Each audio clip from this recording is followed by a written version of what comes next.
Sacred Symbols, a PlayStation podcast, is brought to you by, well, you. If you want to learn how to support our show, go to patreon.com/laststandmedia.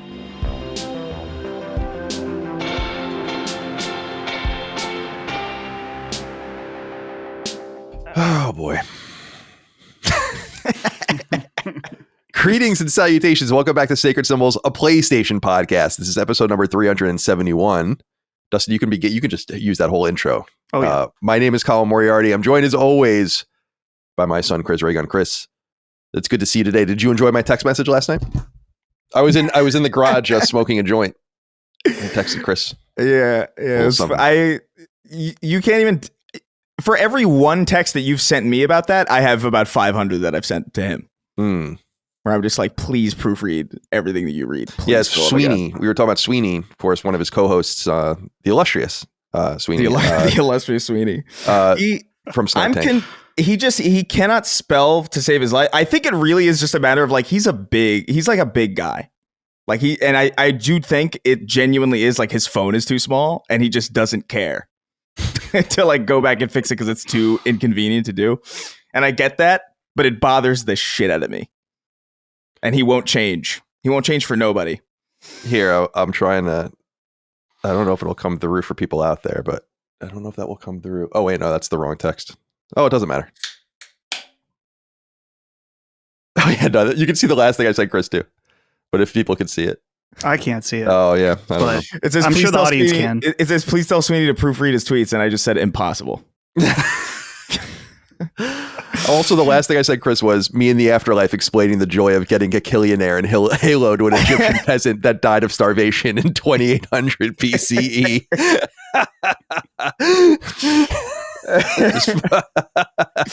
It's good stuff. We do a little clowning. Yeah, we do a little clowning. But yeah, man. It's another episode. It's another episode of Sacred Symbols. I went to the dentist this week. Oh. For the first time in an awkwardly long time, actually. I think the pandemic really like kind of threw me off, and I was just like, "Oh, it hasn't been that long." And I was like, "Oh, it has been." So how did it go? A crazy, pretty good. Yeah, great. Considering I hadn't been for that long, they were like, "Oh, I thought," like they assumed that I had been much more recently, which is pretty good. But I'm like kind of obsessive about that. So, like I brush my teeth like twice a day. I floss kind of habitually. Like it's like I feel like I floss almost like a tick. Where like I need something to like an oral fixation. I don't smoke or anything, and so like I just like sometimes I'll grab floss and I'll just floss. You just floss away. You got to get a. I like the toothpick sometimes too as well. You know, just like the. I like a toothpick. Yeah. I like it too. Every time I'm at a diner, I grab like a. Oh yeah, the one in the little packages. Yeah, I love them. Like individually wrapped. It's such a waste of plastic. It's fucking crazy how much of like it is crazy how much of a waste that is. Yeah. You can get toothpicks now that are dipped in nicotine. So like you can have double addiction. I've never had one, but I would try it. Wow, that's brilliant. I mean, I'm not going to go out and find one, that's but fucking brilliant. That's pretty sick, dude. Why didn't I think of that? That is actually crazy. Yeah. How much nicotine could that possibly be? Let's see. Nicotine. Like that seems like it would be such a negligible. Like it almost seems like it would be purposeless to even. You could probably do a placebo version of that and still get away with it. You know what I mean? Yeah, that's interesting. Yeah. All right. Here we go. 60 pack. I'm looking for the milligram count. I'm not seeing it.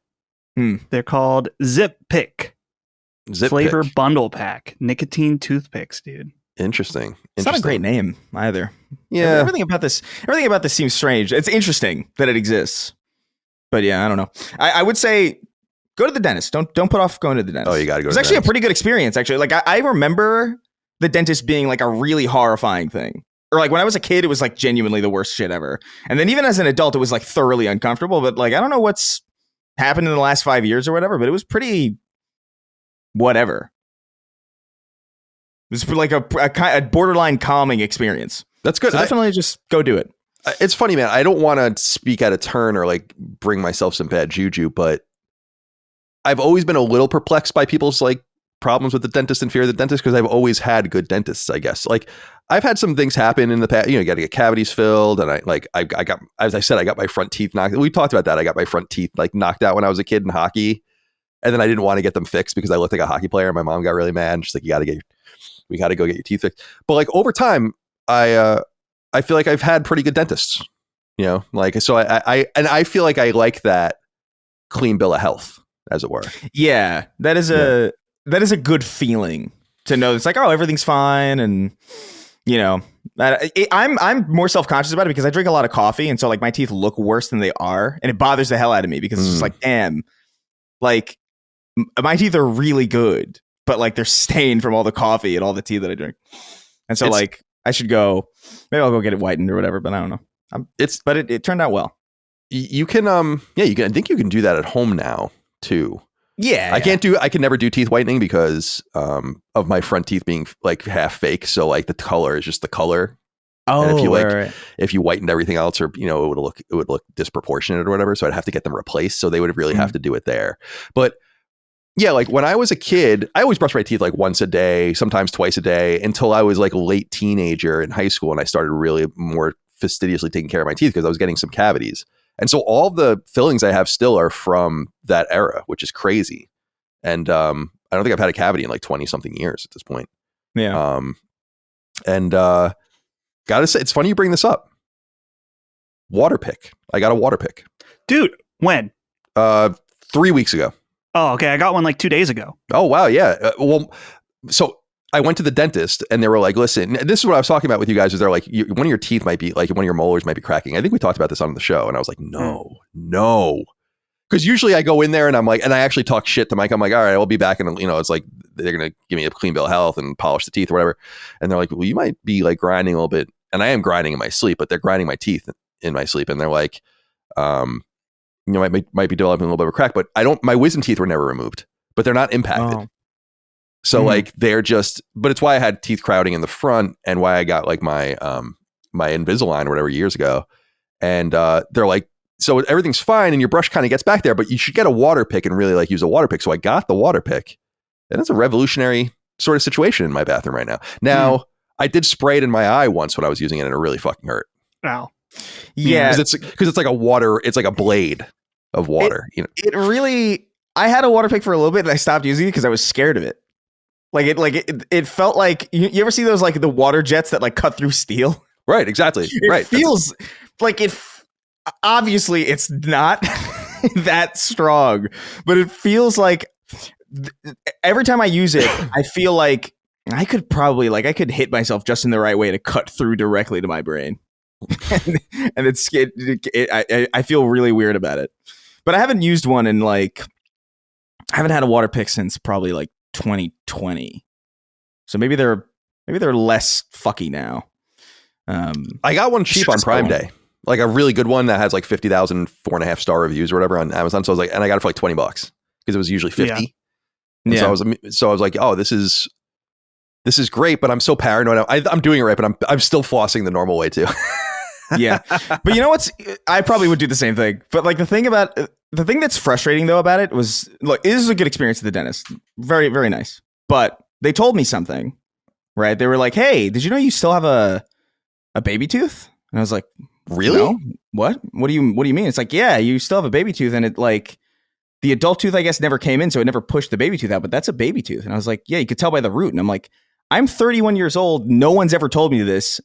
And it's not like I haven't been to the dentist upwards of 20, 25 times. Right. How am I just hearing about this now for the first time in my life? That's so interesting. That's so weird. It's frustrating though, because I'm just like, well, what do you do? It reminds me of like going to like TSA, and like sometimes I can leave the laptop in the bag, but sometimes I got to pull it out. And like sometimes they've never seen a Nintendo Switch. And so like I just want some consistency. Right. Just a little bit of just like, can I please? Because what's going to happen next time, right? They're going to say like, oh, you have a spider living under your fucking molar and it's been there for 6 years. And it's like, oh, cool. You didn't catch that in the x-ray? For the he's got a little lamp and a side table. Yeah. He's got an eviction notice slipped under the door. It was cool to know because it's like, okay, nice. But also it bothered the shit out of me that I hadn't heard this before. Also, I have a filling in that tooth. Yeah, that's interesting. So like I had a dentist previously. Yeah. Work specifically on that tooth and not mention it. That's so weird. Yeah. The tooth was just fine the way it was. It didn't need another one. I guess so. Dustin Furman executive producer. How are you? Tell me more about your water pick adventures and why perhaps you stumbled upon the wonder, the majesty of the water pick. Well, I got my water pick at Aldi because they, for some reason, had water picks. Christ. $20. $20. $20. Same as what you paid, Colin. Some German stuff? Some German water pick with German technology. Right. So could be good, could be bad. Could be really bad. Something to think about with that. I'm feeling good. I got a haircut last week. I'm feeling fresh. That's right. Nothing really crazy going on in my life other than this morning I got a robocall from the water company. And they also sent me an email that basically says, they're like, hey, we know your water tastes like shit right now. That's actually totally normal. There's an increase in algae, and they're the ones that are shitting in the water. But we're working on it. I'm like, oh, great, thanks. I did notice my water tasted a little shitty recently. Yeah. What's going on here? What's going on with this algae? Third world Why can't America. we just have... I guess here I am complaining. I mean, I have water on tap. Some people... I mean, there's been wars fought over this. Right. It's the most... When everything goes down and we have to invade Canada for their water, you'll understand perfectly how valuable it is. Right. There will be water wars again. Yes. I promise. I promise. Even if we don't need the water, we're going to do it. Yeah. Yeah. The water war begins here because I don't like this water tasting like dirt, even though I've ran it through a Brita filter. What's going on with this algae, dude, that they're able to surpass through the filter? What's going to happen to me? They're evolving.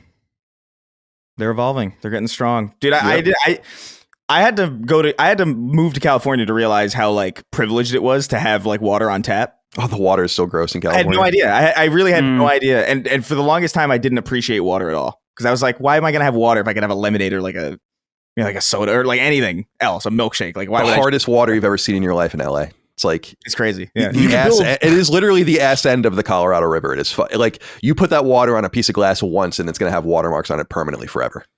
It's like, I've never seen anything like it. It's crazy. I didn't know, like, I didn't even really register what hard water even was until I lived in California. I still, to be honest with you, don't fully know. Like, I get the concept of it generally, but like, I don't really know what like what you're saying makes no sense. Hard water, that's simply not real. What you're saying. It has like minerals in it. Yeah, right? It's like mineral water. Yeah, like the reason the California water, especially in Southern California, is so fucked is because it's literally like the last stop of the river that's been flowing through like 10 states. Oh, good. And well, I remember like you're a kid, your mom's watching something or whatever, and you get a commercial like, oh, use Chilex for hard water. And like in my mind, I'm like, well, I don't know what the fuck hard like that. Like it's exactly right. It's like, and then I moved there, and then I would look at the glass in my shower, and it's covered in permanent watermarks, like that you could not get off. You know, like little dots like that were water there, and I'm like, what the fuck? And then I looked it up, and it's like, oh, they were talking to people here on those commercials. Yeah. And there ain't no getting rid of it. So. It's like, I was like, oh my God. So I was like, I can't drink this water. Like I learned that really quickly. Can't drink this water. No, and then I would go to Safeway and I would just get like those big, huge jugs of water and just carry them home like 4 or 6 at a time if I could. Crazy tough. Ugh. Yeah. Sorry to have to deal with that. It's all right. They're working on it. You know, they sent me a call and an email. So I'm feeling good about that situation. Other than that, nothing really. That's all. It. Yeah. That's it. Well, it's nice to see you. How do you feel? How's your health? How's my health? Completely normal, actually. That's wonderful. Which I guess nothing comes to mind immediately. Now, Chris was talking about the dentist.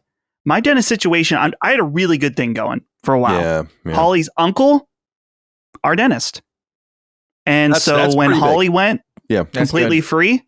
When I went, all I had to pay for was the cleaning. The examination was waived. He just retired last year. So I don't know. I have to consider maybe getting dental insurance now. Yeah, dental insurance is interesting. I have dental insurance, but there is no compelling argument not to have health insurance in the United States, right? Oh yeah, right. But there are many compelling arguments to not have dental insurance, and I think a lot of it has to do with the seldom use of it. and how much it pays out. So in that, if you've been paying for it all these years and then you need a root canal or something, they're like, oh yeah, that's like $3,000.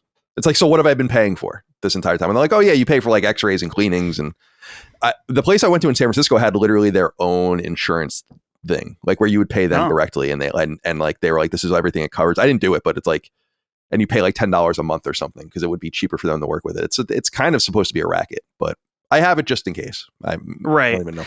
I haven't needed any work done in over a decade at this point, and Holly recently did, but that may have been because she was pregnant. And that's a thing that happens is that your teeth, they weaken, right? They weaken. Yeah. So she had some cavities that needed done. And I think that was like $300 for that. And it's like, okay, well, even with that, I don't think the insurance is worth it. Insurance, man, fuck it all. I hate it. I hate all insurance. I hate health insurance. I hate how expensive it is. I hate how you don't get anything out of it. It's a scam. Yeah, it's totally a scam. But it's a scam you have to buy into. Yeah, I don't really know, like, I'm not sure what the solution is, because it's nice to think that like we could have like a Medicare for all style system where people can just go get healthcare and you pay taxes and stuff like that. But I feel like that would be bad in its own way, just because it would be so many people, and how do you know who really needs it and all this kind of stuff. It's like, I don't know, man. Like I just think I just know like what we're doing is really bad, and like how much money I pay for insurance and like how little I get out of it is, between the two of us, because I pay for Micah too, it's like $800 a month or something, you know. And I'm like, that's pretty close to what mine is. Yeah, and I'm like, I don't know what the fuck we're even getting, because then I go and then I'm like, I pay, and then I get a bill for like $200, and I'm like, well, why? It's psychotic. It makes like, no sense. What are we doing? Yeah, and I don't know. Anyway, it's good to be here with you guys today. Sacred Symbols, a PlayStation podcast. You can get us live 3 days early and ad free over on patreon.com/lastdaymedia. We really, really appreciate your support over there. Could not do it without you. $5 a month is the sweet spot that gives you early ad-free access to every episode of this show and all the other shows in our network. And you can use the RSS feeds, and you can get access on Spotify, and you can submit inquiries that you'll hear throughout the show to the various threads on the news feed each week to the various shows. You can go onto the Discord.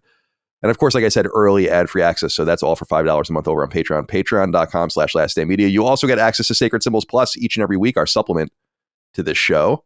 Some really good episodes recently.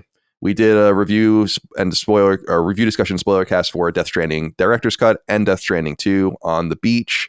I had our lawyer friend Rick Hogan to talk about a bunch of legal happenings in the industry, which was a lot of fun. And most recently, and this will go live tomorrow from when this goes live on Patreon, so you can check it out right now.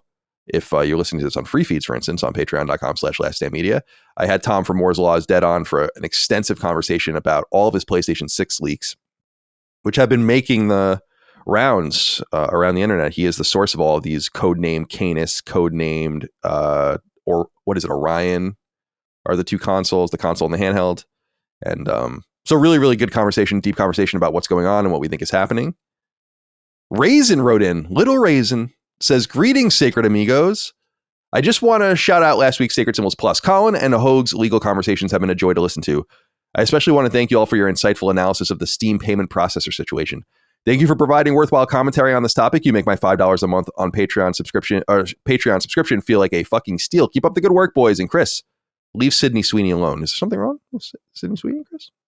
No? Why would he say that? Yeah, I don't know. I think that's probably schizophrenia a little bit. Yeah, right. I don't think I've said anything about Sydney Sweeney at all. I mean, you can't avoid her at this point. But that's true. Yeah. It's a little annoying. But she's getting her money, and I really appreciate that. There's no doubt that she's getting her money, which is like, okay, I would do the same thing. Yeah, I don't mind. Like, you're hot right now. And both physically, but like, you're the thing right now. It's like, I would do the same fucking thing. I'd be on every ad I can possibly do. And just bank. People are rarely the hot thing forever. So like, it makes sense to just like, yeah, why not? Right. Really? I wouldn't have any sort of restraint about that. Sacred Streaming is going strong. Monday afternoons on our YouTube channel, and sometimes elsewhere, but always Monday afternoons. And I'll let you guys know if I go again. Like, we went to a Friday once, and I'll do that again soon. But Mondays have been fun. Last week we Dustin and I went through E3 1995, specifically the Sony presentation, the very first E3, PlayStation's famous $299 moment. That was a really great episode. I thought that was a lot of fun. People really enjoyed that. The Sacred League returned, so our trivia contest is back up and running with Brad as the host. So we did an episode of that. I played through Ninja Gaiden Ragebound, which we'll talk about in our Let's Play, or our What Have We Been Playing, rather, section of the show later, because I beat it. Played Super Mario Brothers 3 as well, and Kingdom Hearts.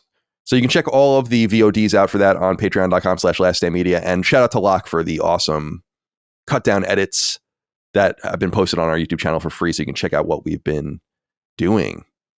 Forrest Hunter wrote in and said, "Hey gentlemen, I have a minor complaint I'm hoping you might address. Recently on Sacred Streaming, you started talking about the Metal Gear write-in from last week's Sacred Symbols. This was distressing to me, as I hadn't got to that part of Sacred Symbols and had it spoiled for me. Please take care in the future, as some of us can't listen to the entire podcast in 3 days. Thank you for your attention to this matter." Got to listen to it on 2X, unfortunately.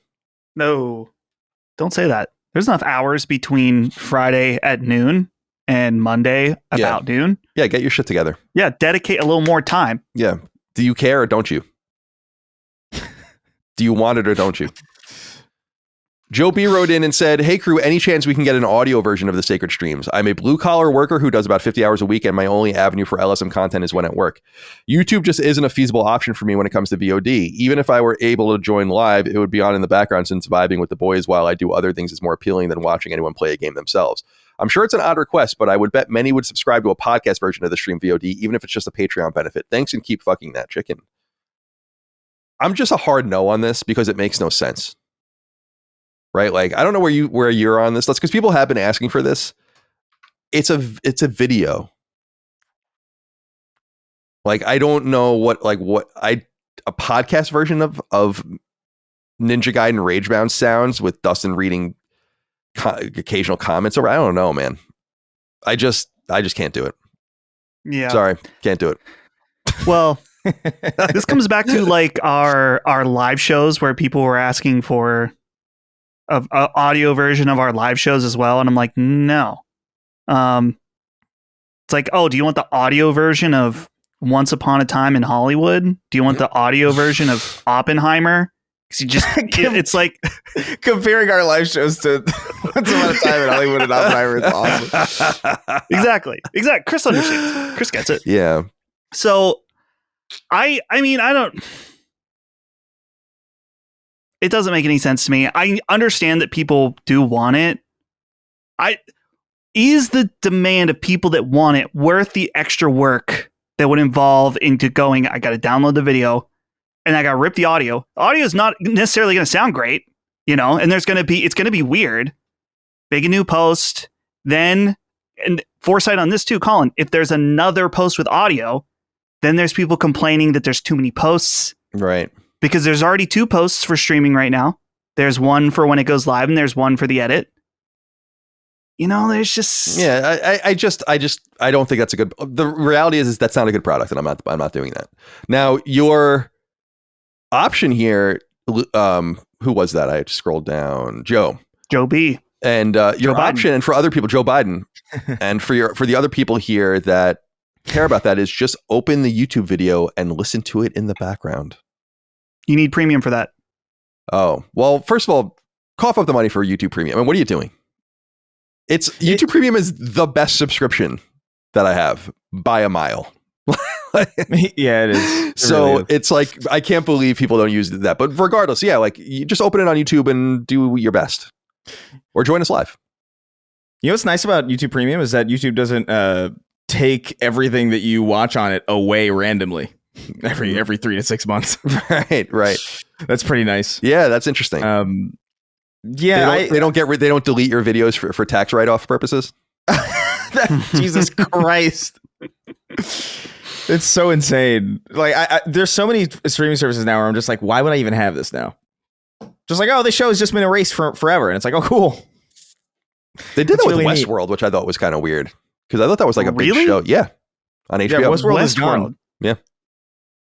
That's crazy. Yeah. Surely there's physicals of at least the first. How many seasons are there? I think it's 3. It's 3 There's got to be physical for 1 and 2. Was season 3 that bad? I don't know. I only watched the first season. I only watched the first season, which I liked. Same. But that was a long time. I was in California, I think, when I watched that. So I don't even remember it really. But I think it went to like a different setting and stuff. I don't know. Didn't it go to? Am I making this up? That it went to a Japanese setting? Yeah, Ninja World. Right. Ninjago. Right. Like Lego. Yeah. No, of course. I mean, you didn't even have to clarify. Okay. I knew exactly. There's a little bit of an age gap. Right. And Ninjago was not a thing when I was a kid, but yeah, I never really grew up either. So sure. It's like I was saying, like watching Arthur after school when I was in high school when it came out.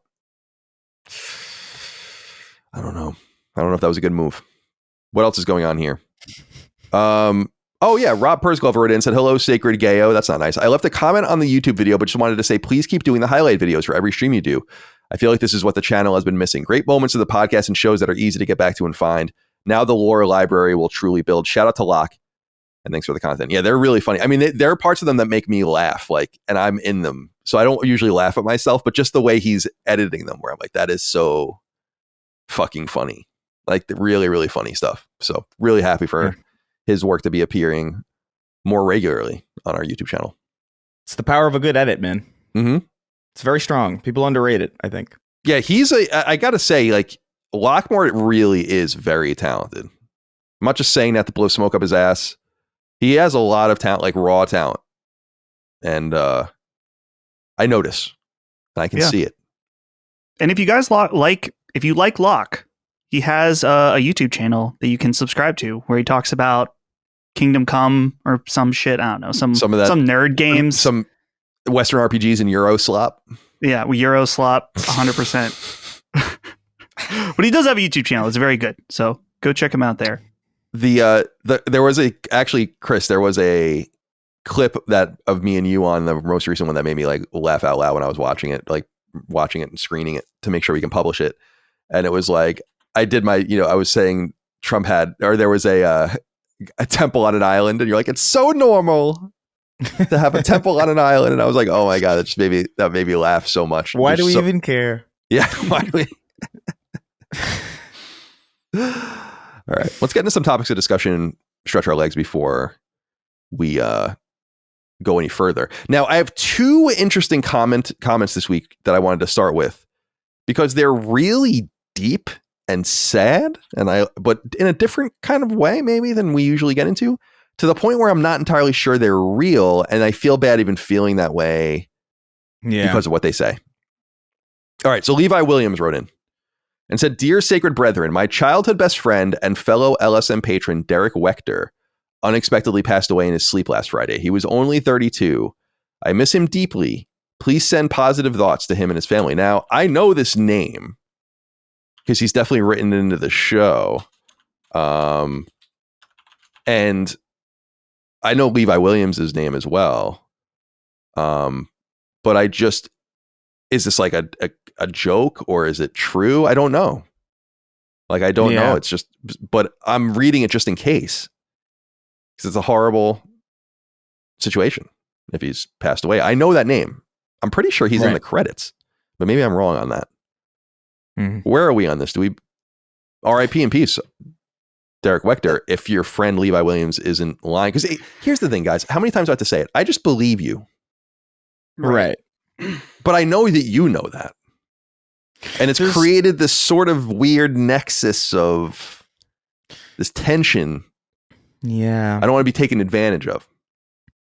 There is also just the varying divide of senses of humor where it's like, this seems like something that I would do. Like if Sween had if Sween listened to shows and was like a big fan, I would probably write it to that show that he's a fan of and be like, hey, my best friend Sween just passed away. I wish you could you please send him your thoughts and prayers? And then he'd listen to it. And then that would be the joke, but it's just for us.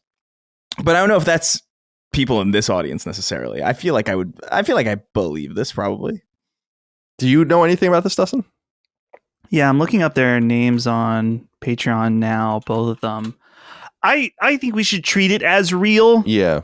And then if it is exposed to be fake, then we can have a laugh about it, but strongly say never do that again. Yeah.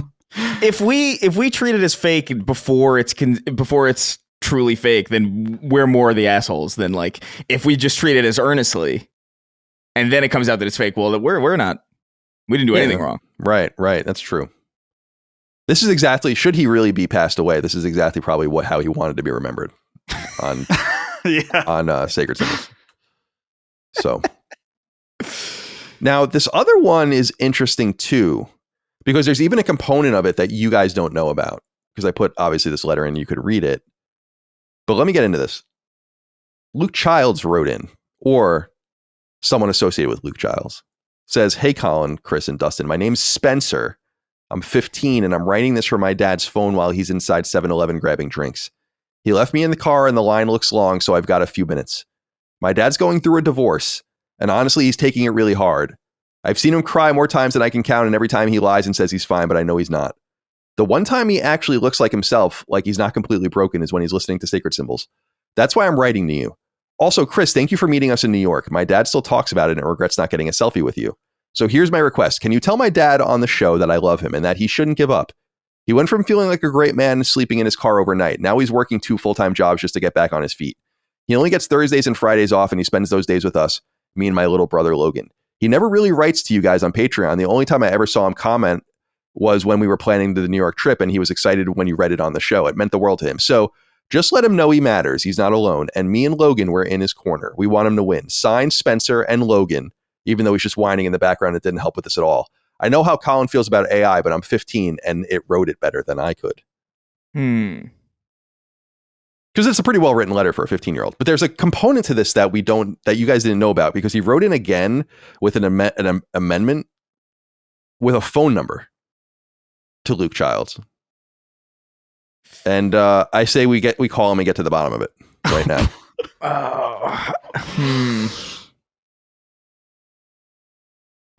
Let's see. Let's see if he picks up.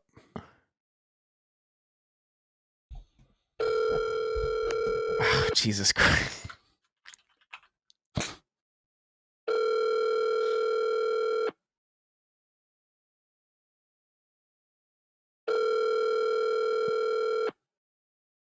Riveting. I wouldn't pick this up either, because it's obviously going to be like a block number. But we'll leave him a voicemail if it goes to that. This is good. This is good radio. This is good radio. Hey, is this Luke? Yeah. Luke, this is Colin Moriarty. No shit. Yeah, you're on Sacred Symbols right now. We're recording it. Oh. You sounded a little disappointed. Did you hear? He was like, "Oh." No, I was walking to the laundromat. You're going to the laundromat. Do you have sons named Spencer and Logan? Yes. They wrote in to Sacred Symbols. They did? Yeah.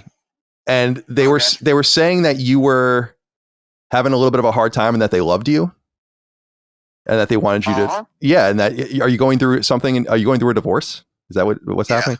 So, yeah. So this was true. So, all right. So guys, you can't hear the guys, but, so yeah, I guess you were in 7-Eleven the other day grabbing drinks. He said, Luke, or your son Spencer says, and then he took the time to write this on the Patreon thread, a letter. So make sure to listen to it when it goes live tomorrow. Hello? Yeah. Can you hear me? Oh. Yeah, I'm losing the signal. Hold on. Okay. Okay. Try again. Yeah. So I just wanted you to know you were in, I guess you went to 7-Eleven to get drinks. And your kids wrote into Patreon to us. And so that line was forever. Yeah, that's what they said. So that's crazy.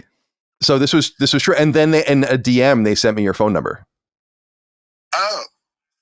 So I'm calling you now. So that's it. I just wanted to say hello, that you're going to be on the show. And I'm like almost in tears. I'm thanks. Yeah, we're in your corner. Luke Childs. Thanks, man. All right. I'm going to let you go. Be well. It's good to hear your voice. And give your kids our love. They're good kids. Thank you, man. All right. Bye. We touched a life. Wow. Yeah, look at that. We touched a life. Does that make up for the divorces? Probably. I'll leave that up to the fates. Yeah, I remember that. I remember that interaction in New York too. They're nice. It's a shame. So good kids. Yeah. We got to the button. They weren't lying. It sounded so fake. It did. It sounded, I mean, that's the thing. Because already people have, no disrespect, people have a really hard time figuring out how to write into this show. They send a Patreon DM. They post it on the last week's post. So they were at 7-Eleven at the pristine time of that 24-hour period that he know, or just luck, I guess, to go in and write that at that time.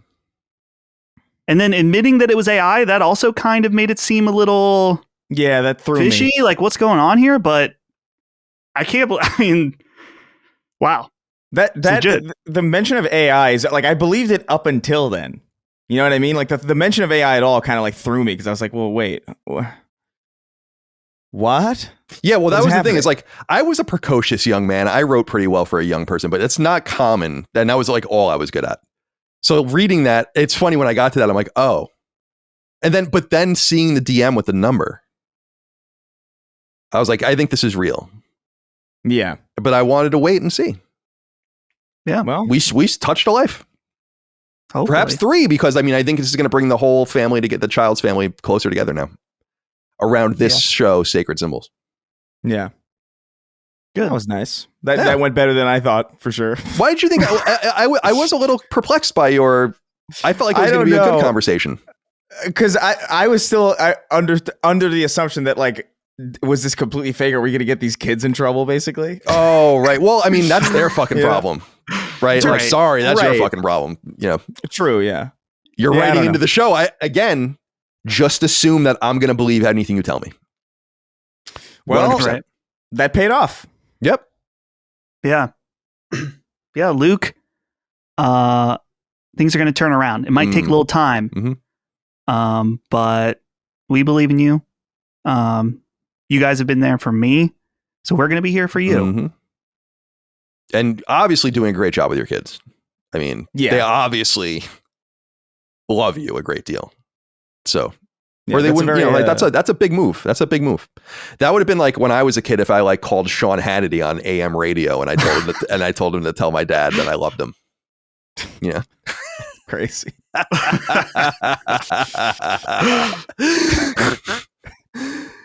Captain Crash Out wrote in. That's a great name. Great name. It said, gentlemen, my 8-year-old daughter just got her first platinum with Astrobot. I also picked up the Astrobot Platinum. I know firsthand that it's not an easy platinum trophy to get. I swear I was more proud of my daughter's accomplishment than any of my trophies. She never got overly frustrated, and if she got stuck, she put the controller down and said, I'll try again tomorrow. She obviously doesn't listen. You know the whole parental guidance thing, but if you could give Grace a big old shout out, I'd love to have her listen. Thanks for all that you do, and know that it's appreciated. That's wonderful. I probably would have dropped out of school in like the 8th or 9th grade if trophies existed when I was a kid. Like, I'm lucky the trophies didn't come out until I was all the way through college. So I was like, all right, it didn't stymie my intellectual growth. Right. It's like the difference between starting to smoke weed when you're 14 or drinking like when you're 15 or like starting in your 20s. You'll probably be better off if you just wait until you're in your 20s. Yeah, generally. So, welcome, Grace. This is wonderful.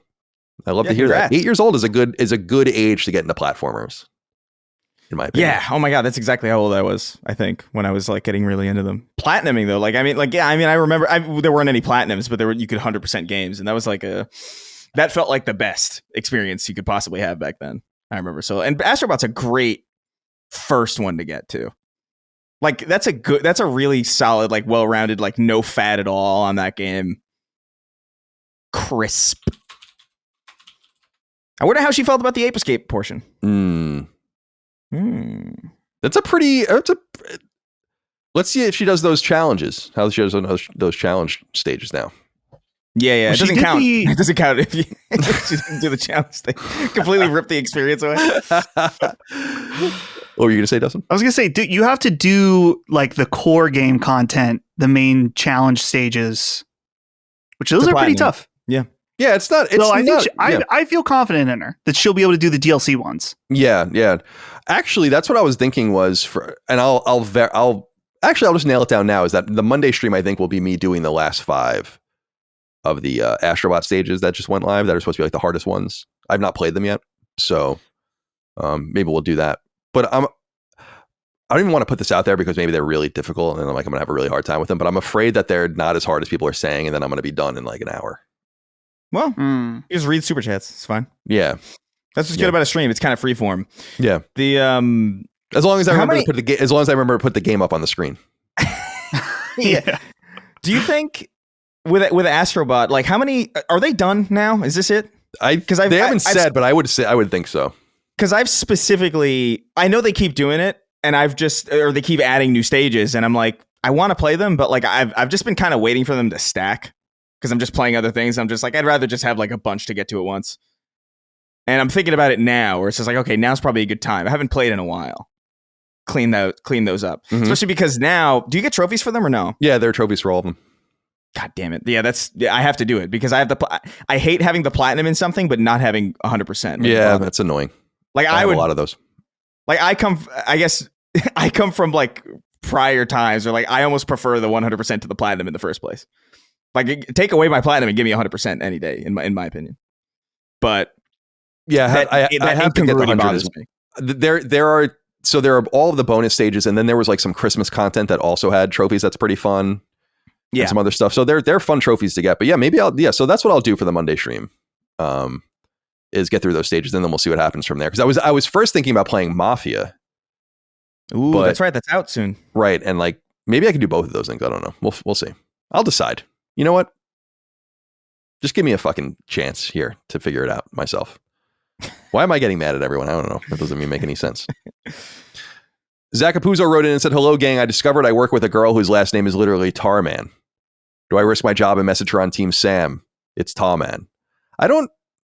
You got to think of a different thing because you're not Tarman. Yeah, that's the problem with the whole joke. Is she really should be the one who's aware of the joke and speaking in that Australian accent as George Miller to you. Tom, you're asking for an awkward interaction.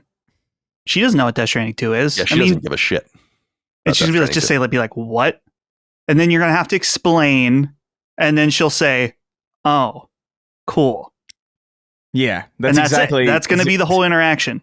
You just saw so vividly to the future. It's crazy. That is exactly how that interaction will go. Oh, cool. Yeah. And then she'll make a mental note that you're a nerd or something. Actually, depends on what you look like probably too, because I love that cartoon, that meme where it's like the guy like leaning around the cubicle and he's like, looking good, Gene, and he's hot, and then it's like the ugly guy doing it and she's like, HR. Could be a similar situation with you. It's like, tall man, like around the corner. And so if you're looking good, oh god, yeah. You're handsome, you got nice hair and pearly whites, maybe she'll be into it. If this is the Zach I'm thinking of, then I see him at Too Many Games every year. I'm 95% sure this is the Zach. So I know who this is. How does he? What does he look like? He's fashionable. So he looks good. Okay. Right. So that's a little bit of information that's relevant. Yeah. I believe he's a scientist also. Oh, that's crazy. Well, I'll tell you what, give it a try. Yeah, let us know how it goes. Yeah, just do it. Let us know how it goes. Write in again with the follow-up. Let us know the results. Yeah. What do we care? Just gambling with people's lives and then just shut it off and just not care until next week. That's how you get 2 divorces. Yeah. That first divorce is definitely like you were just waiting for. Like if I'm the one who convinced you to get divorced, come on. Yeah, the other one though that might be on us. That's yeah. Serial crop dusting Harry Potter actor Manuel Asniff. I don't know who that is. That a character from the actual movies? I don't know. I have no idea. Says, hey Colin, speaking of Section 8, did you know that SouthPeak Games, also responsible for Two Worlds, Legendary, and Velvet Assassin, was headquartered in Midlothian? Is that what you mean when you say you do things a little bit differently down here? I didn't know that, and I went and looked, and you're right. Just for people that know, Midlothian is like the next town over for me. I had no fucking idea. That's really weird. Like truly weird. SouthPeak Games was a AA publisher for probably from the mid to late 90s through the financial crisis. And I was looking them up to see like some of the things that they publish otherwise. And some of them are pretty interesting because they did publish a few fascinating games. But one of them was the 2009 game X-Blades. Do you guys remember that game? I do. Specifically the box art. I was like, the box art is so inappropriate that I like can't even believe that was the box art for that game. Yeah. X-Blade? Yeah, X-Blades. X-Blades. I remember the box art specifically because I remember the box art specifically because I was I was just like, what is this? Why is this on the Xbox store? It's crazy. Like I there's one specifically with her ass because it seems like there might be two of them. Like her ass I'm looking at the ass one. Yeah, the ass one was the original one. Yeah, from right. what I remember. It's like, holy moly, what is going on with this box? Like it's kind of in some way it's a different era in the more sexualized way, but in some way you're kind of surprised that you got away with something so graphic. Yeah, that's like, I'm not even like a prude really, but that's like that's pretty egregious for box art. You know, like Jesus Christ, or butt cheeks. Save something for the game. I know. X-Blades. Gaiden Entertainment. Interesting. Jesus. All right. This game was. I think it was like okay. I was about to ask. Yeah, I was about to ask a stupid question, and the question was this game good? Yeah, you know the answer. Yeah. All right. Finally, president of the UCA, Small PP Man, wrote in and said, "Hey, fellas, can we take a second to acknowledge how truly unhinged the openings to the show have gotten? Last week, not long after Colin thanked the non-existent write-in for his rant threatening to cancel his own wife's show because Gene was talking too much shit, you received a write-in regarding the 3-year anniversary of the Tomb Raider script. At the end of your response, you proceeded to speculate and subsequently research exactly how long ago that happened and found yourself surprised that it was exactly 3 years ago.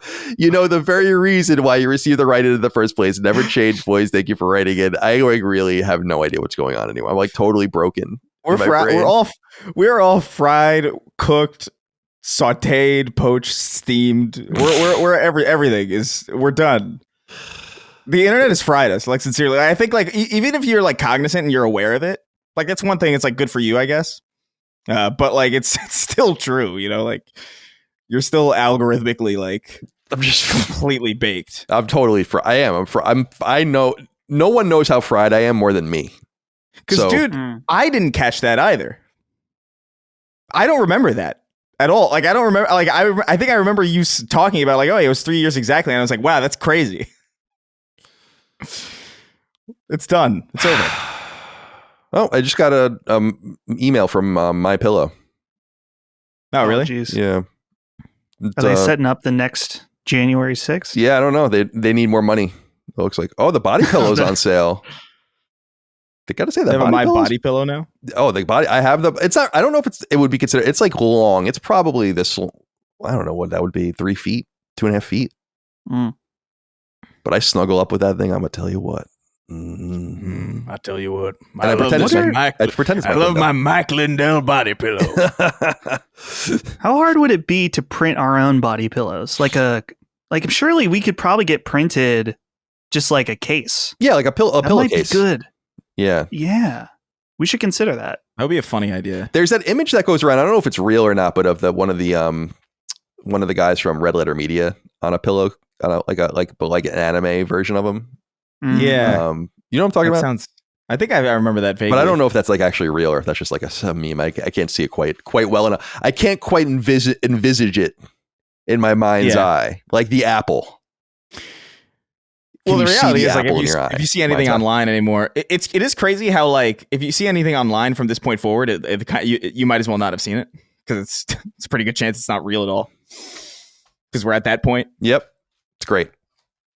It's really wonderful. I'm definitely not captured by it at all, and I definitely don't just spend all my time on the internet and playing video games. All right, let's get into the news. Yeah, I wanted to start with just a quick nod here because I didn't know about this, and then I went and looked it up, and it's pretty cool. Noah, the Nintendo nerd, wrote in and said, "Hey CDC, I just wanted to spread the word about the Ghost of Yotei Film Festival happening this month at Alamo Drafthouse. If you didn't know, Sony acquired Alamo last year, and this seems to be the first gaming relevant development to come out of the purchase. Each weekend in August, a different classic samurai film that inspired Ghost of Yotei is being screened, complete with an exclusive menu of Japanese dishes and a pre-show showcasing the game.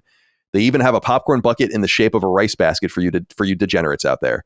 I went to the first film last weekend, 1962's The Tale of Zatoichi, and afterwards got tickets for the rest. As someone who enjoyed Tsushima slightly less than most, this is doing a great job of getting me in the mood before launch. It also has me pondering possibilities for the future. A film festival curated by Kojima, perhaps? I'll keep my eyes peeled for any listeners attending at the Twin Cities locations. I'll perform Harry Carey on myself and listen. Well, if you perform Harry Carey on yourself, you're not going to listen. So be safe out there and be well. That's really cool. I went and looked it up. I went and looked up the popcorn bucket specifically. Very nice collector's item. I didn't hear about this. I don't know how I didn't hear about this. They're not doing well. I'm going to say they're not doing a good job of promoting this, but I never go to the movies. So how the fuck? I haven't been to an Alamo Draft House in almost 10 years, probably at this point. So I think Independence Day 2 was the last movie I saw at once. So that was 2016. Jesus Christ. Yeah. What a choice.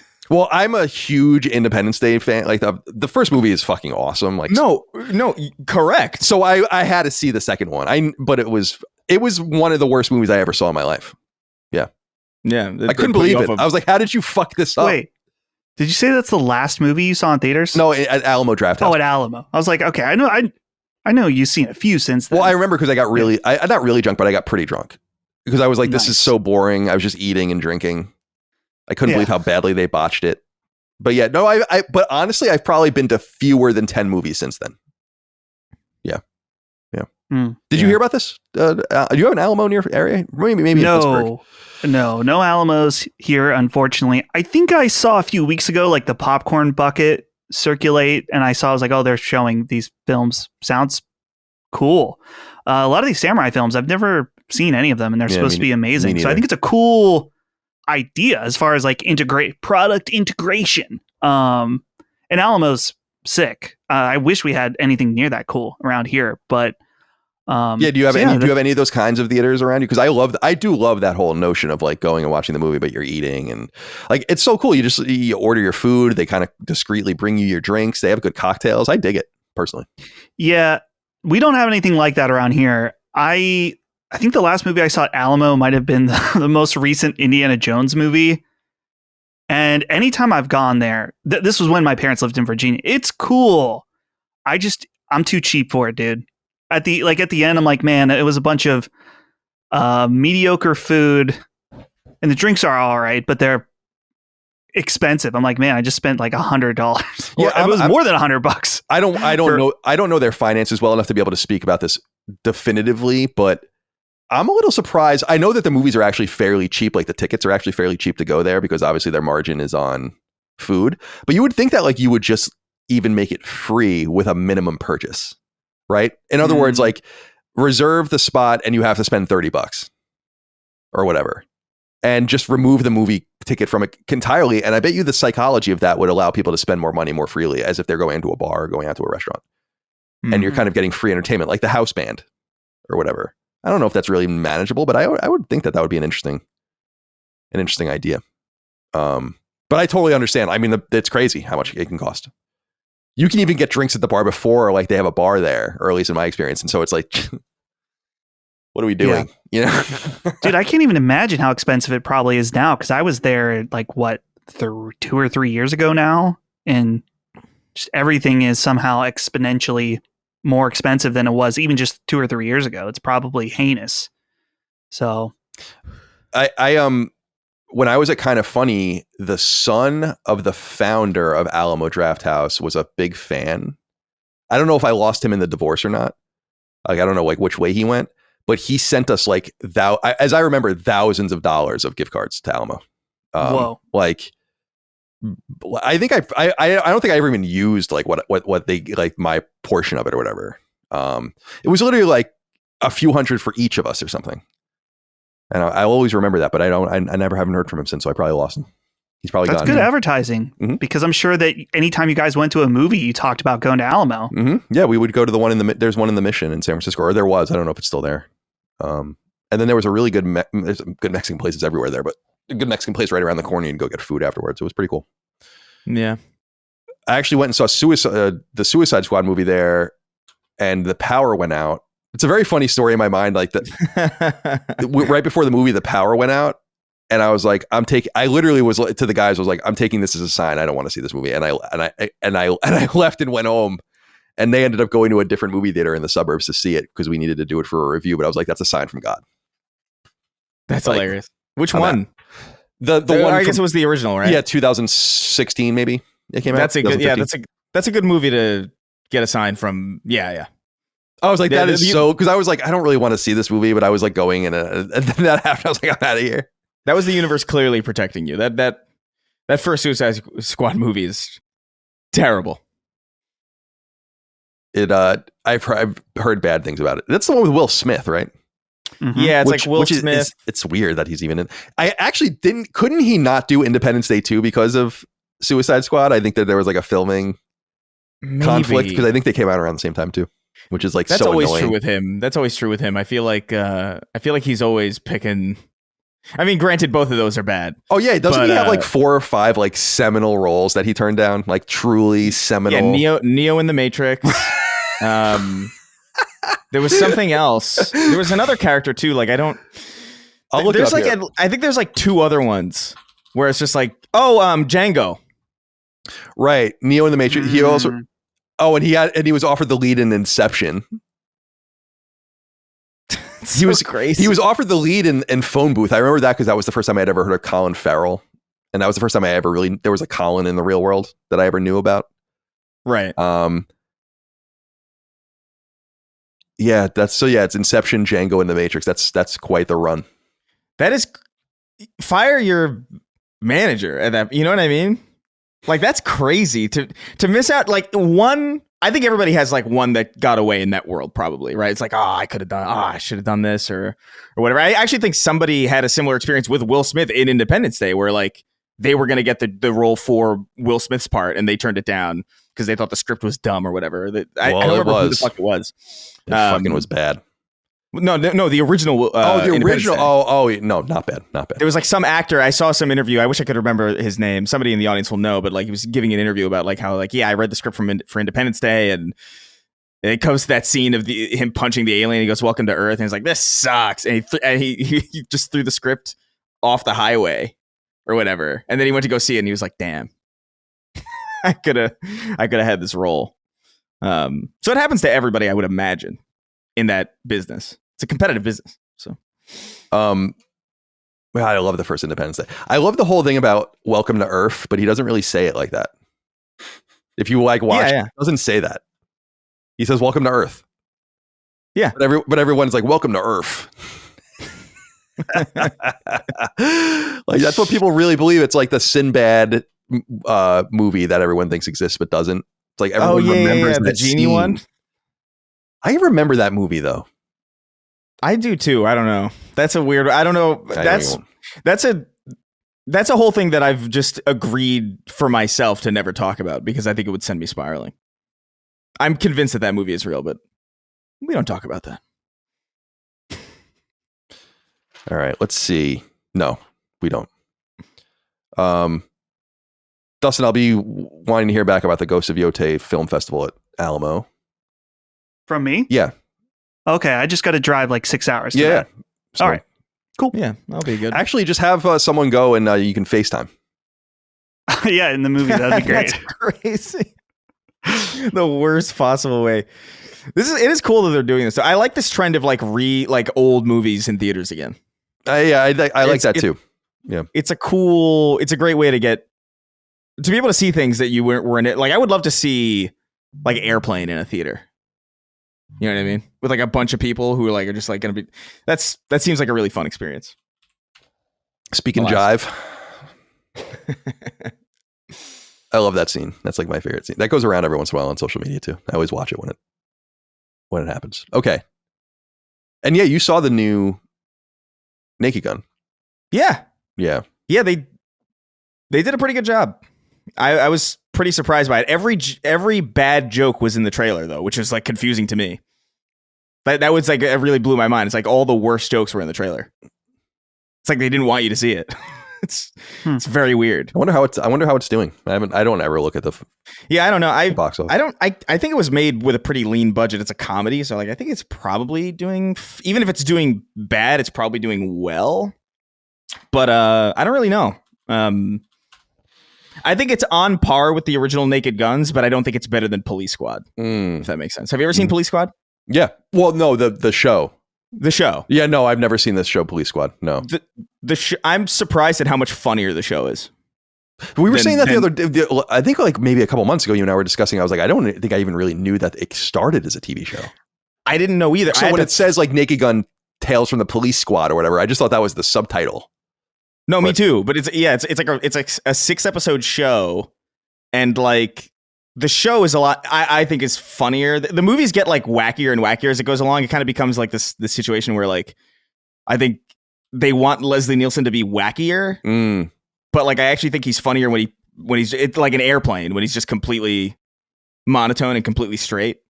That's what like the Police Squad is like, and that's what the first Naked Gun is like. But then the Naked Gun 2 and 33 is like it's way more wacky, which is still funny. But it's like I would say the new Naked Gun is like the Naked Gun movies, where it's like it's about like that's pretty good. But like Police Squad is hysterical. I couldn't believe how funny it was when I saw it. I just really appreciated that they acknowledged Norberg, and I'm surprised they did it in the trailer because I think that would have been fucking hysterical to like have that in the movie and not have anyone really know, that like they actually acknowledge O.J. Simpson, which I think is just fucking hysterical to me. Yeah, because he's awesome in those movies. Like he's great, hysterical. Because the first scene of him is amazing, where he's like he gets shot up. And then he like burns his hand on the stove, and then he leans on the wet paint.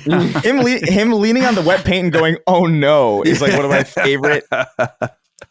It's really good. The original Naked Guns are great, and the new one's really great too. I do recommend it. But if you can get your hands on Police Squad, which by the way is a bitch to get a hold of, it's not streaming it. I found it on like some random link on Twitter by happenstance, and that's how I watched all of it. But like, that is some preem stuff. I wonder who owns the rights to it. That'll be interesting to get that going again. Yeah. All right. Let's get into some other news here. So yeah, Ghost of Yotei stuff happening at your local Alamo Draft House if you want to check that out. I thought that was pretty cool. But the news begins with new Sony financials. They've released their financial statement for Q1 2025. We're obviously in a calendar year CY Q3, so they're always 2 quarters behind. So this is the beginning of their new fiscal year. They've announced that they've now surpassed 80 million PS5 sold, and those are obviously still shipped to.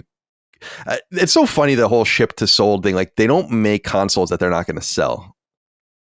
People are like acting like there's really much of a difference and a differentiation between this. I'm like, not really. We're talking about probably 1 million units in difference, that like what's in the channel to what's being sold. They're just going to keep making them and selling them to places that aren't themselves selling them. It doesn't even make any sense. I don't know what anyone's talking about.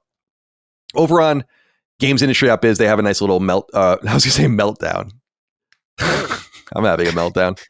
They have a nice little cut down of everything that's kind of important there.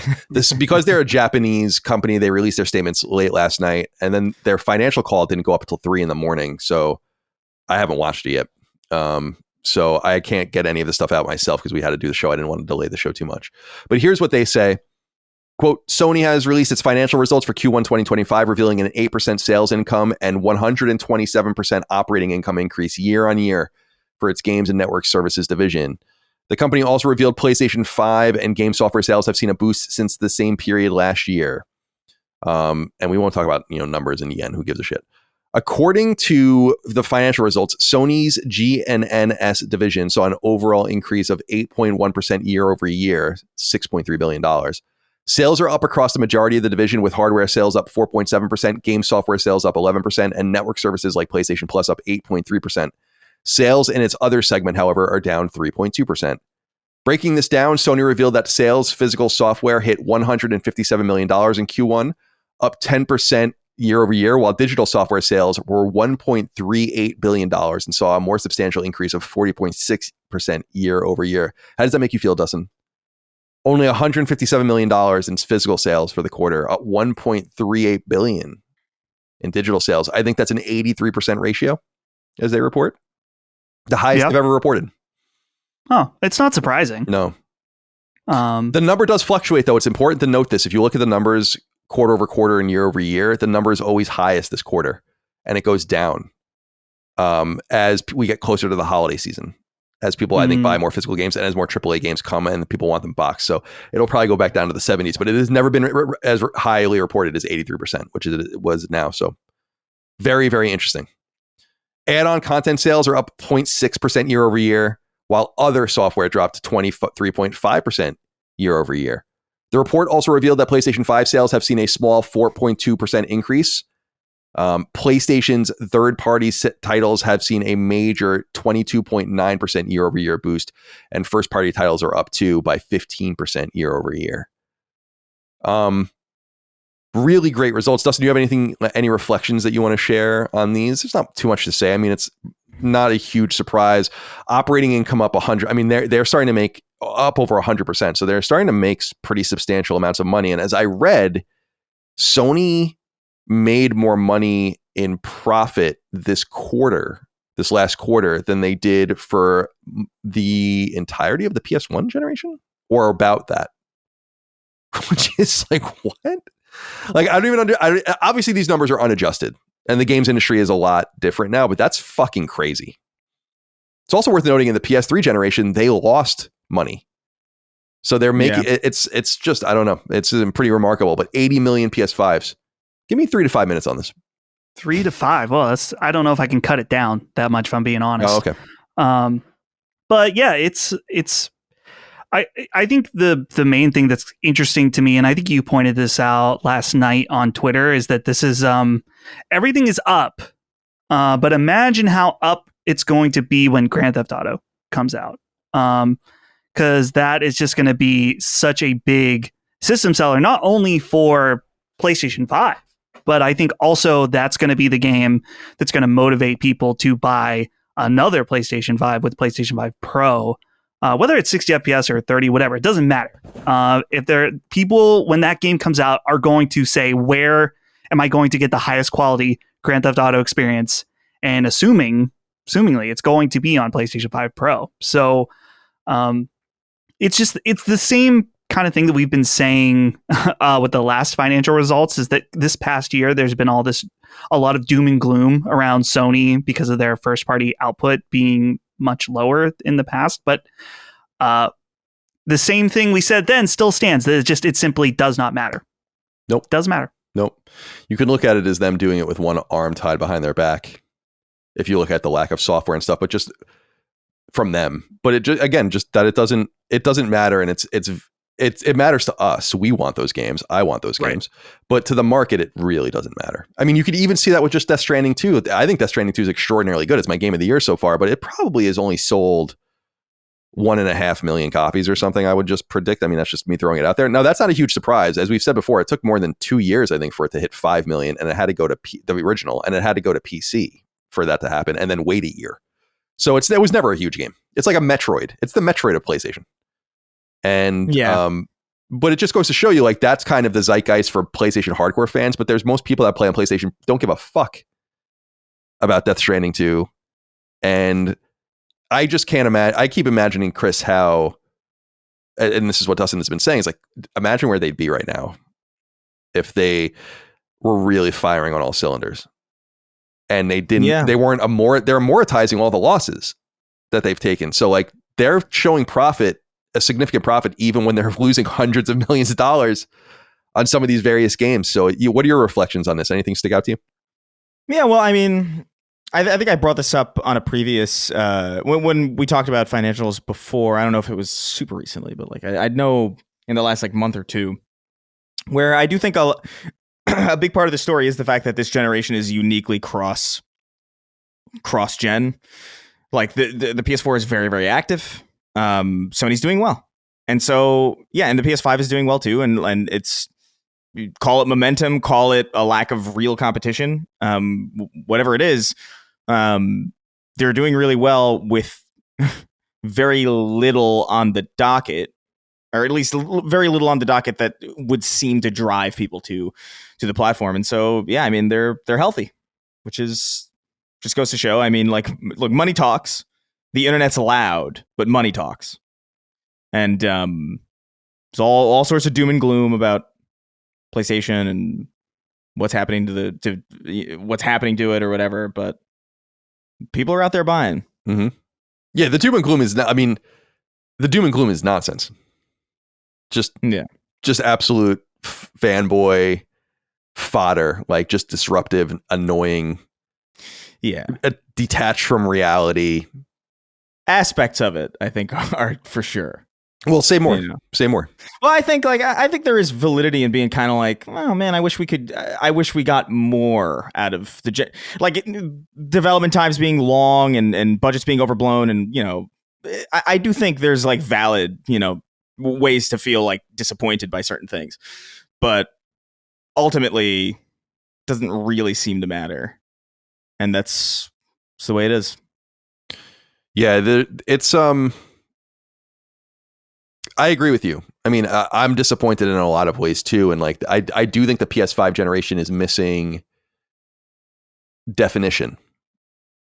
It seems like it just kind of is going and happening, and I feel like maybe it's because gaming is becoming more than ever more agnostic, where one of the three competitors has kind of been knocked out, and with that comes from the competition as we understand it. And so I think that brings with it a distillation of that experience kind of put into other places, making them seem less defined, specifically with PlayStation. In other words, PlayStation being dominated by Xbox games, which is happening, whether or not they go out and buy them or not. I mean, Activision and Bethesda, I'm never really going to consider those Xbox games, but they are Microsoft games. That kind of tints things a little differently. I think that's fair. Yeah, and good. I mean, I just think it's a generation. This generation is a generation that's kind of tinted in the colors of the past in a lot of ways, where it's like there's remake, remaster, whatever collection, and then there's a lot of old games from Xboxes. From Xbox coming, like Gears of War is coming this month. It's very exciting, very cool. But I think just generally, when I think about PS1 to PS2 and PS2 to PS3 and even PS3 to PS4, like it felt like there were a slew of games that were like, you had sequels, of course, but it felt like you reached the point in a complete trilogy a lot faster back then, and so it made it more natural for the next machine to also move on to something new. Whereas I think the extension of game dev cycles have made it so a lot of what was big on PS4 is still big now. Like I think about even just like Halo for the Xbox generation, and then like, PS4 and Xbox One. All right, now it's Destiny.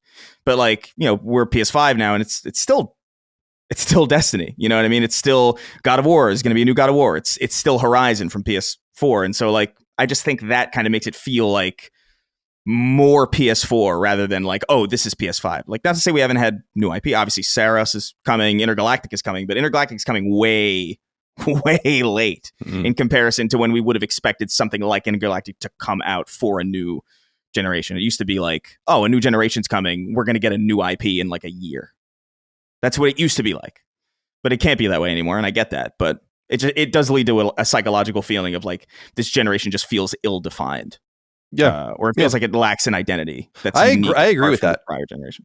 It's funny, on the Moore's Law podcast that I do with him about PS6 that goes on Sacred Symbols Plus tomorrow, we talk a little bit about like identity problems and that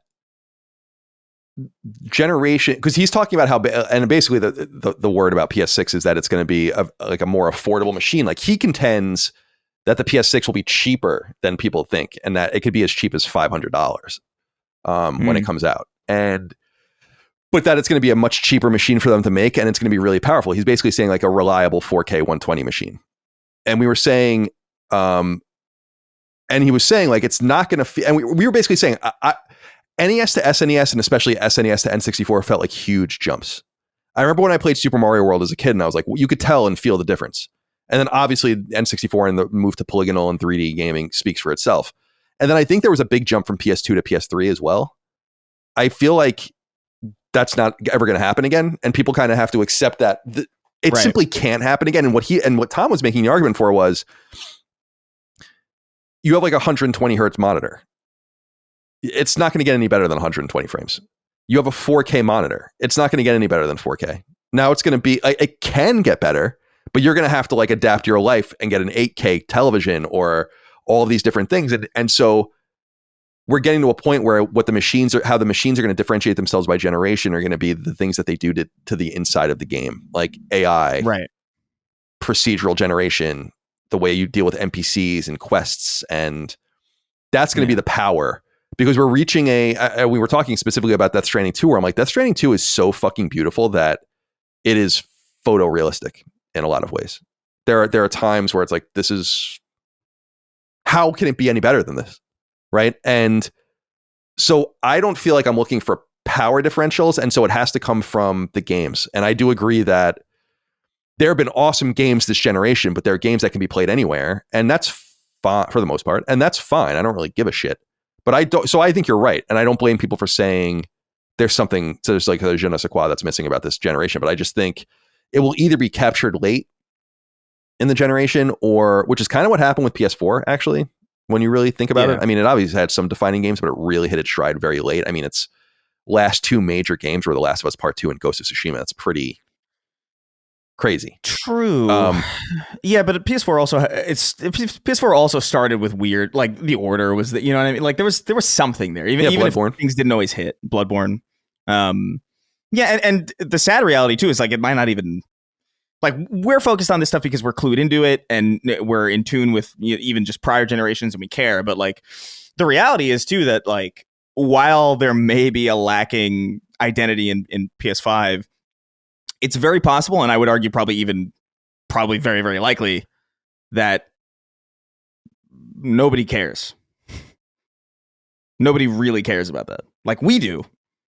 But like your average person probably doesn't give a fuck about, or your average person who's playing on PlayStation, I should say. Obviously, your average person doesn't care about anything. Right. But your average person playing on PlayStation probably doesn't care that the PS5 doesn't have a mascot.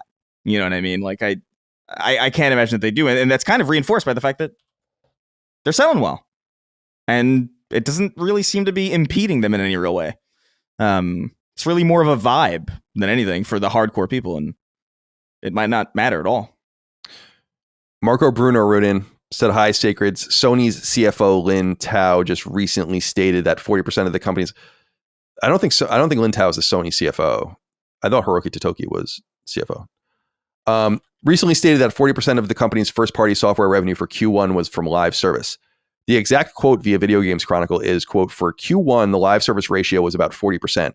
For the full year, it's a little less, probably between 20 and 30%. So in terms of the transformation, it's not going smoothly, but from a longer-term perspective, if you look at the changes over 5 years, you see there's definitely been a change," end quote. My question is, what do you think she means by transformation? I'm not saying it's you, Marco, but just generally, like, everyone's got to stop sticking their heads in the sand. The transformation is that they're going to make more and more and more and more and more money on games as a service. It just is what it is. I'm sorry.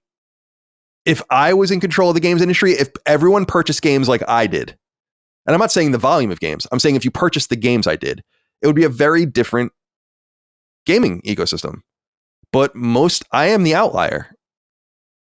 These two guys, Dustin and Chris, are much closer to the normal gamer today, and they're also outliers. I don't know how else to say it. It's just like we can't, and I'm not trying to pick on you, Marco, just because I know you're asking an earnest question, but the transformation is in becoming a company that churns games as a service dollars with supplemental single player experience dollars. The amount of money being made on these games these popular games as a service cannot be made by single player games. It's not that it won't be, it's that it can't be. They simply can't sell enough of them. There's not enough interest in them. They cost too much to make. They take too long to make. So that's what they mean. And it's cool to see that they acknowledge that they kind of fucked everything up, although I think they've acknowledged that several times at this point.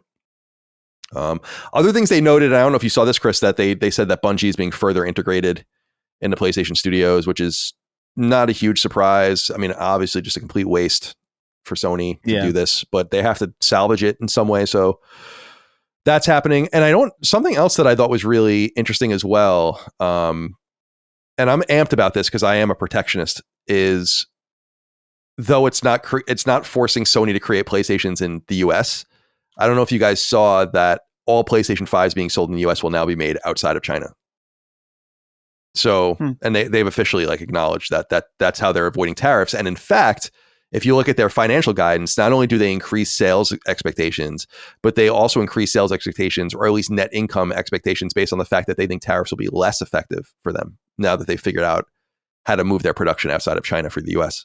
So half a win for that economic model, I guess, but good that they figured out, and it won't raise the price of PS5. This is the economy of scale that Sony can flex that a lot of other, and something that Tom was saying a lot in our podcast is like they just have technological economies of scale that most companies can't imagine. Obviously not to the level of Apple or something, but on the next tier below that. So they can keep the cost down. Monkey D. Luffy wrote in. That's how you say it, right? Yes. Says, hi, CDC. Sony just released its financial results and have over 80 million PS5 sold. With the sales success of the PS5 and the Switch 2, why in God's green earth do some people think that PlayStation hardware will go away after the PS6 and be replaced by streaming? I don't understand how Jaffe and even Colin thinks this is possible with the sales success of the PS5. They've been talking about the Sony hardware decline for years and it never happens. There will be a PS6, PS7, and beyond. Thank you, and I'll hang up and listen while I use a grater on my own skin. That's something that happens in One Piece? All the time. Yeah. I didn't know if he was referencing the show. Yeah, I don't know if Monkey D. Luffy ever... I mean, he does almost rip off his arms a few different times, but it doesn't involve a grater. So fair enough. Monkey D. Luffy, thank you for writing in. I just feel like I agree. Again, if it was up to me, we would play games the way we play games now forever. Dedicated hardware, Ethernet cables, downloadable, or disc. Like, I don't give a fuck if people use disc. I think that should be an option for people. I don't see why you wouldn't make that an option. I think you can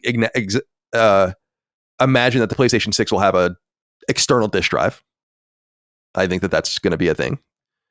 But I just feel like eventually it's got to run its course, right? Or maybe not. I agree. People have been prognosticating this for a long time. I mean, by the time On Live came on to the market, which is like been almost 20 years, right? People are like, oh, this is the end. And you've seen the Ouya and Google Stadia and all these different ways of doing things to try to like decentralize and send to the cloud or whatever, and offload all of this stuff. And obviously there's a lot of technical limitations, specifically in the United States, because not everyone has good internet and you have to have certain data centers near you. It's why I always tell Jaffe, it's like he's having a great experience when he plays cloud gaming and stuff because he lives in fucking San Diego. Yep. I mean, period. End of story. If you live in Duluth, you might have a different outcome. So Chris, or actually, Dustin, let's go to you first on this one. I'm sorry. Where are you on this idea that we will eventually migrate away from this console? I mean, is it safe to assume there will be a PlayStation 7? I hate that we're even talking about this. To be honest. I put the letter in here.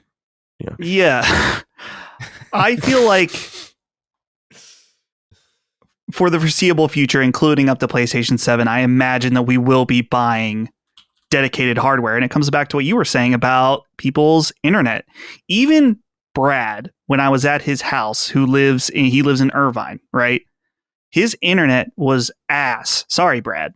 But I was suffering trying to download and upload episodes when I was at his house compared to here. And even for me, where I have fiber 2 gigabyte up and down, a lot of these streaming services simply are too far away from my location. And so most of them don't run very well. I have been told that there are some that are better than the others. The NVIDIA one is supposed to be pretty good. I haven't tried that, but anytime I've tried Xbox cloud streaming or PlayStation for that matter, because I have tried that in the last like month or two, it's very impressive. And for a lot of people, it would probably be good depending on the game. It's not good enough for me. And I'm sure it's not good enough for a lot of people. So until that level of infrastructure is met, which I don't see for quite a while, I can't see our hardware being replaced by streaming. I think the harder thing to tackle is that, and this is what we were talking about earlier with PlayStation 6, is that let's say it is a consistent 4K 20 box. Certainly you can go higher. You can do higher resolutions, and more easily you can do higher frame rates. Like my monitor here is 240 hertz. But what is well, I'm going to let you finish. Yeah. So here, yeah, that's actually what I was about to get into, is that 240 hertz is appealing to me when I'm playing certain types of games, particularly shooters. The high frame rate, it does get rid of a little bit of latency, right? You feel like the connection to the game feels quicker or stronger, not in like your internet, but just like you visually are getting more information. Now, with that being said, anything beyond 120 hertz is not appealing mass market, I would think, for a console audience. It's just not. Most people aren't going to see the difference. In fact, most people can't see the difference between 60 and 120, which I feel like is pretty obvious. But for a lot of people, they just see it and they're like, oh, it looks exactly the same.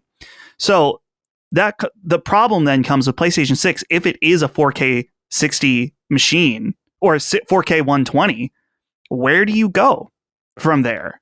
At that point, the upgrades need to be, as we were saying, within the games themselves. So I think that there will be better technology in terms of like upscaling, AI, frame generation. Developers will always take advantage of as much bandwidth you can give them. So it'll be different in how those like PlayStation 7 is presented, because there's not going to be like in theory, there's not going to be like, well, it's now higher resolution and now it's higher frame rate. It's like, well, if we peaked there, then, you have to find new ways and new things to do with the hardware itself. So all of this long 20-minute rant, did I hit the 20 minutes yet? Yeah, no, that's you've done well. Yeah. Yeah. All that being said, I believe that for at least PlayStation 6 and PlayStation 7, we will get boxes. It's just the infrastructure for any kind of streaming is not there yet. Do you have anything you want to add, Chris, on this? Are you will we be playing the same way 20 years from now? 20, certainly not 20. Yeah, certainly not 20. Certainly not 20. I don't know. I think it's more likely the issue with streaming, I guess, in the way that we expect it to be, meaning not the way that I use it, where like I install a game on my real hardware and access it through my Steam Deck or something within my own home network. That works really, really well. I play a lot like that, and it works surprisingly. Like there's barely any latency. Like I wouldn't necessarily play like a PvP multiplayer game in there, because I'm sure there is something, and obviously that's more bandwidth being used to connect you to the game and to stream it. So like it's just kind of generally inconsistent. But the way that we think about streaming now, where it's like, oh no, I don't even need hardware, I can stream it to this device from like some server far away.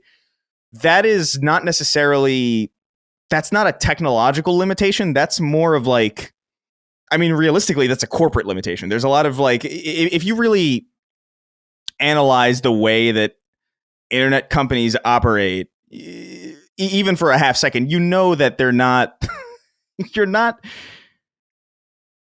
we have the ability to give everybody really good internet. The technology is there, like in spades. The reality is it's like there's all sorts of politics involved, and it's borderline drug war turf shit. It's ridiculous. So I don't foresee that getting fixed at all in the foreseeable future. I just that's done. I've lost hope entirely for that. So no matter how good technology gets, like that's a problem that will always be there. And so like that's kind of whatever. I think it's more likely that the technology to reach the bare minimum or the colloquial maximum of like what we would expect out of our hardware be that like 4K 120. I would argue even 4K 60 is really like probably like what most people would really care about. I don't think most people give a shit about 120. I see the difference, but I'm also like, I can see the difference between 30, 60 and 120, but to me 60 is perfectly fine. Like I've seen 120. It's like, yeah, that's good. I don't need it if it's going to impact everything else. I think it's more likely that we're at a point now, like you were talking about with graphics, where we've just kind of hit a point now where this is all we really need to be able to do. We really only need to be able to do 4K 120. Like we could do 4K or 8K 240, I guess, but nobody cares about that. And it's a lot of resource management that goes into that. And so if we just focus on this, technology will get better, devices will get smaller. And I think I foresee a future where like the technology to run a game at 4K 60, which will be bare minimum at that point, will be small enough that you could feasibly probably integrate it into a display or like into a TV. And you probably wouldn't even need a dedicated piece of hardware anyway. You just need like maybe like that device to be able to run it and then something in the TV to connect you to the service.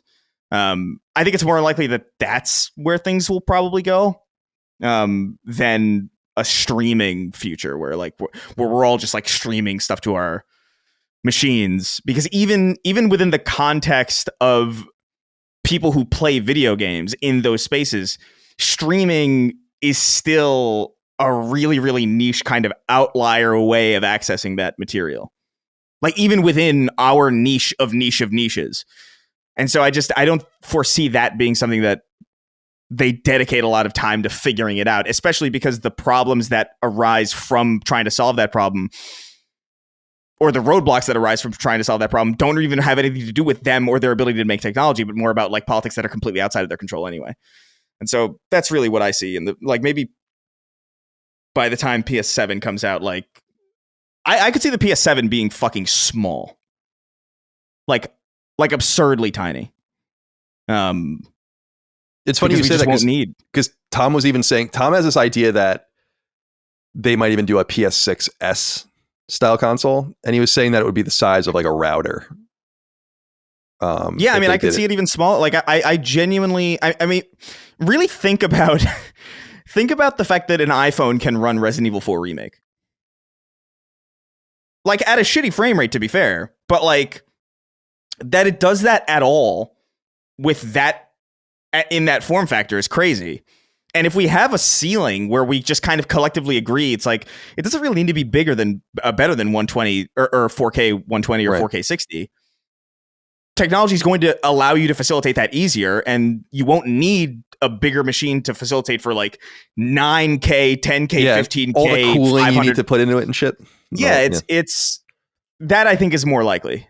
In fact, I think it's pretty certain. I don't know how quickly we'll get there, and I don't know what the landscape will look like, but I have to imagine that that's probably going to happen. I'm totally with you that we should have some sort of armistice, like tech race armistice at 120 for like 4K 120. And because and this is what I was saying, I didn't want to interrupt Dustin when he was flowing before, but that's what I was going to say is like, who, like 240 frames a second? Yeah. It's like, what do we do? Like, really? I've played games like that, and it is cool, but like I definitely like I don't need it at all. Like it's not something that's like that's even close to a make it or break. Like 60 to me is so fine. It's exactly as perfect as I need it to be. 120 is nice. It's everything, but that's the thing. It's like it's everything's like nice. Like that's nice, but then like there's like a necessary. I think 60 is the new necessary, really. Yeah. For games that aren't obviously pushing the envelope anywhere else. Like I have no doubt GTA 6 will be 30 frames per second and people will eat it up and they'll love it. But that's because I assume that game is going to be doing so much else to make up for that. But not every game is that. The thing about high frame rate games, Colin, is that it's really specifically for hyper competitive games, like playing Counter-Strike on PC, right? Yeah. And even then, like if you had me play Counter-Strike on 60, 120, and 240, I'd probably do a little better at 120 than 60, but it's not really going to make a difference for me as someone who doesn't play Counter-Strike. But for hardcore competitive, like people that are in, big esports tournaments, that reduction of that latency. And the other thing too is that once you get beyond 240, because there are monitors that do more than that do like 500 plus hertz, it is completely diminishing returns at that point. Like 240 is, it has to be, because like how can you even discern it at some point? Like, like maybe like I wonder what the human eye really discerns even. Well, a lot of that really comes down to like almost that's really only useful for like cameras and like footage for being able to, you know what I mean, like being able to capture more frames and more data. Oh yeah, like if you're slowing it down or whatever. Yeah, to do slow motion. Like I know there are cameras that could like capture like millions of frames or something, like something ridiculous, so that they're able to capture every single detail and slow it down. But yeah, there are diminishing returns even on like a typical computer monitor is only so big to the point where like I even feel like a 4K monitor is pointless. Like I don't know if you get much out of a 4K monitor compared to like a 4K TV. Just because it's like imagine having an 8K monitor, but the screen is already like so small. Like, what do you even? It's like having it's like having a 4K phone screen. Like, what are you getting out of that? The really? 4K monitor I can see though, because you're sitting so close to it. It actually makes more sense to me than a 4K TV. Because when you're sitting that close, the pixel density is going to be, it's going to be a factor. Sure. Yeah. I just feel like the pixel density being smaller in the first place kind of makes it feel higher resolution than it actually. It's almost like an illusion of things kind of look better on monitors anyway because they are condensed and you are so close. Right.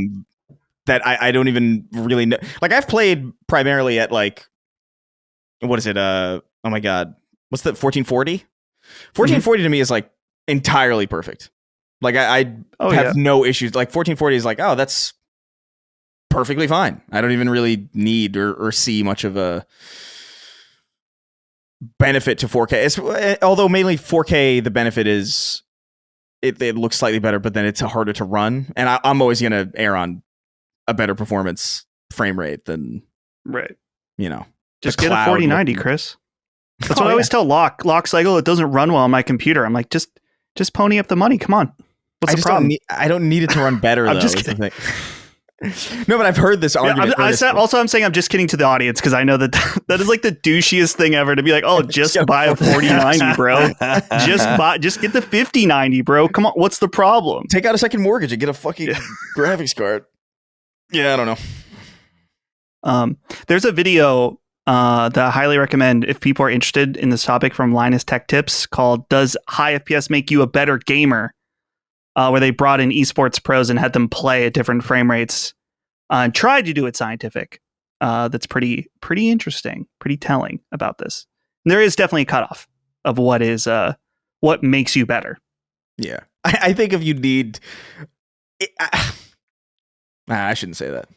I was gonna say like I feel like if you need to play at 240 hertz to be good at a video game, you're probably not that good at it.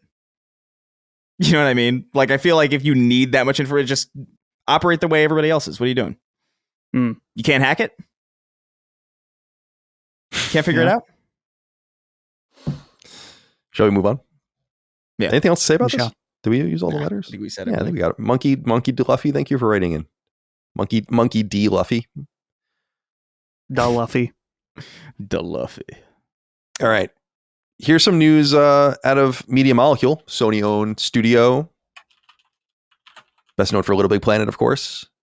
David Smith is leaving the studio. 20 years ago, I founded Media Molecule, he writes, with some wonderful people. It feels like only yesterday that I was noodling away on the prototype that grew into Little Big Planet. Today, I'm announcing that I am leaving Media Molecule to focus on personal creative projects. Most of the founders came from Lionhead, a chaotic petri dish of creativity, and I couldn't have wished for a better training ground. Strongly influenced by that unconventional creativity, Media Molecule was born of a restless yearning to make exciting new experiences that we deeply believe in. We love making games, and so we naturally wanted to share that joy of creativity with our players. I'm proud to say that all of the games we've made and are making, the spirit of creativity and joyfulness suffuses them all. This has been an unregrettable use of those years. More recently, I've been feeling a growing itch to explore truly wild ideas and make things based on my personal whimsy. Though I still greatly enjoy the creative dynamic of working at Media Molecule, there simply aren't enough hours in the day to work there and on my personal projects without entirely giving up on pursuing that mythical creature called the work-life balance. So I've made the difficult decision to step away. I hope to be involved with Media Molecule in the future and to drop in from time to time. I greatly enjoy working with the team. It's a very different bunch to what we had 20 years ago, but the positivity and free exchange of ideas remains true to the founding spirit of the company. I'm leaving the company in very good hands. David is the gameplay director and has been the gameplay director of all of their games, and you can kind of use that all of their games comment a little loosely these days because they haven't released a game in many years now. This is the final of the 4 major co-founders of Little Big Planet to leave. They're all gone now. That's Alex Evans, Mark Healy, and Karima Tooney are the other three. And obviously, like you said, they came from Lionhead. Lionhead itself came from Bullfrog. So this is a pretty interesting legacy of creative games. Obviously, Peter Molyneux's spirit is heavily imbued into Media Molecule, even though he had nothing to do with the studio. You can see that being like the shadow PlayStation version of a Molyneux studio. Of course, Lionhead was purchased by Xbox in 2006 before the release of Fable 2, which I think came out in 2008. So they were in the family for a while, and that's when those guys split off and made Media Molecule, pitched Little Big Planet. Phil Harrison obviously heavily involved in getting that over the finish line, all of the rest. Dustin, where are you on this? I don't know. I just can't. I don't like talking loosely about people's jobs and these companies. It's real. It's a real life. It's disruptive. It ruins people's fucking lives but like, I just don't know how the studio is still going. And I've said before, I'm really, really hope I'm wrong, but like, I can imagine a reality where these guys don't release another game, and they've just wasted so much time, so much energy. I was thinking that when they showed up with what would become Dreams at the PS4 reveal event in New York City, that was January 2013, they were already 2 years distant from Little Big Planet 2 at that point. And Tearaway obviously was released in 2013 on Vita, but that was like a small group of people that were doing that game on the side. Like, these guys literally really have released virtually nothing. And Dreams obviously was their big project, totally mismanaged. But as much as it pains me to say, like, these guys dropped the ball and are really, I don't know. It's just disappointing. Like, we could have had a few more Media Molecule games in this time period and had that whimsy and that kind of that spirit that people loved, and they just weren't able to execute on it. So while David Smith leaving is a huge deal because now that's the last of the original people, I don't know that the team has had much spirit in a while. And I feel bad saying that because I know a lot of hardworking people work there and they're trying hard, but it's just like, I don't know what you're doing. I just don't know what you're doing. Yeah. I wonder, surely they're underway with a new project at this point. I wonder if they're going to make something more traditional, what does that even mean for a Media Molecule game? I think going back to Little Big Planet would be weird. But the creation aspect of their games is so core, and they've kind of went full maximal with it with Dreams, and we saw how that worked out. And it's interesting in your interviews with Shuhei, I can't remember which one, where he was talking about how the plan was Sony wanted for it to have the ability to export games, and they kind of couldn't figure that out. So the ball definitely was dropped on that. I wonder for David Smith, if let's say they are working on a traditional project that's a little more safe, and maybe it's not exciting for him. Again, totally speculation right now. He might have personal projects. He's at the point where he's probably got some money and he can go and start a small team and kind of bring back that original energy from Media Molecule, where they might be kind of locked in right now, where it's like, yeah, you guys waste too much time. We need just something that is going to do well, right? And so who knows? I could totally see him wanting to go and do an independent project and potentially make tons of money depending on how good his idea is and the execution. But Media Molecule right now, it's like, yeah, when are we going to see something? Because even think from the time that Dreams has kind of gone away, it's been quite a few years now. So what's going on? It's been I just think woefully mismanaged. Like, you can't give your flighty, spacey creative studio, you can't give them all that rope. You just can't, you gotta produce the game. You gotta produce the project and keep them focused. It's I don't know. Chris, what are your thoughts here on this? Dave Smith leaving, all the founders now gone. I think Media Molecule still has more than 100 people working at it, so they're doing something of some size. I don't know. They're obviously not going to push the power limit in the envelope, so they don't need like a shit ton of people working on these games. But I don't know. What do you have to say? What are your reflections?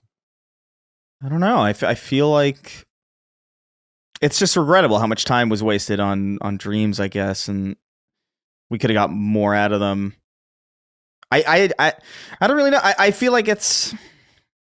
I think the criticism is fair. I also just kind of feel like I don't know what they're working on now. I would have to see what they're working on. You know what I mean? Like I would have to see what this next thing is to feel any type of way, really, because ultimately, they are still a very unique studio and they do very weird shit.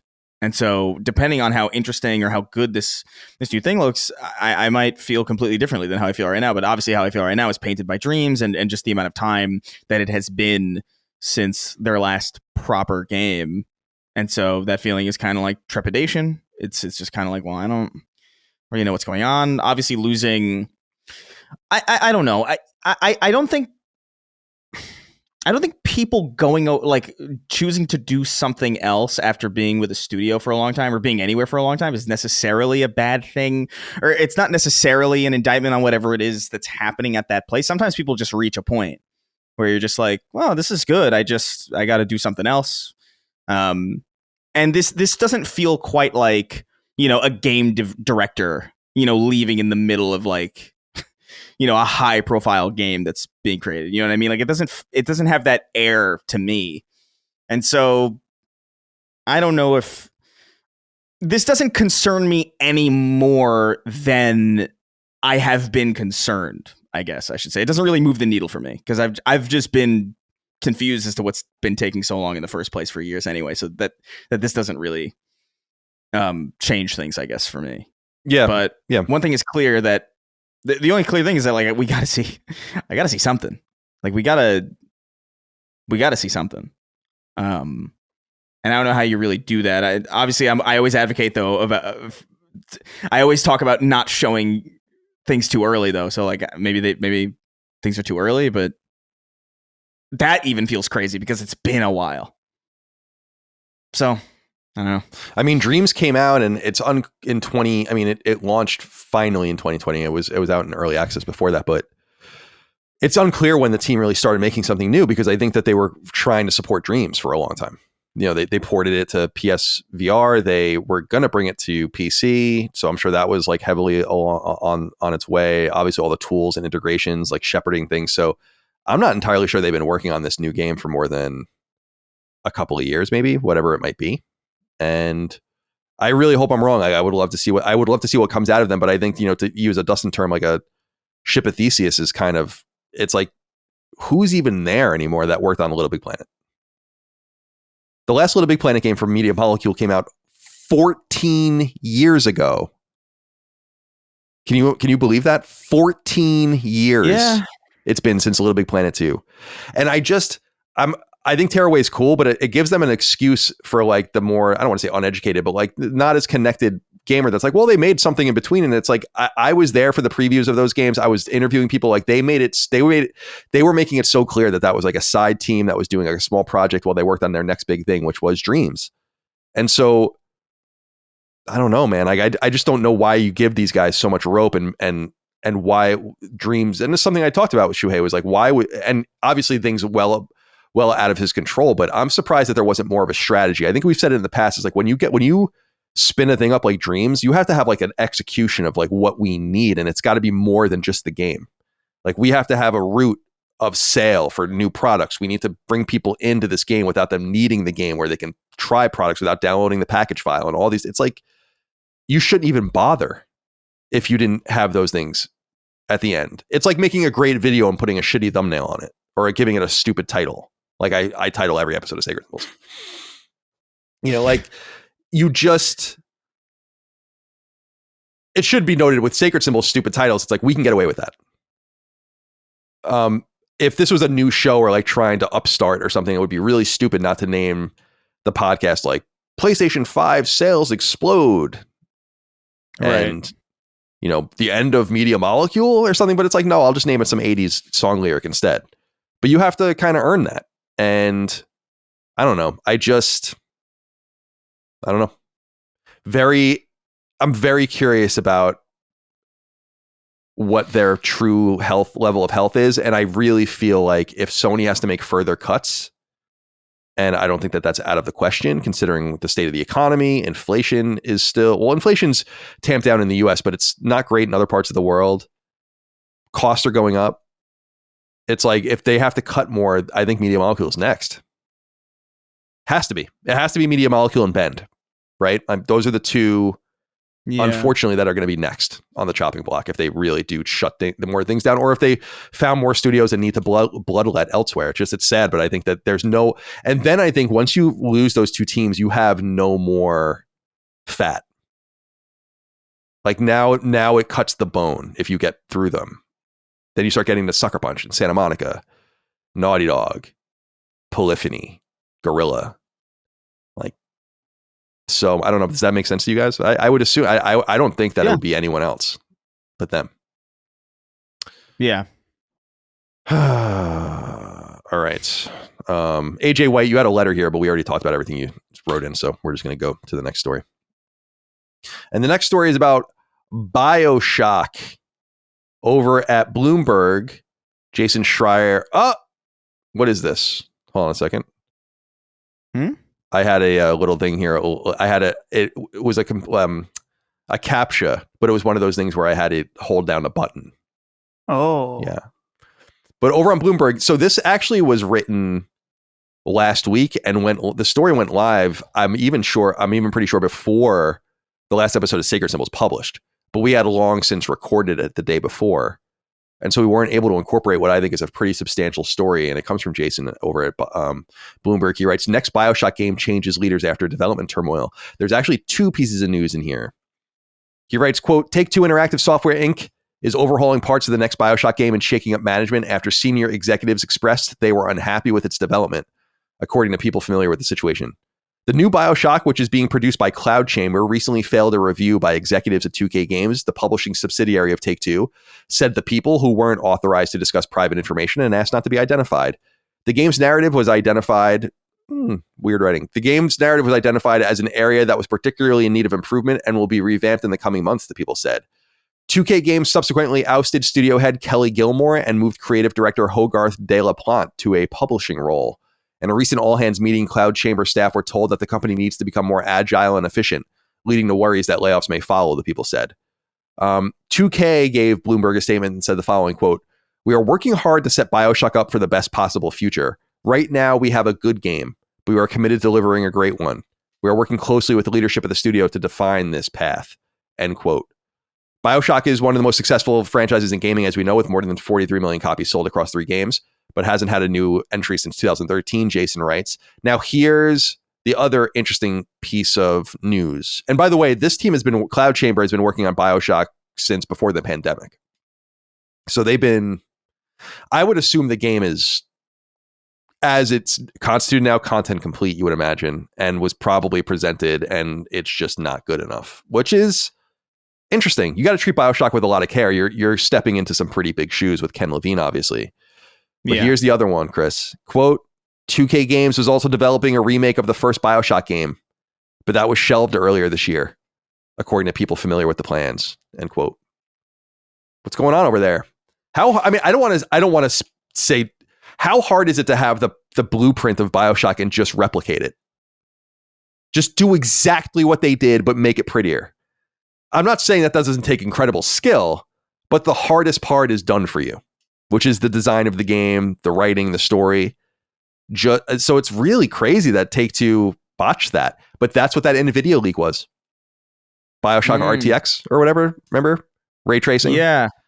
That must have been an acknowledgement of them working on that build. So that was also in development for a while, and they totally pulled the plug on it. Such a disappointment, because I don't think Bioshock really needs to be remade, but if they did it right, I wouldn't hate it. Certainly not. It would be awesome to have it in Unreal 5 or whatever the fuck they would build it in. I don't even know, because I think Bioshock is in Unreal 2.5, right? Or something. I think so, yeah. 2. I feel like X. I remember seeing Unreal all over that game, yeah. Well, Chris, I mean, we're all Bioshock fans, but I'm wondering what you think of this. As I reported back in 21, 22, this particular version of Bioshock is, at least as was constituted when I was told about it, and this was obviously verified by many other reports later, was it takes place in Antarctica. So it's like an Arctic setting, and it sounded cool, but It's good, but not great. What do you think? Yeah, I mean, I don't know. I am kind of I was not hungering for more Bioshock because I do feel like it's just such a unique thing. I love it so much, and so part of me was when it went away for good, I was kind of like almost like relieved that it couldn't get ruined. Or that it wouldn't have like, but you wouldn't have like Bioshock 3 or Bioshock 4. It didn't get like sequelitis or something.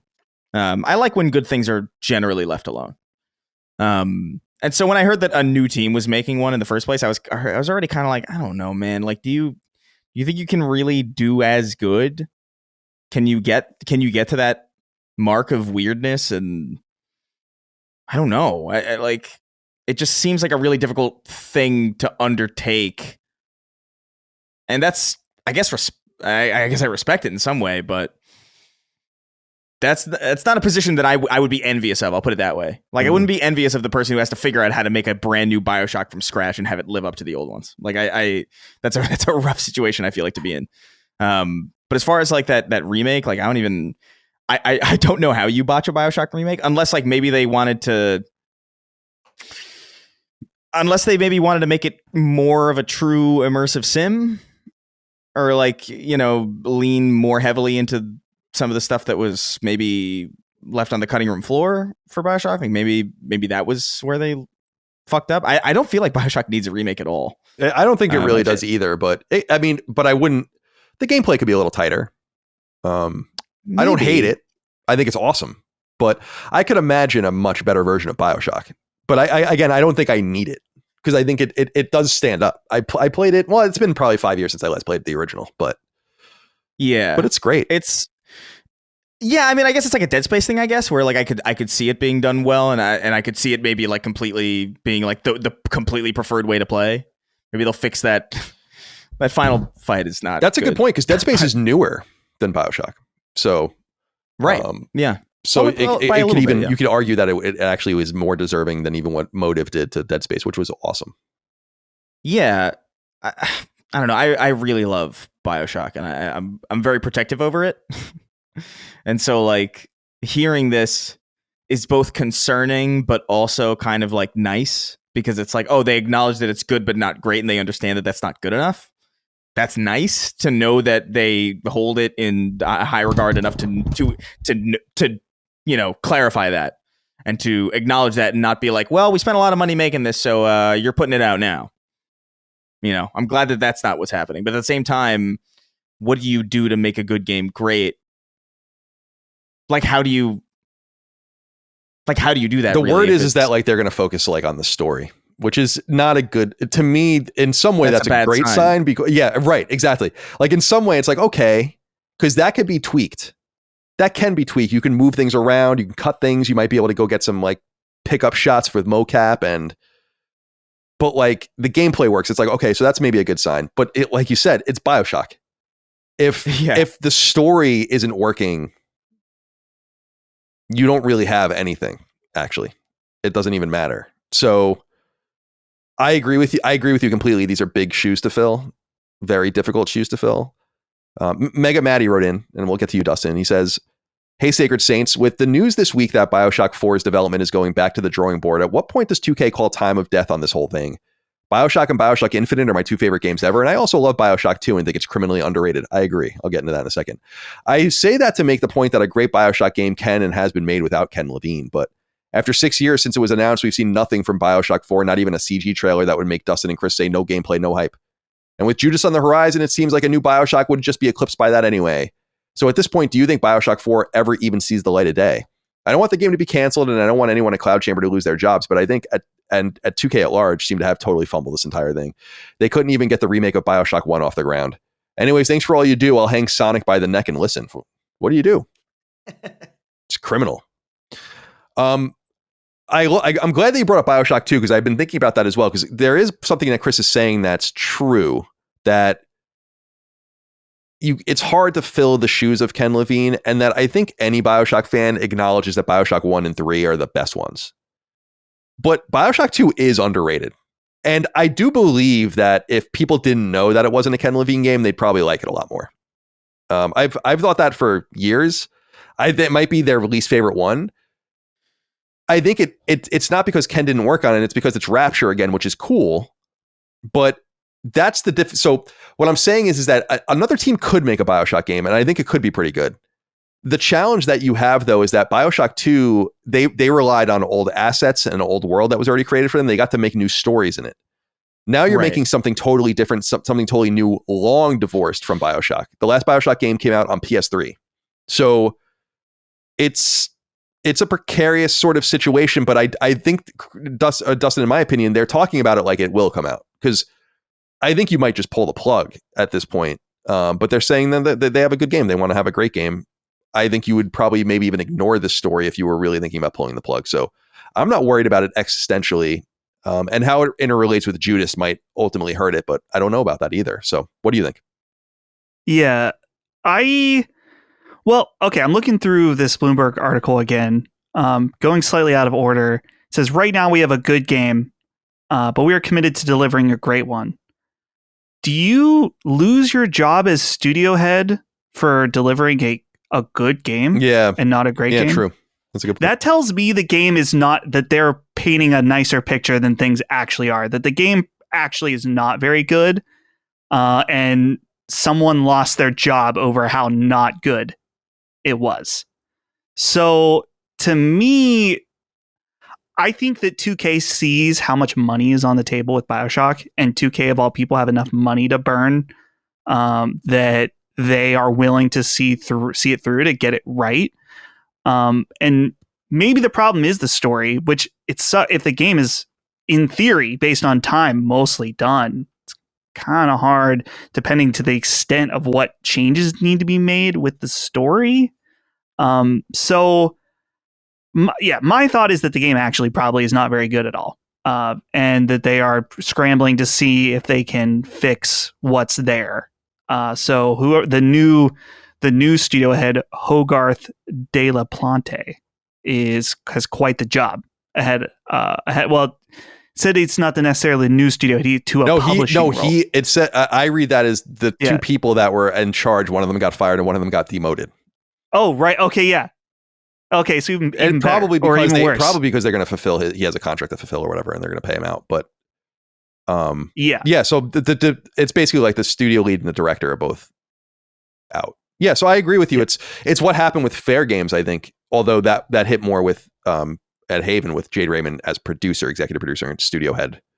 She obviously left in quotes, but I can't imagine that was unrelated to the really soft reaction of Project Heart's close test. So I don't know. That's a great point. It's a fair point. The Bioshock remake, I think I agree with you guys that it doesn't need to be remade. Sort of like how Dead Space didn't need to be remade, but we saw you guys mention that, how great it came out. And I could totally see a full graphics overhaul along with tightening up some of the gameplay. I specifically think of like the aim down sight in Bioshock 1 is pretty dated at this point. And I just think seeing Rapture in a beautifully remade graphics with ray tracing and all the niceties we have now, it could be incredible. I mean, it's goosebump worthy to think about it. If they could do it like Dead Space and keep it like pretty much like, oh, this is kind of how I remember it, and maybe even doing some gameplay things where it's like, instead of having separate levels, it is actually just Rapture is one location that you seamlessly go to, like the game implies that it is. That would be cool. And there are certain things to improve for sure. I just like, I guess I don't understand how they couldn't figure those things out when, I mean, like Colin, you said, the hardest part is done for you. Oh yeah, that doesn't make any sense. The only thing you have to figure out is tightening up the controls a little bit, making the exploration more seamless, and then my note would be to just fix that last fight, because it's just it's just weird. Yeah. It's weird. It's not good. It's very video gamey. It's funny. Yeah, go ahead. I love Bioshock with all my heart. It's a bad part of that game. I think I'm sorry, Chris. I was going to say, I'm sorry to interrupt you twice. I was just going to say, I think that the last boss fights in both Bioshock and Bioshock Infinite are both not very good. Actually. Yeah. Yeah. they're the weakest parts of the game, which is fine because the rest of it is so good. But it's like the zero gravity parts in Dead Space 1 where I'm just like, damn, these are not good at all. And the remake fixed it completely. Like, those are some of my favorite parts in the remake. And so if they can do that with the parts of Bioshock if they can refine Bioshock to a point that's even more perfect than it already was, like, that would be really cool. I just don't know how that wasn't, I don't want to say easy to do because that trivializes a lot of work, but like, again, the hardest part is done. Right. We have a few very good examples of these more very direct remakes, whether it's Dead Space, Oblivion recently. Coming up, we've got Metal Gear Solid Delta, which remains to be seen whether or not that's of, good quality. It looks like it will be, but who knows? So it certainly seems like a company like 2K could get it done. So I'm very confused why that would be shelved. Yeah. One thing I would like to say, because you mentioned like with Bioshock 2, and that like if people didn't know it was a Ken Levine game, people would like it. I don't disagree that that's true. But that was not, I will say objectively, that was not the case with me. Like, I remember playing, I didn't know who Ken Levine was until Bioshock Infinite. And I remember playing Bioshock 2 and being like, I don't like this at all. I still haven't finished it. Because I just I didn't like being a big daddy. I thought that was like kind of it's a choice. I think they tried to figure out how they could reuse the world and came up with some solution, but I agree with you. It's the weakest by far, but I think people are a little hard on it. Where when the Bioshock collection came out on PS4, what was it? I don't know, 8 years ago or something. And I platinumed all of them again. It was like, this is pretty good, especially removing the multiplayer distractions and all of the rest and just letting it be. I forgot about that. And doesn't Bioshock 2 have like iconic DLC, or am I making that up? Yeah, wasn't it? Is it Fulbright? Yeah, Fulbright did the DLC. That's right. Yeah. Minerva's Den. Yeah, Minerva's Den. That's what it was. Where people like really love that DLC. That. People love all the or not all of them, but many of the. I don't say even many. There are not that many. Some of the expansions of Bioshock. Maybe I'll get around to playing it. I definitely didn't like it at the time because I just felt like I was just too slow, and I was like, I don't know if I want to be this character really in this world. But it's also been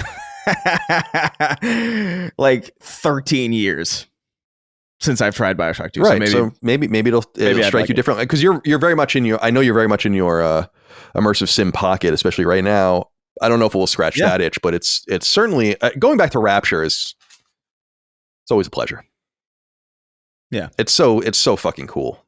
Like Rapture is just the coolest setting in games. One of the all-time greatest fictional settings in video games. Certainly. And Colombia is not so far behind, to be perfectly honest with you. That's why I was excited to see the Antarctic whatever, because it's like you obviously have to either go to space, and maybe that was an idea, but Judas obviously is going to space, so you nix that. And the other way is like you can do something underground, which would be interesting, but kind of redundant with what they did with Rapture under the water. So maybe you go to the Arctic where no one will see you.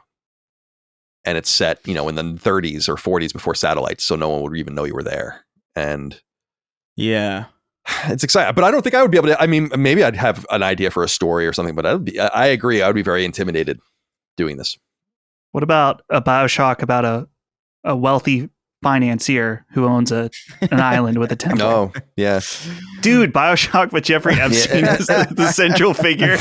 He's the Andrew Ryan of the game. That'd be it's like some CIA thing from the 70s or whatever. Yeah. Oh my God. Jesus Christ.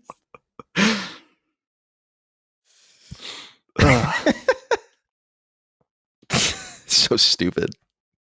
I don't like the context that puts the little sisters in. Yeah. Oh no. It's bad news. It's bad news bears, man. All right, I wanted to check in with China Hero real quick. Of course, the China Hero project is Sony's initiative to help fund and extract games out of mainland China for use on PlayStation 4 and PlayStation 5. And they've had some varying success. We bring up over and over again Fist, Forge, and Shadow Torch, Anno Mutationum, Hardcore Mecha, Animal Force, In Nightmare, and most recently Evo Tinction are some of the games that have come out of China Hero. So nothing too huge, but the biggest China Hero game I think yet is coming at the end of August. By the way, there's probably 6 or 7 games coming out that week that I'm going to buy, which is nuts. I don't know the last time that's even remotely been true. Maybe not. Maybe like 5, definitely. And so one of them is Lost Soul Aside. Lost Soul Aside was one of the first China Hero Project games and has been in development forever. And it is finally going to come out August 29th. We know it because the game has gone gold, according to postings on social media. This game is significant, not only because it's probably the highest quality game that they've done, but it's the first one that Sony itself has opted to publish.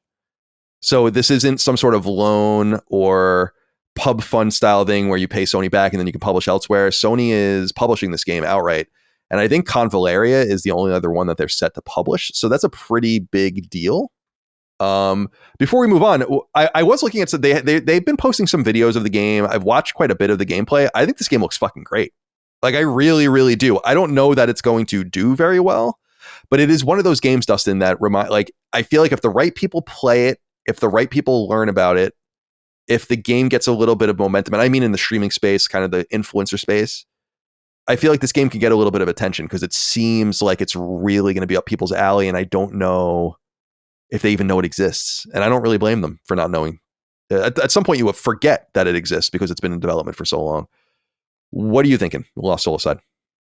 Yeah, every time I see gameplay of this game, I think it looks awesome. I feel just a little bit of hesitation just in that I wonder if the story is going to be lame or maybe it won't run very well or something. I don't know. There's just like a few question marks about this game still. I almost feel maybe a little less than like Stellar Blade. I felt pretty confident that Stellar Blade was going to be good, that I bought it on launch day and it was great. So I'm hoping that that's kind of a situation where this game comes out and we're all like really surprised by how full featured and great it is. So this is a game that when it comes out, I'm going to be waiting. I'm going to wait and see what the reviews say before I make the purchase. What are your thoughts on Lost Soul Aside? Chris, are you going to check it out when it comes out to PS5 and PC as well, August 29th? I don't know, man. It feels like a busy time. So like that, this hasn't really grabbed me yet. It looks good, but there's something about it that's like I don't see a hook for me, really. It just kind of looks like not Final Fantasy as I look at it. And I don't know if that's really like all that. It does resemble Final Fantasy 15 aesthetically, and then action of 16. Right. Yeah. Not as pretty. So like, yeah, sure. So I don't really know how I feel about it. It's not particularly enticing to me. If I were to check it out, though, I would probably. This is definitely a wait to see like what the temperature is, kind of thing. Like I wouldn't buy this sight unseen, or like a pre-order for sure. There are 13 other China Hero game projects in development right now.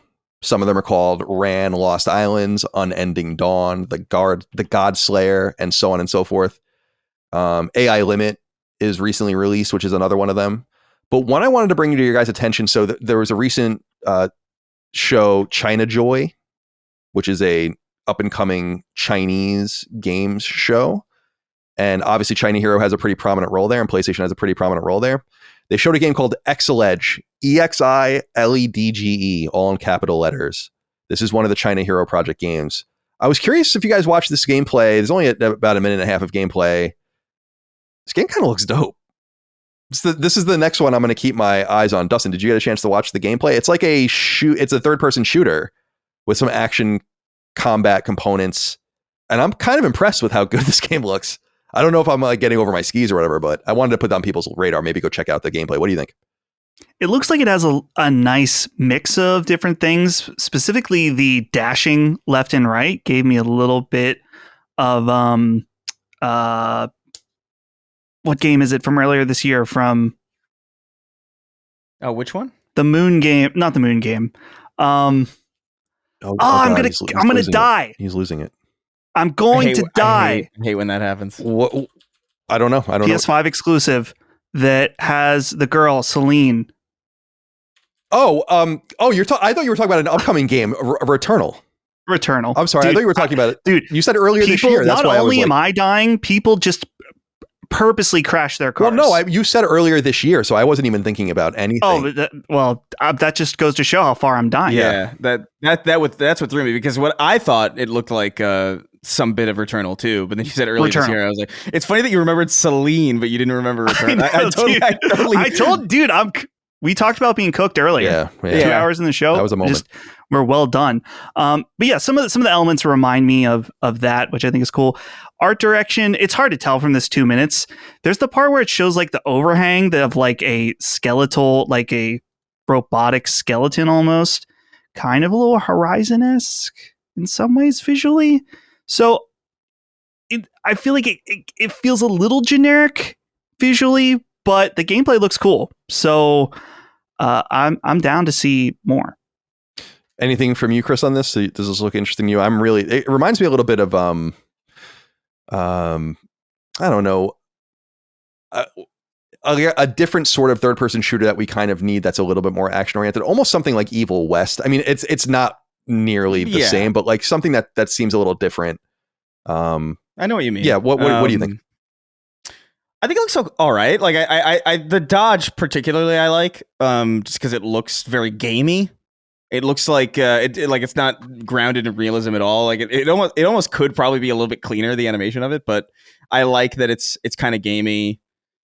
I don't know if this even makes sense, because I'm not even confident that I've really even seen what this game looks like, but this feels like it's got like binary domain energy or something. Like where like it just kind of feels like, okay, this is like it's some extra thing. I don't even know where I would put this as far as like what this looks like, because it kind of looks like a lot of things I've seen, but also nothing. It's weird. It feels contradictory to look at, but it looks like it could play well. And I like some of the designs. I like the guy at the end with his red gun and he's got like almost like a Death Stranding 1 Higgs golden kind of skeletal mask. Looks kind of neat. I'm curious. We'll keep an open eye. Yeah, we'll keep an eye on that and the other 13 games that are currently in the China Hero Project. Remember, there's the India Hero Project underway with its first half dozen or so projects kind of spooling up. And then MENA Hero Project hasn't announced their games yet, but that's the Middle East and North Africa. So Sony, I think, doing a really wonderful job aggressively getting into these emerging markets and extracting games from them. I think it's just they're absolutely dominating their competition in this regard. They're not very impressive. And obviously they have a lot of inertia. They're selling a lot of units of their hardware and all the rest, but I don't think they're necessarily acting very impressively or proactively in some ways. I think this is one of those examples where they're lapping everyone, where they're going and finding shit. And I think that's cool. Now, the problem is a lot of this stuff's just getting pooped out and no one knows it even exists. I know people are complaining about that with AI Limit, and Evo Tinction is another one of those games where it's like, this is pretty cool. I don't know why you didn't bring anyone's. I mean, you must have sold nothing in the tens of thousands of copies of Evo Tinction, probably. I think that's probably even generous. It's too bad. So I don't know like exactly what their plan is, but I think you should expect a little bit more of a push of Lost Soul aside, because Sony is really publishing it. They have a lot of money wrapped up in it, comparable to the other games. Okay. A few more pieces of news here. MP First. We've been talking about these guys a lot recently. This website, mp1st.com, MP First.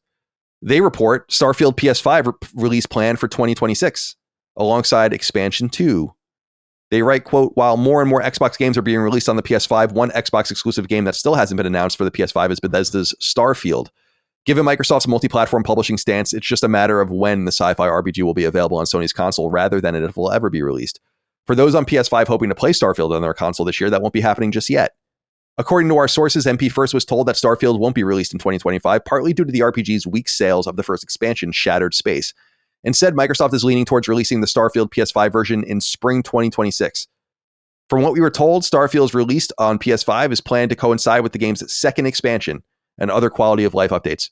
We're also not expecting any announcement about the PS5 version of the game at this August Gamescom, so don't expect it to be shadow dropped like Bethesda's The Elder Scrolls 4 Oblivion Remastered. Do we care? I mean, there have been so many people over time that have told me that I should play this game, that I would really like it, especially because I'm such a I'm a sports nerd, but a space nerd. But I don't know, man. Like I just maybe I'll see like what the quality of life updates are and what it looks like, but it just didn't look very good. Like I just don't know that I care. But I know it'll probably do pretty well. I would assume they would sell a couple million copies probably on PlayStation at least. Because I think I know that Starfield is a weaker Bethesda mainline game. It's not Fallout 3. It's not Fallout 4. It's not the Elder Scrolls 3, 4, 5, whatever. But I still think that the game is a much more respectable seller than people give it credit for, and is certainly well above the mean. So I think it's safe to assume that game is good for a couple million on PS5. Easy. And I think there's probably a lot of latent interest in it. So did you both played it on Game Pass? Well, to varying amounts. I played it on Steam for, let me see, actually I have Steam open right now. 95 hours. Wow. That's a lot.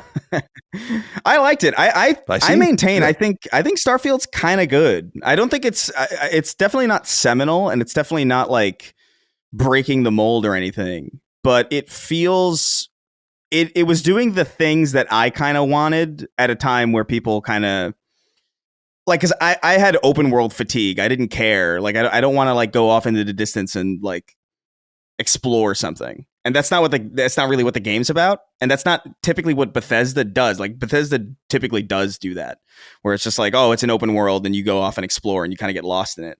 Starfield is more, I would compare it more to like a Mass Effect 2, where it's more about hubs and kind of quest lines and character interactions. It's pretty good. Like I think it plays pretty well compared to a lot of Bethesda games. I like the vibe of the NASA punk aesthetic is cool. I actually do think on some level of the Bethesda games that I know and have played, I do think Starfield, I think you probably would like Starfield, because it isn't like this open kind of like arduous like Ubisoft kind of thing. It is more linear. It's a little bit more direct. It's more about vibe. It's got pretty good gunplay too. I mean, for for a Bethesda game. I don't know. I think it's kind of overhated. It's definitely not fantastic. It's not like 10 out of 10 or anything, but yeah, I had a great time with it. I'll keep it open. I think about it every now and again too. I think about like I heard that expansion was terrible.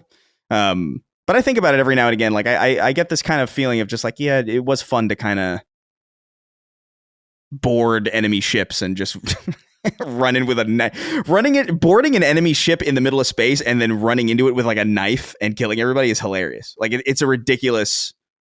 The idea of that is so insane. And so I kind of defend it, but it's definitely not everybody's cup of tea.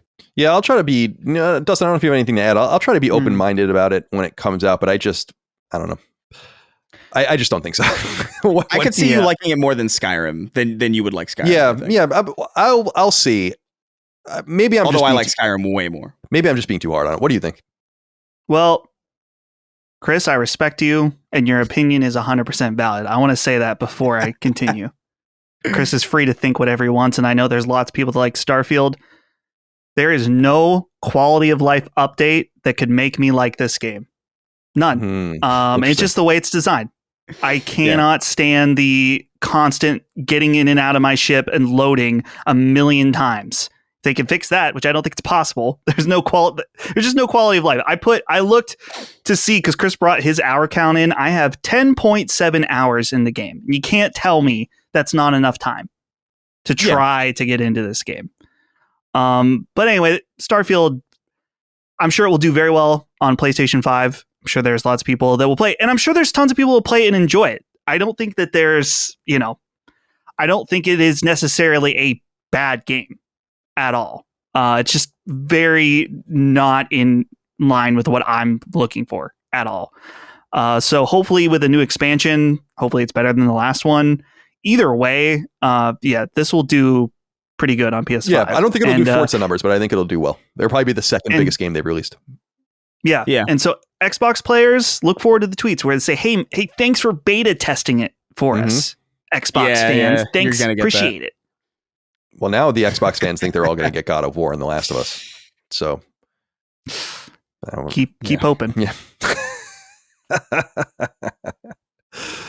All right. Maybe, who knows? Who knows? All right. This was announced last week. I don't certainly give a shit, but a lot of people were excited about it. This was specifically when we were streaming. Was it on Monday? when this was announced, or we were streaming when this was announced. Yeah, I don't know if it was a Friday. Because I was like, we gotta. Oh wait, was it on Friday? It must have been on Friday. I was like, we gotta hold the episode. We gotta cut in. Darksiders 4 has been announced. I like the logo and that they're using the 4 lines. Like there's an alternate Roman numerals are obviously I, and then IV, and so on. But there is a Roman numeral alternate that does 4 as 4 eyes, which is cool. And you see that on some like old inscriptions and stuff. So I think that's pretty cool. The original Darksiders, of course, came out in 2010 from Vigil Games. And the sequel also from Vigil Games arrived in 2012. And those were both published by the old THQ. And then the Darksiders IP was acquired by Embracer Group, or what would become Embracer Group, and revived under the THQ Nordic banner. THQ Nordic's fully owned studio Gunfire, which I believe is in Texas, took over the game, and they released Darksiders 3 in 2018. And then Darksiders 4 hasn't been dated, but is officially announced, also from Gunfire. People are amped about it. I've always felt like I'd probably dig Darksiders. I just never really... I played the first one a little. People can look at my trophies. I don't know exactly how far I got into it on PS3. But I never played any of the other ones. And maybe one day. But it's one of those things that's like, I don't know. I don't know if I'll ever get to this, but I probably would like it. So this doesn't do anything for me, but I have to acknowledge it. Any thoughts on Darksiders 4 from either of you? I had never played a Darksiders game, so I cannot give you 5 to 10 minutes. 323,000 views on the trailer in 6 days is not great, but not nothing on the official Darksiders YouTube account. So, what was that Diablo like that was in the Darksiders world? Genesis? Maybe. I've heard that was good. That was the Airship Syndicate, like top-down game. Yeah. That was from like... Oh yeah, Darksiders Genesis. Yeah. I heard really good things about that. That was the one that intrigued me the most. Currently has a mixed reviews on Steam. Oh, interesting. Something went awry. Something went wrong. Chris, are you a Darksiders guy? We never really talk about Darksiders. I feel like you're not a Darksiders person. I mean, not for any real valid reason other than I just really haven't played it. I've only dabbled. I think to the extent that I think I might have rented one from like Gamefly was probably before. I don't know. I've played a little bit of Darksiders. I just don't remember the context. I don't remember if it was like a demo or if it was at a friend's house or what. But I liked it. I didn't like it at that age enough to, save for weeks or months to go buy it full price or even at a bargain bin. So clearly it didn't stick with me.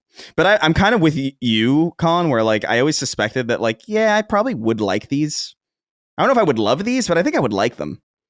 But I just never got around to them, and I never even. I don't even think I've ever even seen them at a glance on sale for a price that I would want to get them for. Like it just hasn't been a part of my life at all.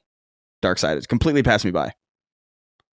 But I heard people like it though. Yeah, people do dig it, and I wonder how it'll do in Darksiders 4. I felt like the comp that people used to make most was Zelda. I don't know if that really? like old Zelda. I've heard that. Yeah. Mm-hmm. Which is, I don't know if that holds up through all the games, but I remember specifically the first one was people were like, it's a 3D Zelda game. And I was like, that's interesting. And I think that's why I gave it a chance, but I was blazing through so many games at the time. I wasn't keeping up very well. Yeah. All right. Just a few more things here. I saw this posted on Automaton, a website we've been, automaton-media.com, which is a website we've been citing more and more often these days as they translate a lot of things outside of Japan. And they write, Silent Hill F features more action gameplay to avoid being a Silent Hill 2 clone, but also to appeal to younger audiences, producer says. And they write, quote, this highly anticipated new mainline entry into the Silent Hill series, titled Silent Hill F, is scheduled to release on September 25th. While the game will be making a stylistic departure from the direction of previous titles, returning fully to its Japanese horror roots, it will also switch things up when it comes to gameplay. Silent Hill series producer Motoi Okamoto and Silent Hill F director Al Yang, much easier to say, recently talked to GameSpark about why they decided to shift towards more action-focused gameplay with the new title. GameSpark is a Japanese gaming website, so Automaton was kind enough to translate. And they say, Okamoto explains that While his goal for the Silent Hill 2 remake was to maintain the appeal of the original, he wanted to take a different approach with Silent Hill F.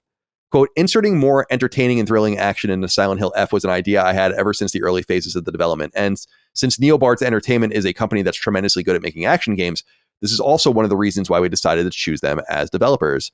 The Silent Hill series isn't considered a game that has entertaining action per se, but as we're opening our doors to new players, we began to wonder what it would be like if we added more of those elements into the game. Challenging action games are gaining popularity among younger players nowadays, so I believe that if we implemented such elements into the game, it would resonate well, even with people who are new to the series. And he also goes on to say, and I thought this was a really interesting quote, we didn't want to end up recreating Silent Hill 2 over and over again. We were aware that there was no reason to keep making clones of it. So in order to avoid repeating what previous major titles did, we decided to make an action game, or to make the action, stand out more. The game, like I said, comes out September 25th. I'm super excited to play it. But I'm wondering what we think about this, because Silent Hill is not known for its action. We're kind of fresh-ish off of Silent Hill 2 remake last fall, and it's much more of a deliberate horror game with action components in it. I platinumed the game, so I beat the game using no guns. So obviously it's not incredibly action-oriented. You have to fight, obviously, once in a while. You use crowbars and wooden boards and shit, but it's different. It's a puzzle game, really, at its heart. So what do we think about this? Dustin, Silent Hill being more action-oriented, Silent Hill F, September 25th. Does this appeal to you? It appeals to me.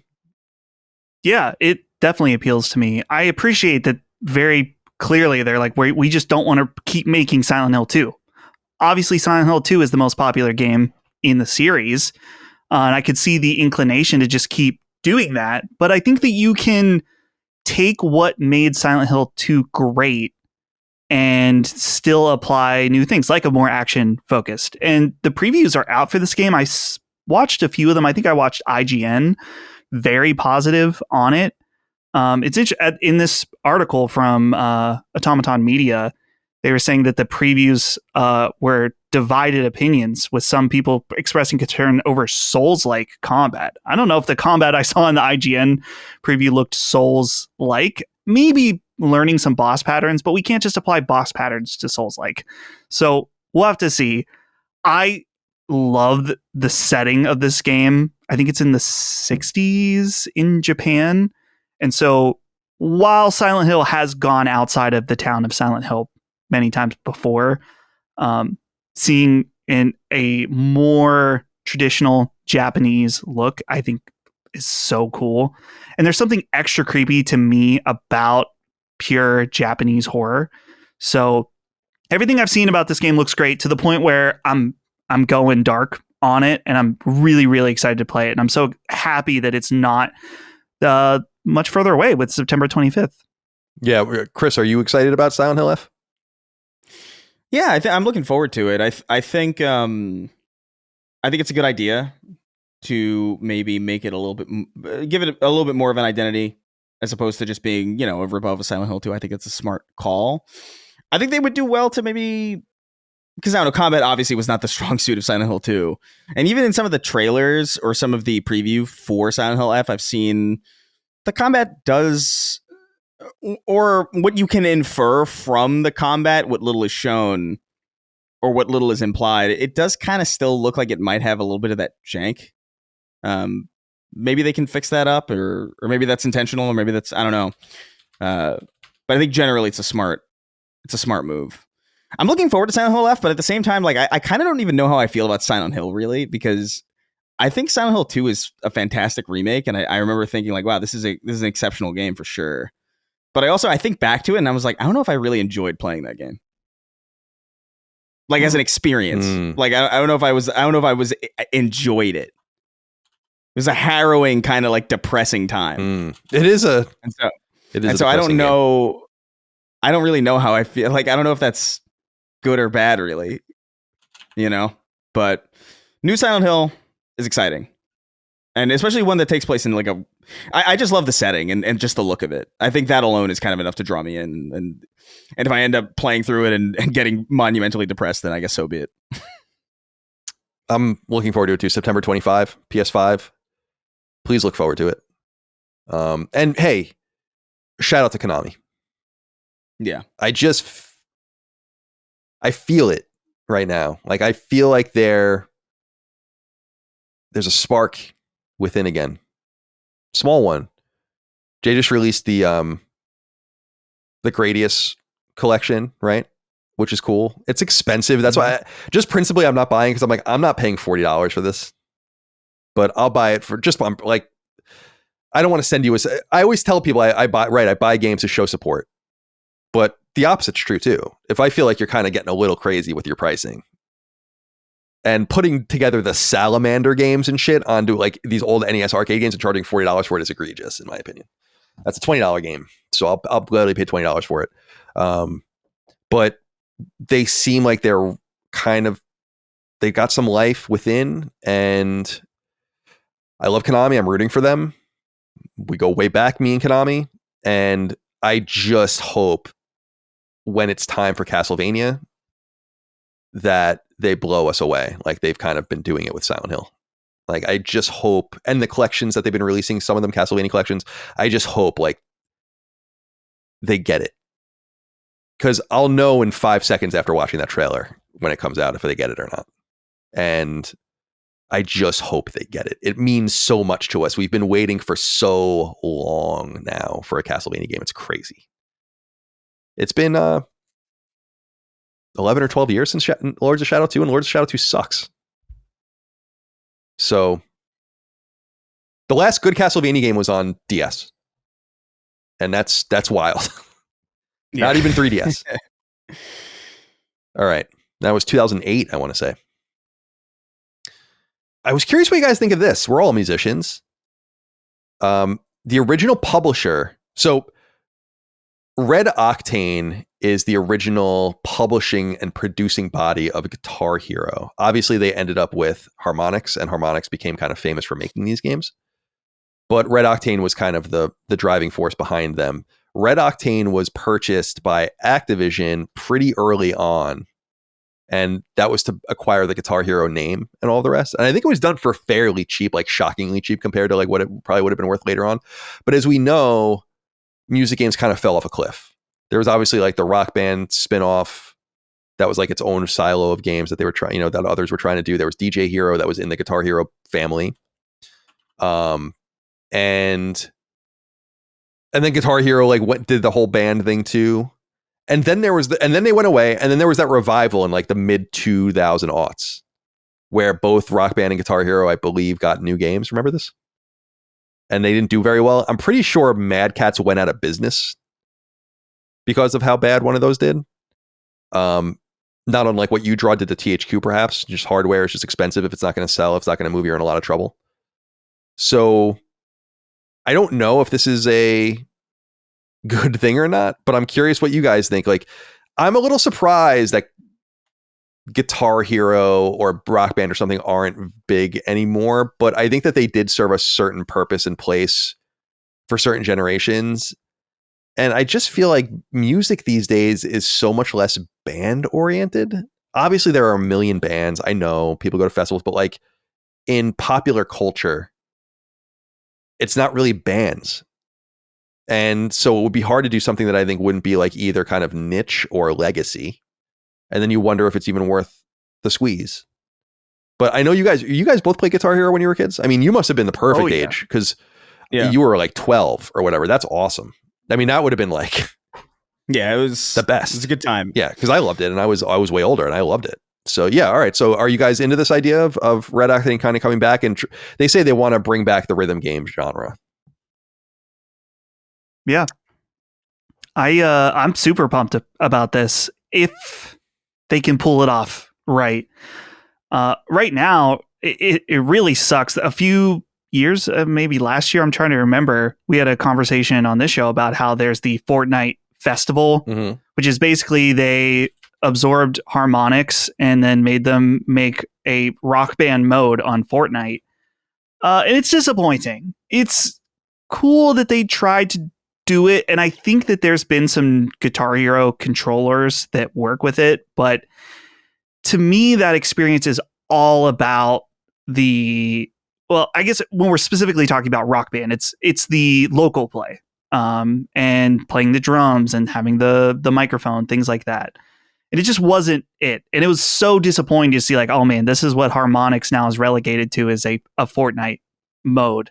So to see Red Octane try to bring this back, and there's been some really great looking new Guitar Hero controllers announced. This one company, CRKD, has a guitar that's partnered with Gibson coming out. Or it's either coming out or is out, that looks phenomenal. So the hardware is there to make this happen. The hardest part, of course, is going to be licensing and the songs. Like, these games it'll live and die by the tracks in it. So I really hope they're able to work that out, because I feel like it is time for a revival of either Guitar Hero or Rock Band. I'd love to have overpriced plastic instruments all over my living room again, if it means I can have that experience of playing with my friends, to the point where even like I want it back so bad. I think it was last year. I have a modded, well, my Xbox 360 isn't modded, but you can do a modded save to put custom songs in Guitar Hero or Rock Band 3. So I have that like all set up. I still have instruments. I still have the drums. And so like New Year's Eve, we were playing Rock Band and had a great time. So I'd love to see that brought into the modern era. It's going to be tough comparing to how great things were at one point. Yeah, I wonder.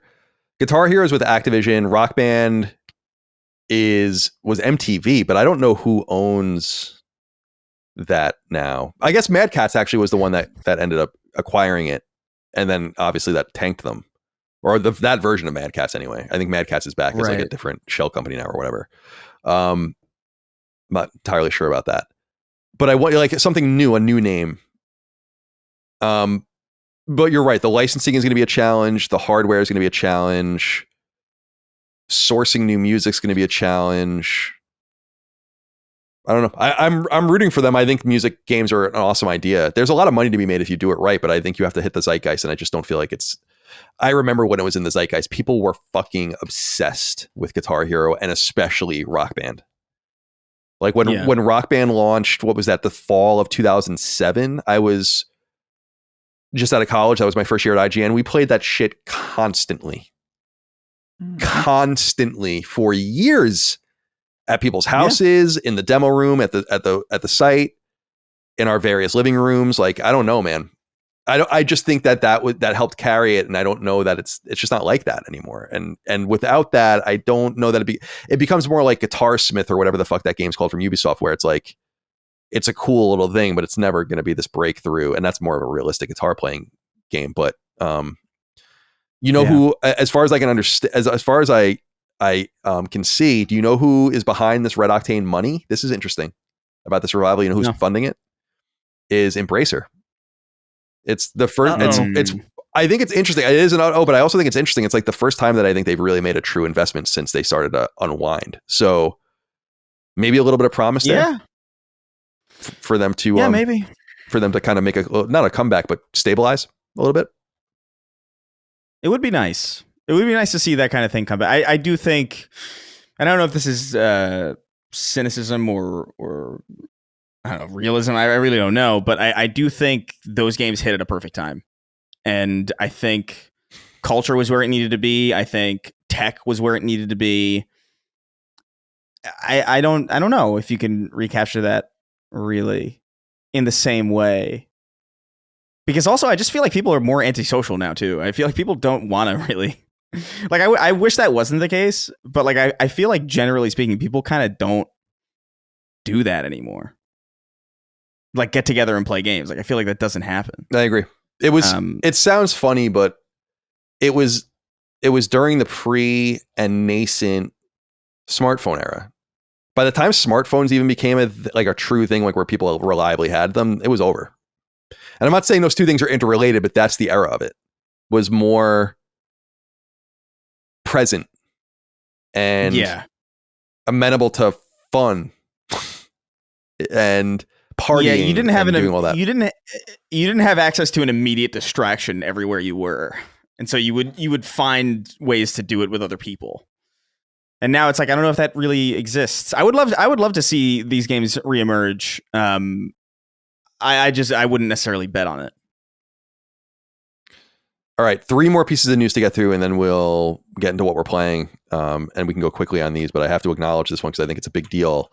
Genshin Impact, the mega popular, one of the most popular free-to-play games as a service on PlayStation platforms, is officially discontinuing updates for PlayStation 4. It says, quote, and this is on social media, and there's a website you can go to on the Hoyoverse. I just hate that name. You know, the website for and actually the website's Hoyo Lab. It says starting from September 10th, 2025, Genshin Impact on PS4 will be removed from the PlayStation Store. After this date, accounts of PlayStation Network that have never downloaded Genshin Impact on PS4 will no longer be able to search or download it via the PlayStation Store. Accounts of PlayStation Networks that have users that have previously downloaded Genshin Impact can still re-download it at any time via store or library, even if the game gets deleted from the device. Until the in-game purchases on PS4 are delisted, top-ups and purchases will still be available through the PlayStation Store and the in-game shop. And then on February 25th, 2026, all in-game purchases for Genshin Impact on PS4 will be removed from both the PlayStation Store and the in-game shop. And so you'll have to go and migrate over to PlayStation 5 if you still want to play on PlayStation. We have a letter about this from Treferoth, who wrote in and said, "Greetings, Sacred Sirs. 3-year free listener turned Patreon subscriber here. Welcome. What's your take on Genshin Impact officially dropping PS4 support?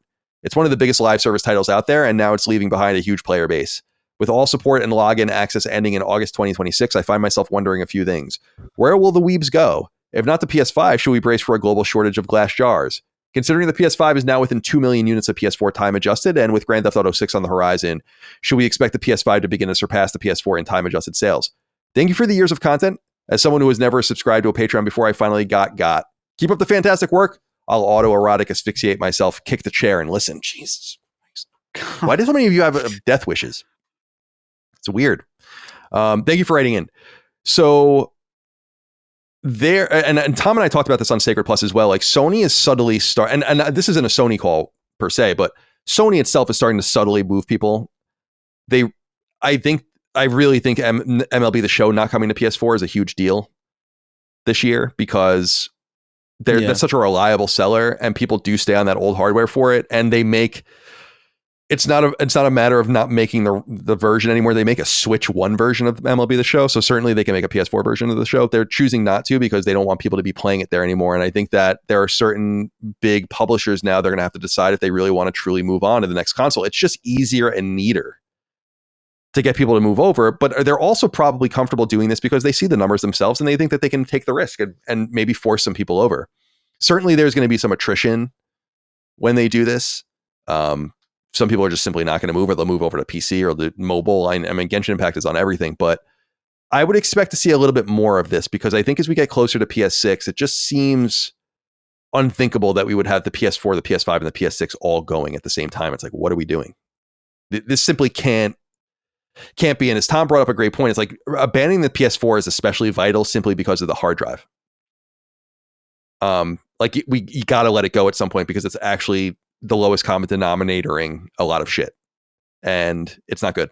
So I don't know. They're not, again, so this is not Sony's call, but I would expect to see this more and more. I think it's going to be a little scary though for a lot of companies to do this because they have a lot of reliable people. You don't want to just ditch them, but you kind of want to nudge them. It's time to get a PS5 for Christ's sake.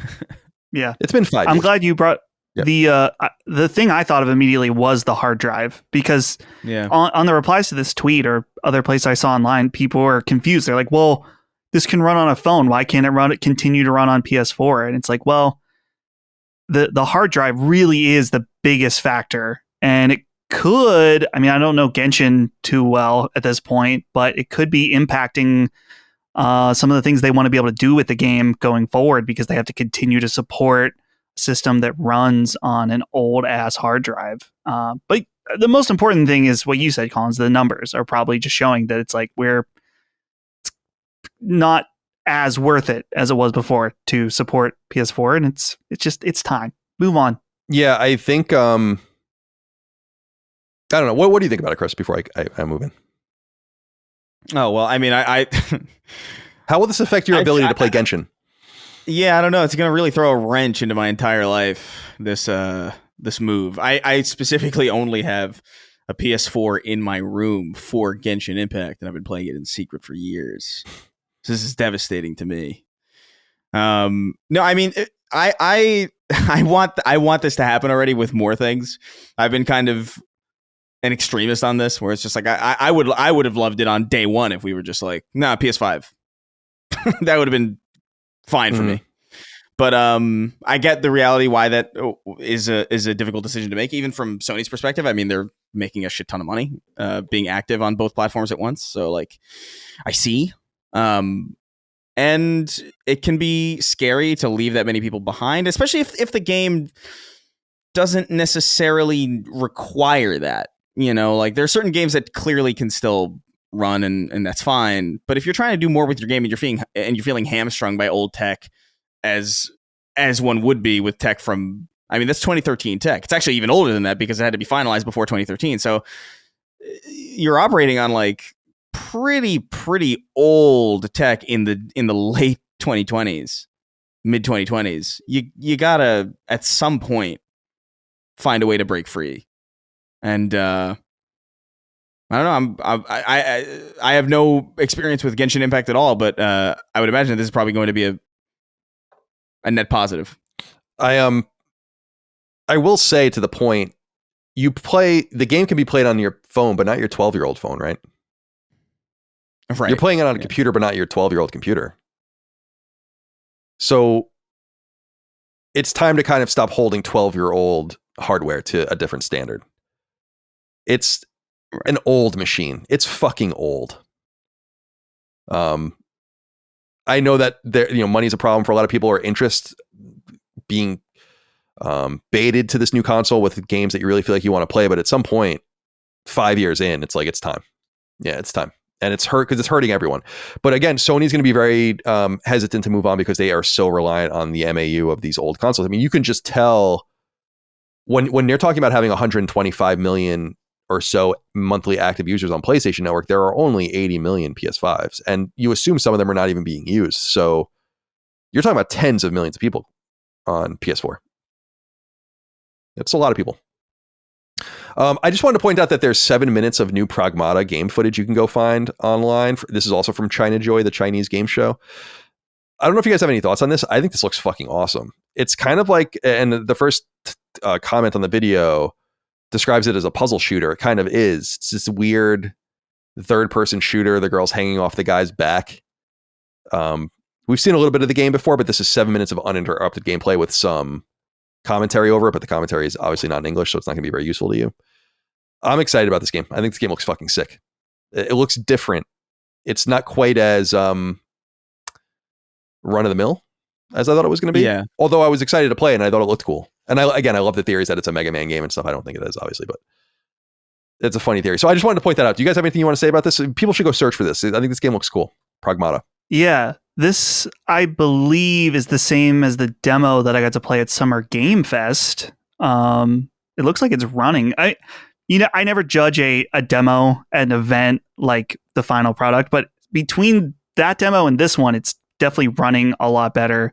And yeah, the unique puzzle shooter aspect, it was really hard for me to describe like a month or two ago what this game was like, because they hadn't really shown what the moment-to-moment gameplay is like, but it's weird in a good way.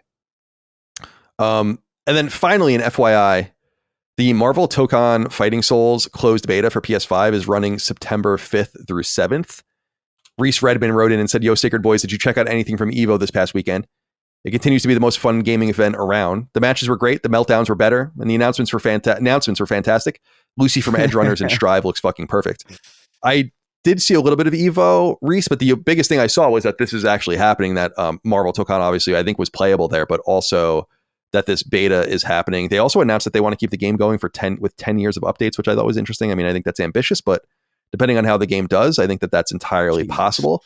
There's a website set up at PlayStation.com for this. You can simply register by clicking on the button, signing into your PSN account there, and so on and so forth, following the instructions. So just Google that, because it's a pretty long URL, but you'll find it.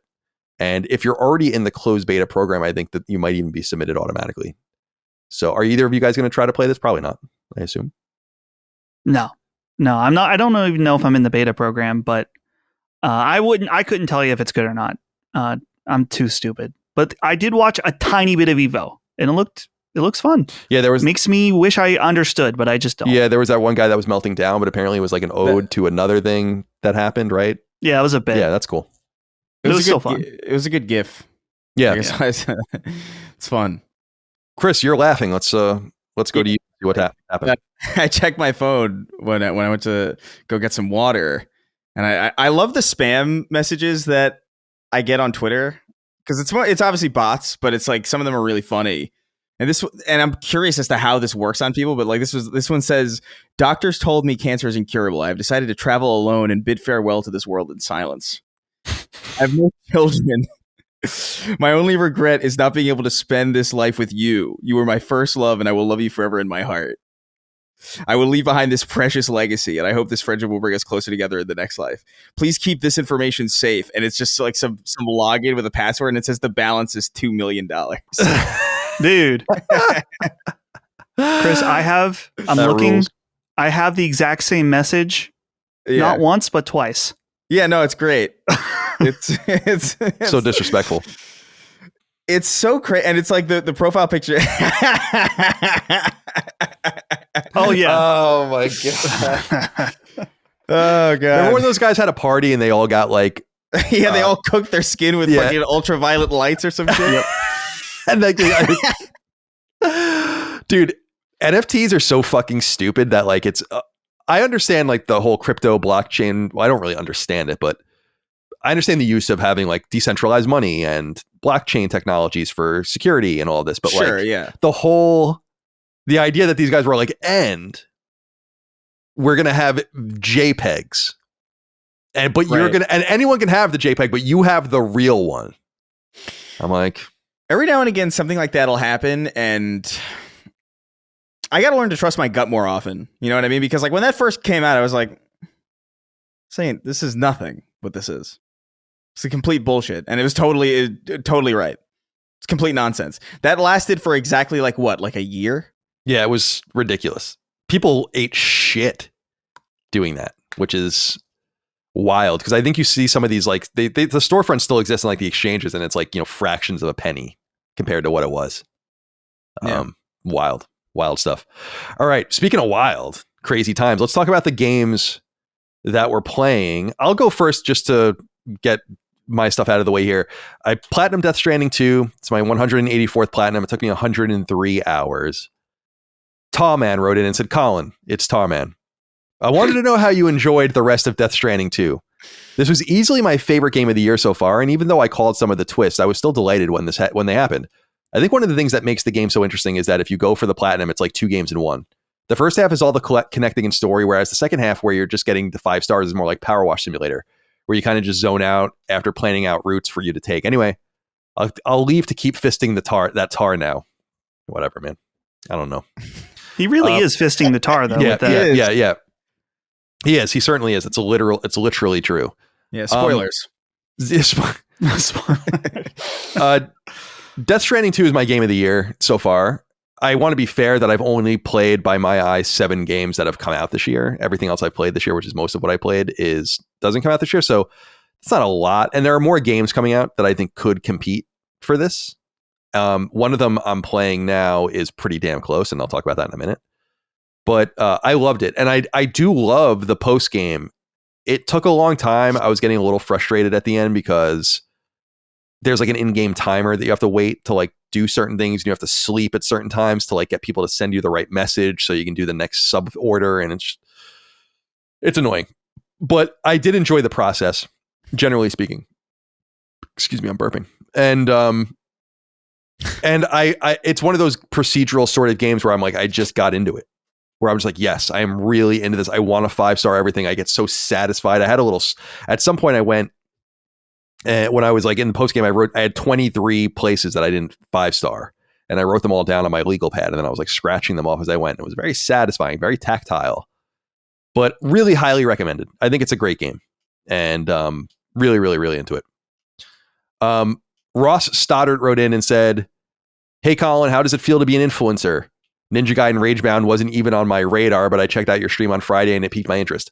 Noticing I could get a 10% discount with PS Plus, I decided to spend 18 of His Majesty's Great British Pounds and dive right in. Now, I am loving the game and want more Ninja Gaiden. Sadly, the classic side-scrollers are not available on PlayStation. However, I noticed Ninja Gaiden 2 Black was on sale, so I went and spent another 26 of the King's currency on this franchise.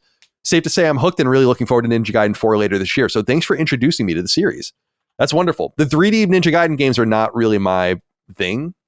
Ninja Gaiden, the original Ninja Gaiden on Xbox I actually liked a lot, but it's very hard, which is cool. That's fine. But the 3D series is not really where it's at. The reason that this Ninja Gaiden Ragebound game was so exciting to me was because it was truly the like first time in 30, I want to reiterate this, 34 years that there was a side-scrolling Ninja Gaiden game, a new one. The original Ninja Gaiden came to NES in the late 80s, and then we had Ninja Gaiden 2 in 1990 and Ninja Gaiden 3 in 1991. They were some of my favorite games when I was a kid. Dagan bought all of them for me. I've told that story before. It's like a fucking hysterical story. I still remember it. And it's weird because I was so young, and you don't really usually have memories like that that are that specific. But for people that don't remember, it's that Dagan gave me the 3 Ninja Gaiden games loose. Like he bought them used, but he gave them to me in a Bass shoebox. And he gave me the box and I unwrapped it, and I was really upset because I thought he got me shoes. And he knew that I was going to be upset. And so he did that on purpose. And then inside were like the 3 cartridges for the Ninja Gaiden games. That was probably my 7th birthday, maybe something like that. So a series that's near and dear to me. And when Ninja Gaiden was revived on Xbox by Tecmo before they got with Koei and became one company, in 2004, Ninja Gaiden came to Xbox, and that was a cool thing. And then Ninja Gaiden 2 came out to Xbox 360 in 2008, and so on and so forth. But I wasn't really into that series, so this really connects with me. Anyway, I beat Ninja Gaiden Ragebound. I actually beat it twice. I 100%ed it, and it's fucking awesome. Like, it is so good that I'm blown away by it. Definitely one of the great games of the year. And I just could, if you're into side scrollers, I mean, you got to do it. You got to get it. It's just so wonderful. There are 25 stages, so it's pretty long.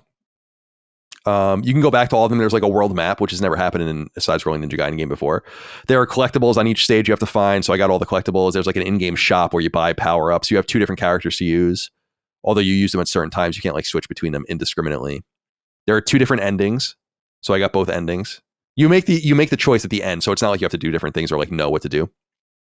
You can just like literally beat it again and just do the different ending, the different choice or whatever.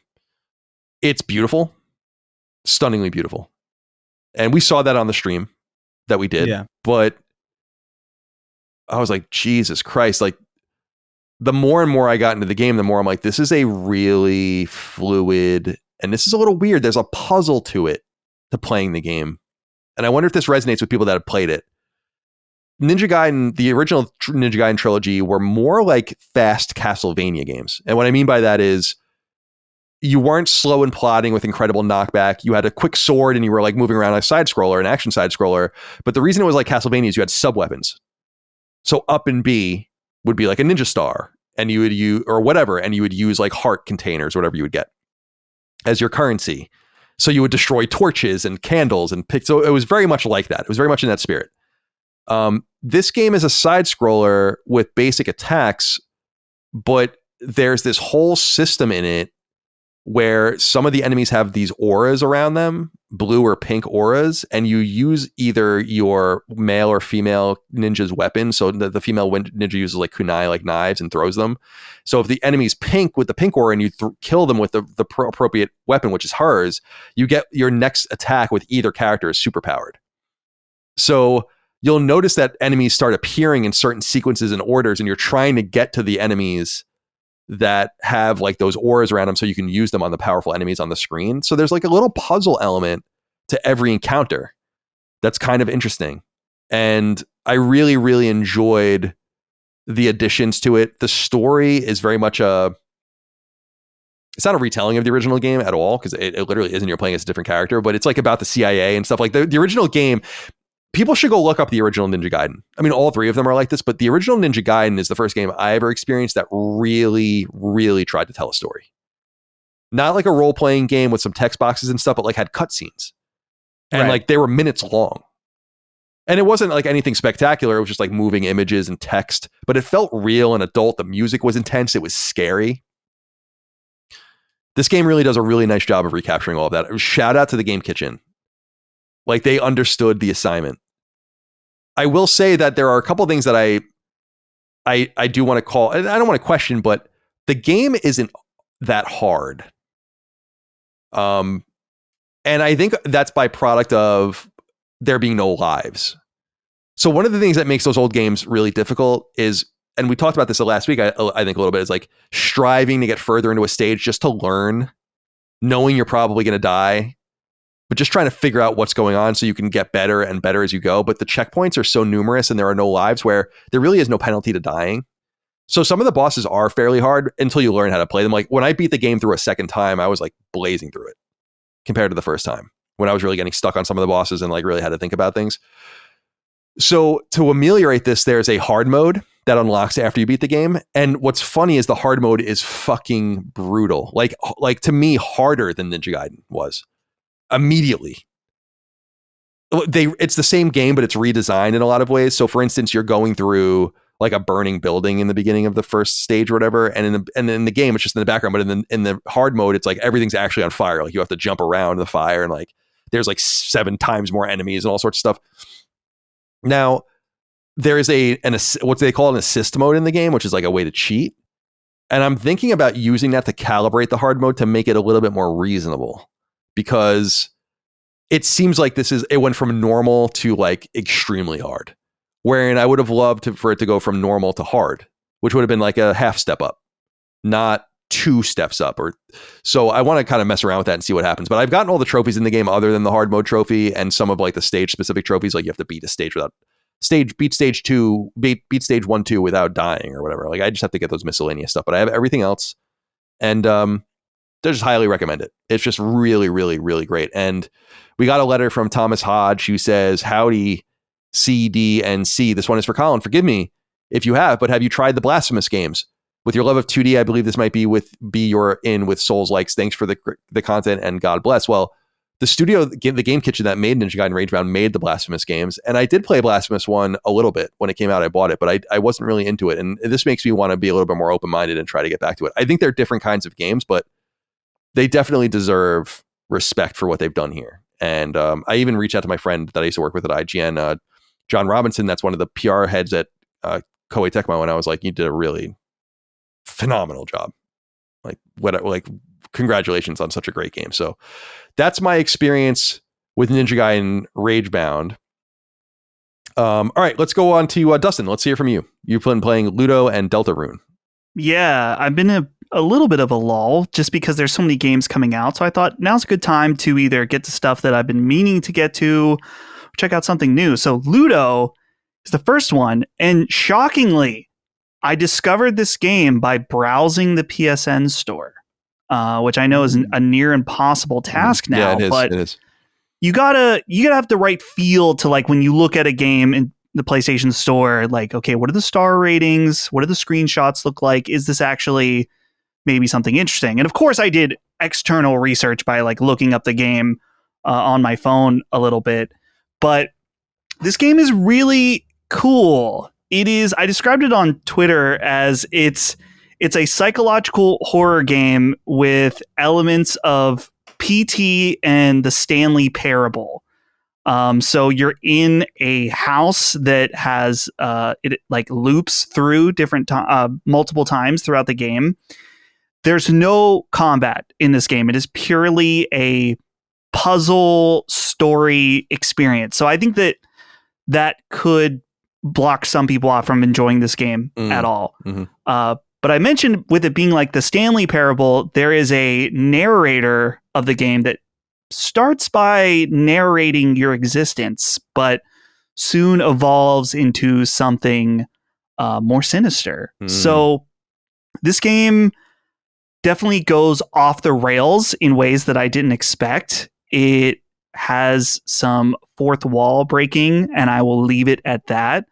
But I was just surprised by this little game that I had really never heard of. I posted that tweet about it, and Hogue was like, now I know you don't listen to Bitcast, because I said the exact same thing about it being PT and Stanley Parable. I was like, oh, okay, so there are a few other people that have checked this out, but it's $20, and it took me about 4 hours to beat. So the price, I would say, is a little high for what you're getting, because in my opinion, there's absolutely zero replay value to it. But what's there numerous times throughout the game, I was like, oh, that's interesting. That I've never seen anyone do anything quite like that before, which is rare for me at this point in my video game career. My other complaint is that some of the puzzles are a little bit obtuse, that I got to a point where I was like, I don't fucking get it. And I just looked it up online, and I was like, man, I would have never got that. It's not too crazy. It's not like it's fucking Myst or something like that, but there are just a couple puzzles I was like, what? But visually, it's very cool, very striking. And as far as its psychological horror elements, it's mostly about the feeling and an unsettling feeling to the game. There are a few jump scares in the game, but they are pretty tame. But I felt on edge the entire time I played Luto. So I think for certain listeners that if you like puzzle focused, like kind of outside of the box thinking with games, I would recommend checking it out. Like I said, a little steep for what it is at $20, but I don't think you'll be disappointed by it. So check it out. It's a little gem in the PSN. I think it's also on PC as well, but a little gem to check out. A little bit of frame rate issues too. I've never had this on PS5 where if I let the game run, like I would come back to it after I would put my PS5 to sleep and then come back, and it would start to like stutter a little bit. So hopefully they clean that up. But check out Luto. Pretty interesting game. The team behind it, I believe this is their first game, Broken Bird Games. So this is their debut title. So I've got my eye on them. Cool. Because this first entry, pretty interesting. Deltarune is the other game that I've been playing. I've been meaning to get back to this game for a long time. In fact, it was revealed, over 5 years ago now. And so Deltarune is the pseudo-sequel to Undertale from Toby Fox.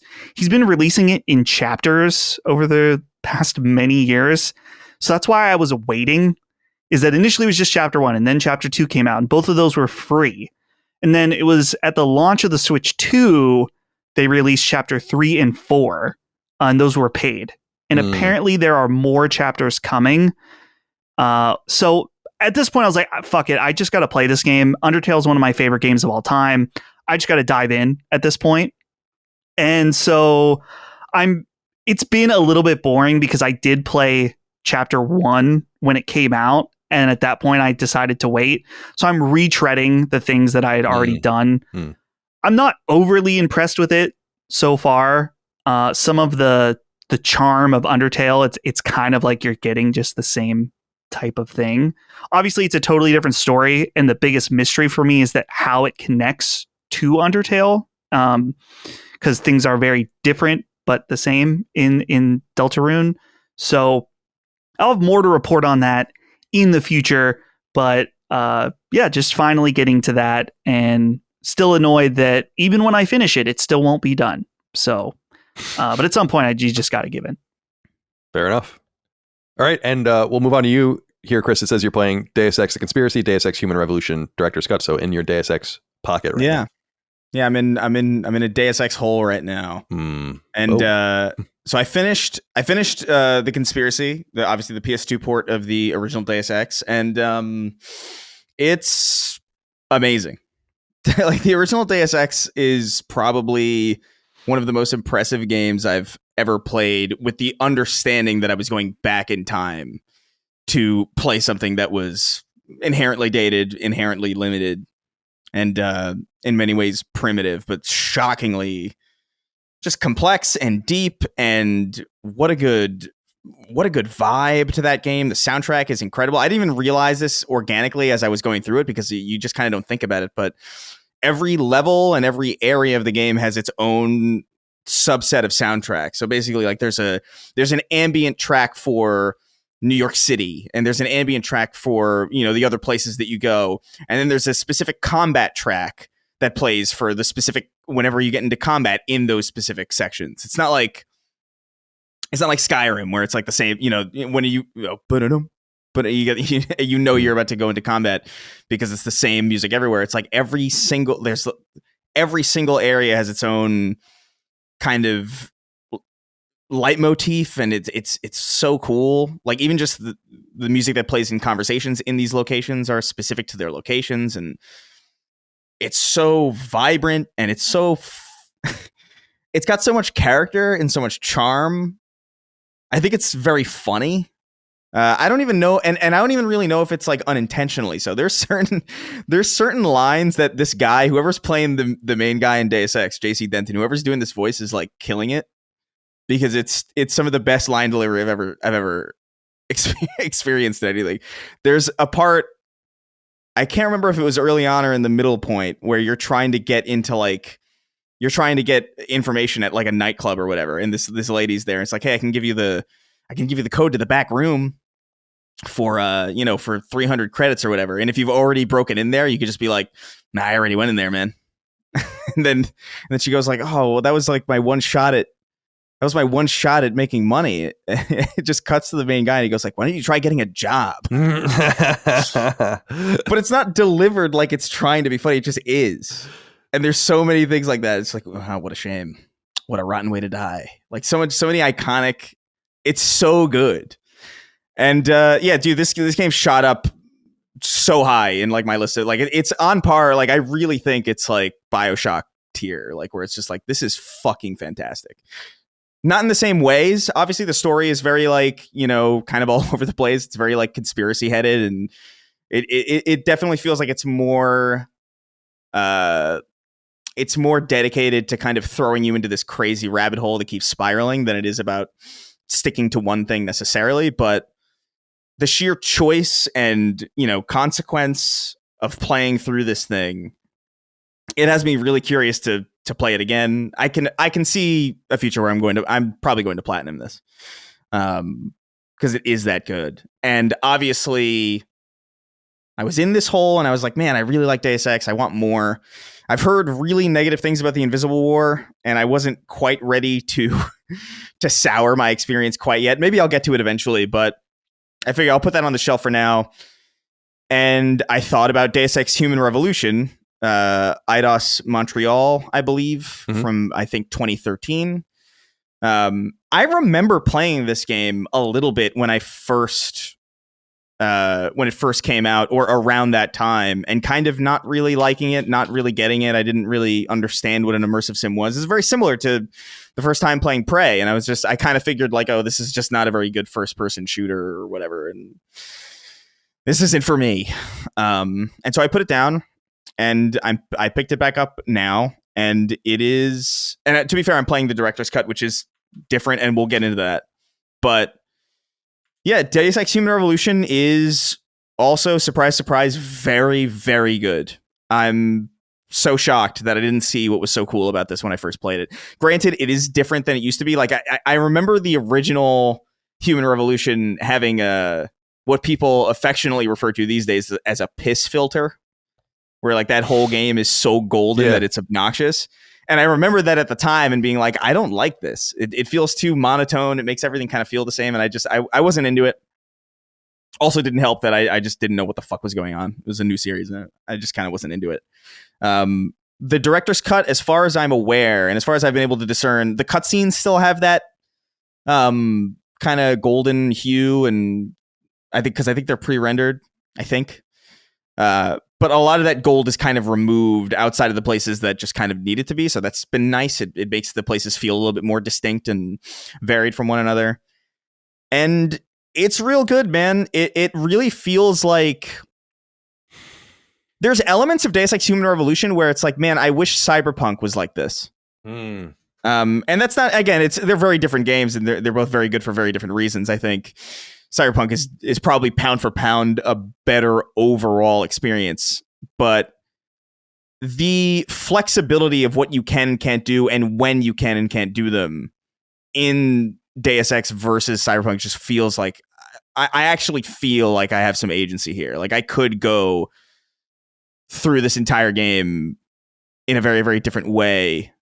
And even something as simple as like the conversation minigame where like if you choose to spec into conversation, like you get access to being able to read people's like personality profiles at like a glance by like analyzing their heart rate and stuff. And it kind of shows you where on the personality spectrum they fit in after you've spent enough time talking to them and how to best like manipulate them to get what you want in the dialogue options. And there's even like an unlock for like pheromones that you can release like mid conversations to get them to like agree with you. And it's like, it's super fucking cool and really deep. It's definitely, I don't know if it's as charming or as deep as the original Deus Ex necessarily, but it feels really good. It feels really good to find clever ways through certain combat encounters. And one of the most, there's a particular section in this game that I really loved, and I felt it like, oh, this is so cool.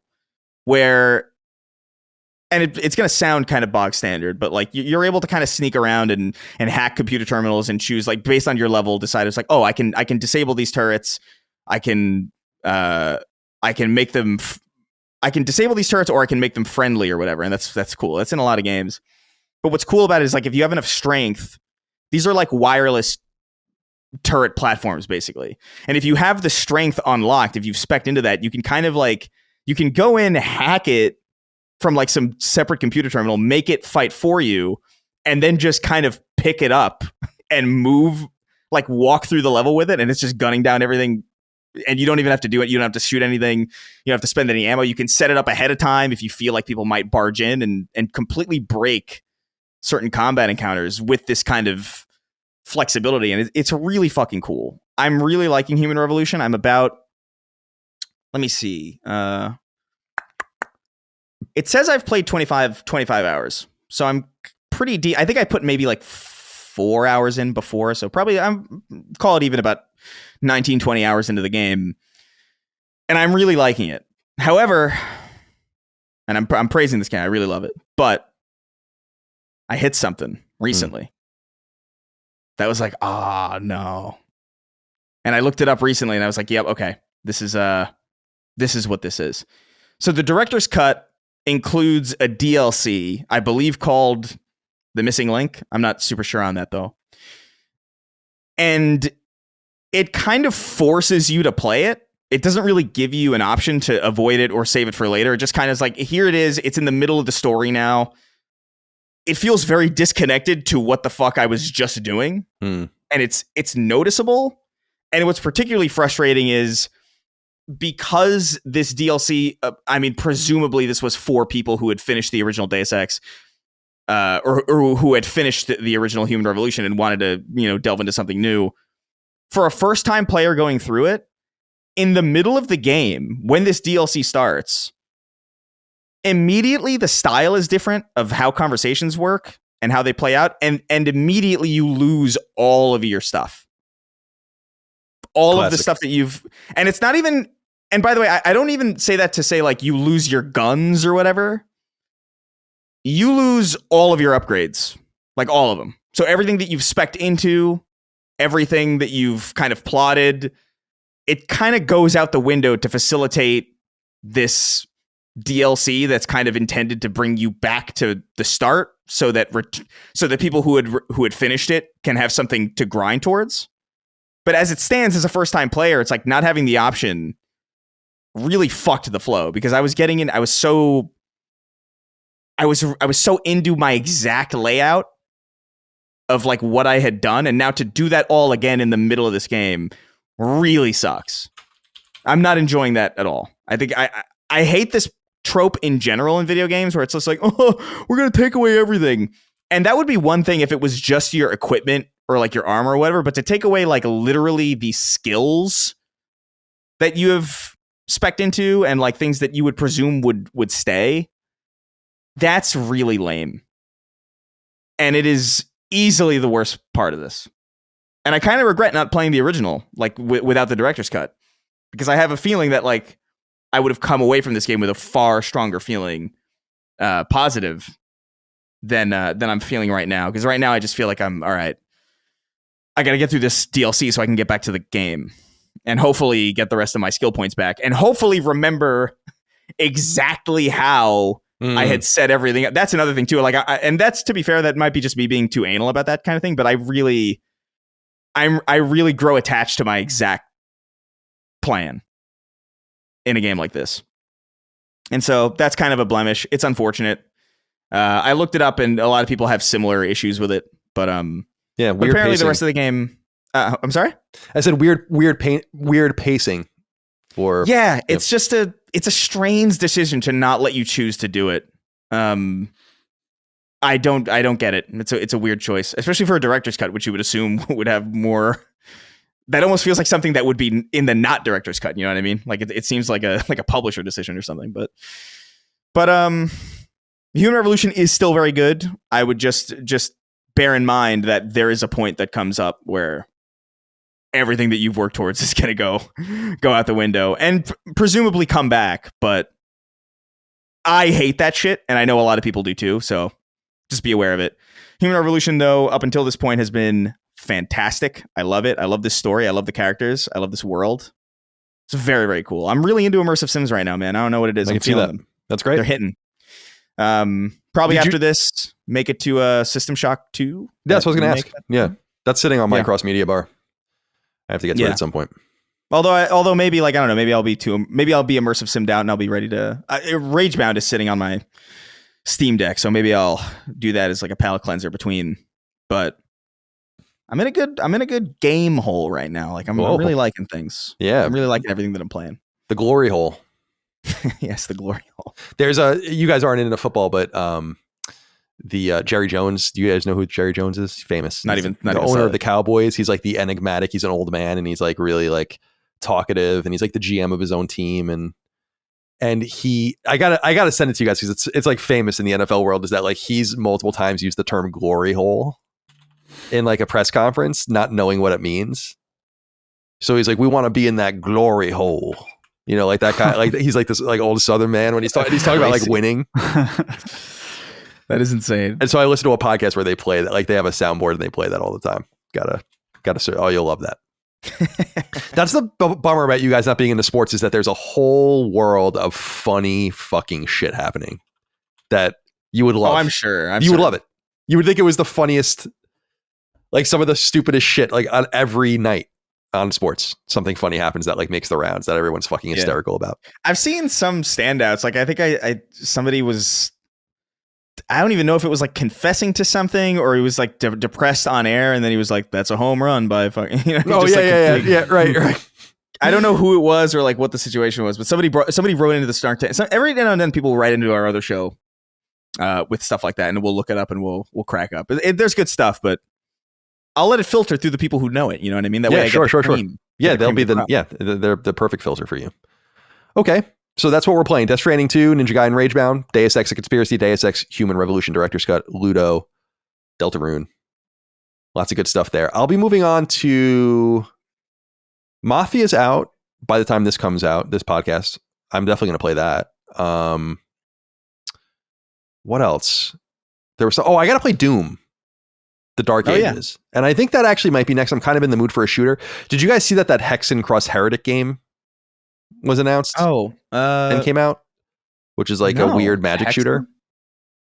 So there's like a few things that I want to check out that's a little more action oriented. And then like Chris was saying, I also have to get to System Shock 2 remastered. And I'm really looking forward to that as well. Oh yeah, 1 hour ago. And you've I saw it when I was peeing. And then you have gotten me kind of in the mood for immersive sims. Like I need to, this is a joke with you obviously, but I need to go back to Prey at some point. I never beat Prey, 2017 Prey. And then I loved System Shock remake. I thought it was awesome. System Shock 3, like I'm like, that's like whatever that is with Warren Spector and like it's like, whoa, man. Yeah, I'm so in for whatever that is now. Like It's a really cool genre, man. Like I don't even really. It's such a weird genre to explain too, because there's nothing about it that is particularly like. It really is a vibe. You just kind of know. You just kind of know that you're playing one when you're playing it, and when certain things happen. I don't know. It's weird. They're so cool though. I'm so into them. This Hexen shit looks really cool though. Yeah, it does. It does. I'm looking at the trailer right now. We're in the boomer shooter revolution, and there aren't enough magic shooters. None of you played Immortals of Aveum because none of you have any taste. You're too busy watching Marvel movies and fucking playing Fortnite. But you could have played Immortals of Aveum, but you didn't. I played it. Well, at least someone did. I platinumed that bad boy. I showed my love and my respect. But now we're going to play Roblox instead forever. Yeah, you could just play Prey and Roblox. Right. Those two games go like peanut butter and jelly. I'm sure someone's made some ripoff. Did you see that thing about Peak, Dustin? Peak, yeah. They were like, just pirate the game. just pirate. Yeah. It's shame. Man. Dude, I've said it before. I'm going to stand by. Roblox fucking sucks. The more I see it, the more I like look at it, the more I watch video of it, the more I read about it. I'm like, this shit sucks slop. And they're losing $300 million a quarter, $100 million a month. Get it together. I gave it the benefit of the doubt in the sense of like, look, man, I don't know. I could just be old and out of touch. Maybe this just isn't for me or whatever. But like the second this kind of thing pops up where it's just full of like literal stolen games, it's just like, oh, well, no, this is objectively shit. Just garbage. Awful. Yeah. I'm looking at a video of it right now. It's like, Jesus Christ. Like, it just bothered me. I was trying to explain this to Jaffe, and he was like, "Oh, it's big. It's what the kids like." I'm like, "But it sucks." Like, kids used to like good things. Like, I look back and I'm like, "Wow." I mean, obviously people like shit too, but it's like, "Wow." We just played Mario 3 a few weeks ago, right? It's like, this is fucking awesome. Still, to this very day, there was like kids were attracted at one time to good things. Now they're attracted to Roblox. And it's a lost cause. I mean, it's a total lost cause. We are dinosaurs. Like, this is slowly going to happen. I'm fine with that, but it's a bummer. Even Fortnite, you know what I mean? Like, Fortnite is of a level of quality. Like, there's something there in Fortnite. Like, that's a real game. Like, it's a real ass video game. What Roblox? What is that? What is Roblox? It's bootleg looking. It's I don't bootleg. know, man. It's that guy it's that guy on the street in the 90s in New York with like a bunch of like self-printed, really skinny DVD cases. It's like, here's Garfield, the movie. it's on some plain white disc with Sharpie written on it. And it's filmed on a camcorder, and some guy's going to the bathroom immediately, walking in front of the screen. I'm looking at this. I'm like looking at this, and I'm like, this is just. There's a video called "Testing One Roblox Game from Every Year" by a channel called The Laughability, and I'm just looking at that, and I'm like, dude, like, what the fuck?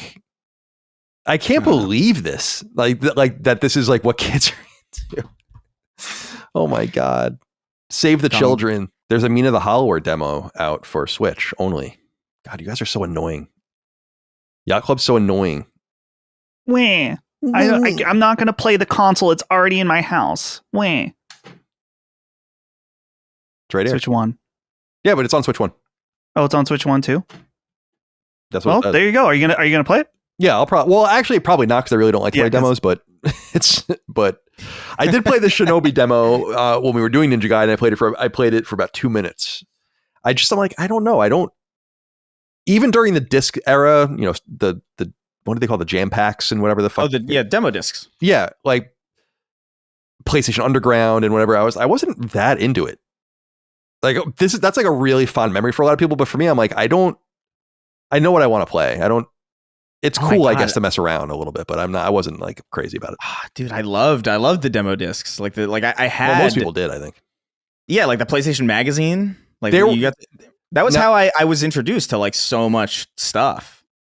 There were demos that came with games that I did care more about. Like I did buy Zone of the Enders specifically. No, I ended up liking Zone of the Enders, but I bought it specifically for the Metal Gear Solid 2 demo. And I bought something for the Bouncer came with Final Fantasy X, I want to say. So there were like, it was cool. And it's so funny to think of how expensive and unnecessary all that was. Like a DVD case with 2 disc slots, another disc printed, all of that kind of shit. Yeah. But I remember specifically getting Zone of the Enders at Smith Haven Mall in New York just because I was so excited to play Metal Gear Solid 2, and so I did. But Zone of the Enders ended up being really good. So, all right. Let's get into listener inquiries, wrap this show up, and get the hell out of here. 6 questions, comments, concerns, thoughts, and ideas from the audience over on Patreon, patreon.com/laststandmedia. Just use the threads in the newsfeed each week to submit your inquiries to the various shows. You've heard your inquiries throughout the show already, and we'll get into 6 more now, starting with the Moss. Greetings, Sacred Crew. I listened to the Moriarty Cross Hogue episode, and it was incredibly interesting. I love the content, so I wanted to say thank you. There's something I'm not fully understanding about the Steam payment processor story, and I sincerely apologize if it was said and I missed it. What power does Collective Shout have over the payment processors? Why did they cave to their demand so quickly? I would love to hear from you. And remember, petroleum jelly is the wrong kind for a sandwich. I'll try to keep that in mind, Moss. Thank you for writing in. I went over this story with Hogue, but I wanted to kind of include you guys because it is a bigger story. It's kind of becoming a bigger thing. I wanted to just kind of get you on the record. Did you guys keep up with this? What's going on with Steam and itch.io? We talked about it a little bit last week, right? And there's some updates, but about like, didn't Steam make a comment? I think Steam said, I think what happened was MasterCard had said like they weren't pressuring anyone or something. It was one of the payment processors. And then Steam was like, yes, you are, kind of. Is that the update you saw? I can't remember. Very good. So I was just, I wanted to quickly talk about this Collective Shout and remind me, we talked about this last week a little bit, right? Yeah, we did a little bit. Did we get really deep into it? I don't think we did. No, we got somewhat deep. Yeah, it was like, yeah, go ahead. Kind of. No, it was we got kind of deep into it. We definitely haven't talked about any of the new stuff that's happened, and I'm a little out of touch with it. I haven't seen much about it in the last like couple days. Well, I wanted to specifically speak about this Collective Shout organization and like what kind of power they have. And this was something that I think was a little not controversial, but some people took umbrage with in the conversation that Hogue and I had, which I suggest people go on to patreon.com/lastdaymedia, listen to yourself. Our somewhat regular legal discussions between Hogue and I are a lot of fun. People have been asking like, what kind of power does, and this is what the Moss is asking, is like, what kind of power does Collective Shout have? Like, why listen to these people at all? And I feel like the system is kind of broken down in this regard because Hogue made a really good point. Like, I think he said something akin to the like, Collective Shout is doing what the collective shouts of the world are supposed to do, which is like to be abrasive and agitate for change and bring attention to things that they want changed. And I think that that's like their freedom to do that. But I am concerned that people capitulated so quickly and so rapidly. And I do have a question as to like what really that is all about. And I really just think it's a matter of people not understanding the space and not wanting to have trouble. But this is the thing that I'm so confused about with the payment processors and their interaction with these various organizations is like, I would just want to know as little as possible. I think I said that last week. Like the best course forward is to just know as little as possible. We don't want to know. We don't care. Well, we care. Just don't tell us. Don't make it obvious what you're doing. And so if you're going to have a model like that, like a laissez-faire model like that, then you have to expect that there's going to be organizations like Collective Shout that are going to come after you and that you need to hold your own. But I think the thing that bothers me about the story too a little bit is that I think there's more blame to go around than just at Collective Shout and the payment processors. I do think that there's some sort of obligation by the storefronts to not bring this kind of heat on themselves to begin with. And this is very similar to, I mean, it's actually a little bit more extreme than what happened when the ESRB was created, in that like this was a reaction to some stuff that really maybe shouldn't have been released. I'm not saying that like Night Trap or Mortal Kombat or anything like that are amongst those games, but you look at like Custer's Revenge or something, which was earlier than those games. It's like, that's a pretty bad game. Like it's not to say that it shouldn't exist in and of itself. It's to say that like there should be people smart enough to know that this shouldn't exist on your platform. that you shouldn't sell it, that you need to make it harder for people. And so I do think that there's like a small element of this story that's being swept under the rug, which is that like Steam and these other companies have some sort of obligation. And if people want to read, I don't think I read it on this show, but I think I read it on Sacred Plus, where I read one of the offending description of the major game that they were offended by, and it's bad. It's like, why was this on the show? Why was this on your storefront? Again, I'm not saying it can't exist. Right. I'm a freedom of speech person. You gotta do what you gotta do, I guess. But I don't know. So I just wanted to throw that out there. I don't know if you guys have anything you want to say, but I do understand this idea that like there's a capitulative sort of attitude where no one fights. This is what's so interesting about American Eagle right now, right? The pants company.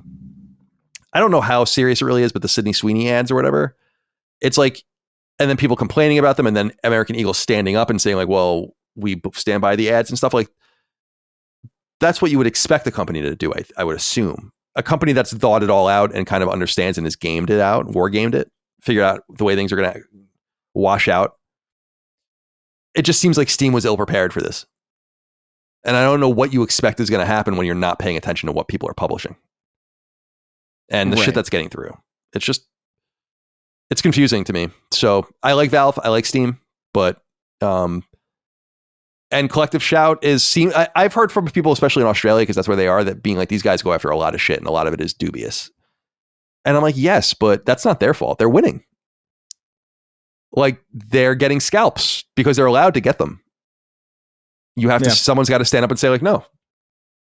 And that's what's weird, is that you would think the buck would stop with Visa and MasterCard and PayPal. It's like, where do you go from there? Like, if who has a problem with MasterCard or Visa, you're kind of the top of the chain. You make the decisions. You are the processor of the payments. You are the access to the liquid money.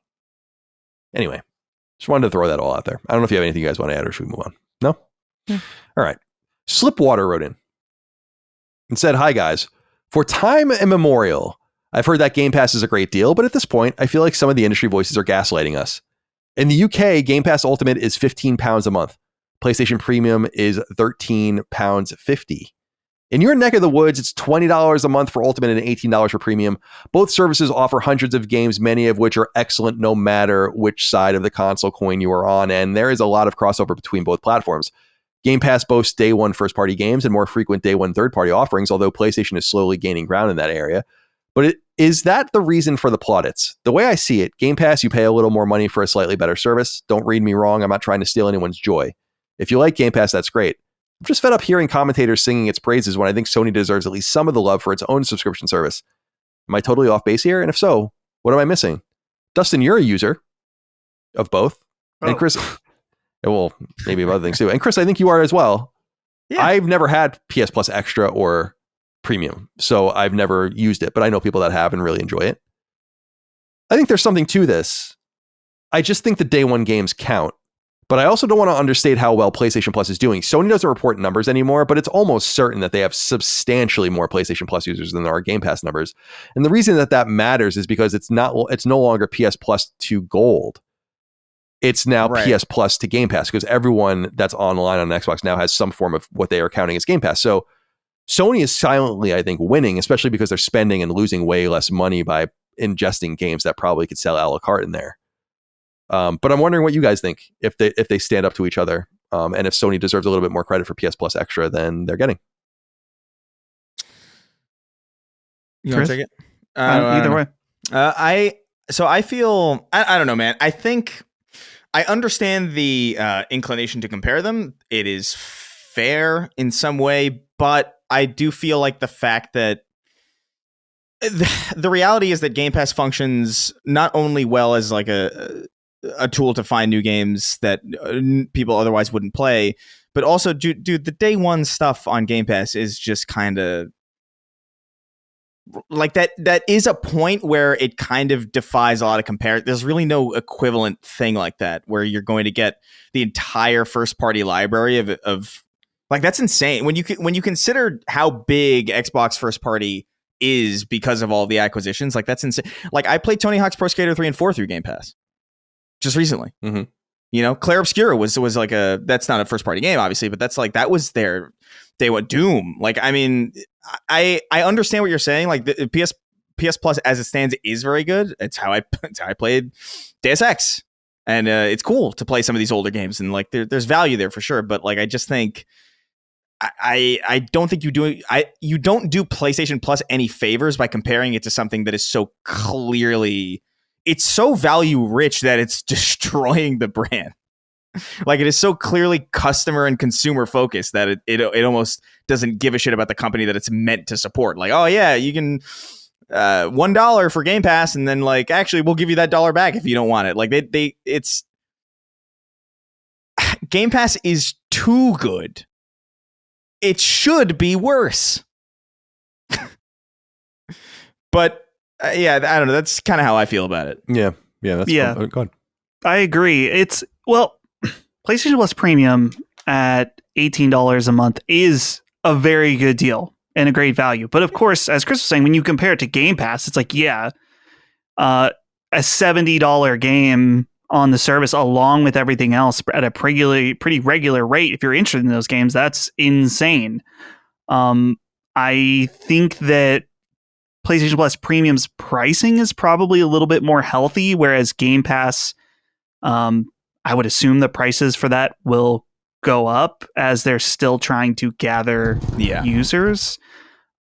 So it really just depends on how you look at it. But yeah, if you're frustrated because you see a bunch of people talking about Game Pass value, it's like, yeah, they're talking about the $70 games that are regularly on it. And that's where that sentiment comes through. But just because they're saying that doesn't mean that PlayStation Plus isn't a good value either if you're the type of user that wants that back catalog.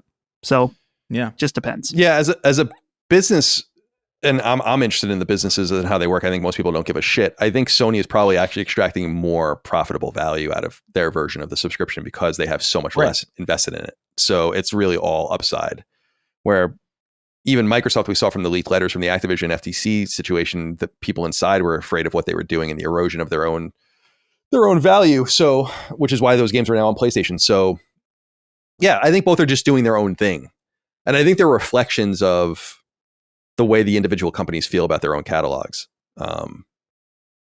And the way that, I mean, you're not going to be able to beat Call of Duty, like we were saying, on day and date on Game Pass. I mean, it's just, that's a huge value, but that comes at a major cost.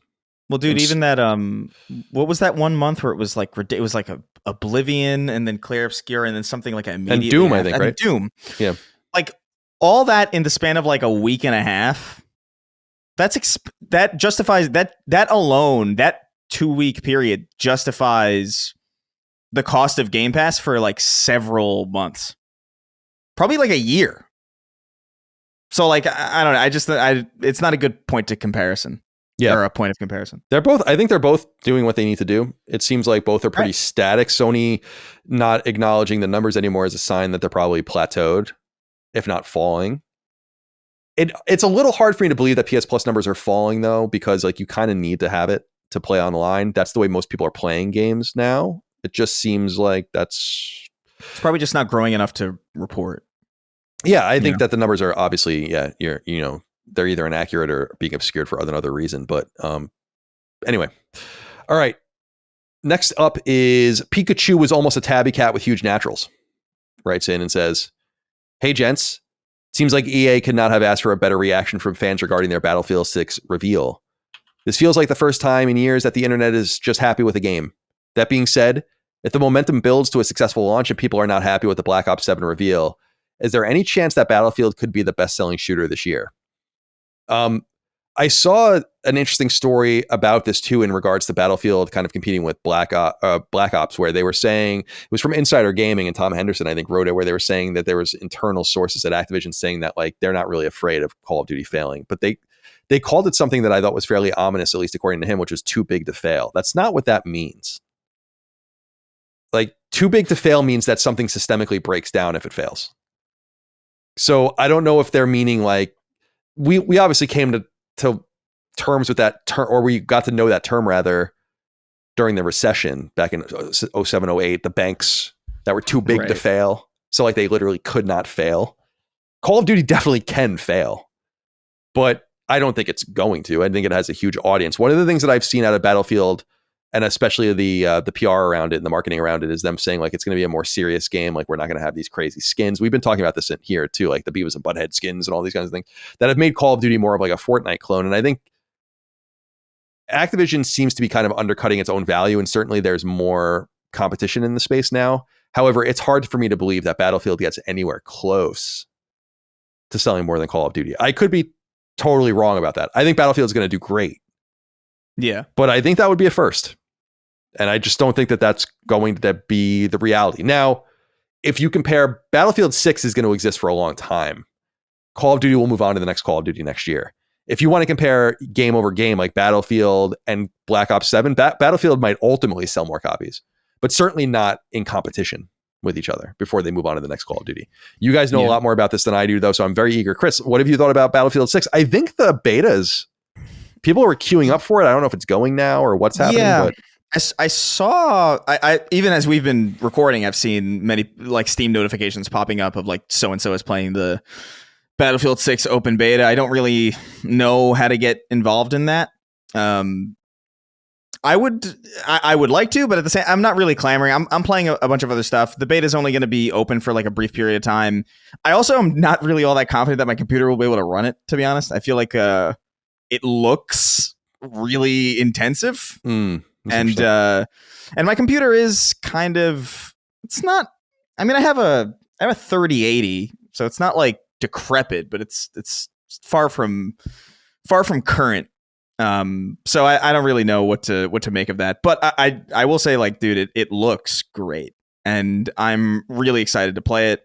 But I can wait to play it with everybody on launch, and I will ultimately be waiting to see how it launches, because Battlefield has a tendency to, with the exception of one, I think, Battlefield generally kind of launches in a fucky kind of place. I know that was true for Battlefield 4. I know that was certainly true for Battlefield 6, or not Battlefield 6, Battlefield 5. I know that was certainly true for Battlefield, 2042 or whatever. So I'll probably wait to see. But like, dude, I'm feeling good about it. It looks really good. People are saying it's very good. Vibes are up right now as far as Battlefield goes, and I am happy that they're kind of leaning away, I should say, from the kind of wacky, ungrounding cosmetics that have kind of subsumed a lot of other live service games. I don't know if that'll necessarily translate to much, because ultimately I do think those things make a shit ton of money. But I applaud it. I think it's a good move ultimately. Dustin, what are your thoughts? Yeah. Can your computer handle Battlefield? Oh, yeah. You know, dude, like I said to Luck, Spy 4090, no problems. Right. Whoa. But as far as it being more successful than Call of Duty, I feel like by design, Battlefield will never be as big as Call of Duty. In that, Call of Duty, in its like super fast-paced, dopamine hit over and over type gameplay, is just always going to be more appealing than a large-scale military, like realistic military shooter. Not necessarily like Arma or something, but you know what I'm trying to say. Certainly, Battlefield this year has potential to be bigger than ever. And I definitely want to check out this beta. I was looking. The early access to the beta starts today, but the open beta starts on the 9th. So you could always pre-order and then cancel your pre-order if you want to get in today or tomorrow, which is maybe what I'll do. So yeah, it could be Battlefield's time, but it's just not going to. I understand the mentality of like Call of Duty's too big to fail. I understand what he meant, is that people are just going to buy Call of Duty year in and year out. It doesn't matter how good Battlefield is. Right. I understand what he meant. I just was saying that that's not really what that term means. Right. Exactly. So I hope it's great. Everything I've seen from it is looking really awesome. Yeah. Well, Pikachu was almost a tabby cat with huge naturals. Thank you for writing in. Vince wrote in and said, "What happened to 5-minute video reviews? I noticed that over the last few months, and I'm not sure why. I remember IGN used to have these 5 to 7 minute reviews of most games. It got longer and longer, and now the Donkey Kong Bonanza is a whopping 19 minutes. Thanks for the quality content." feel like I have a really obvious answer to this, but I'm wondering if you guys agree. I don't even want to say it. Chris? Well, I mean, watch time, right? Engagement time, right? Like, I mean, that's the name of the game on for succeeding on YouTube now, and for succeeding anywhere now. Really, like you like long form content is really outside of phone platforms like TikTok and Instagram Reels. Like that's kind of it's the name of the game is to have like long form videos that people put on in the background, and even something like 20 minutes, which is not necessarily something that you would put on like a podcast. It's longer, and I do think it actually is beneficial to have longer. When I actually felt like 7-minute or like 5 to 7 minute video game reviews are always kind of unsatisfying, like to me, because I wanted to know more. Like I wanted more from it. Like I want to know more about this thing, and so it seemed kind of like weird. Like maybe some games don't require that much conversation, but I always felt like, especially back in the day, like these could be longer.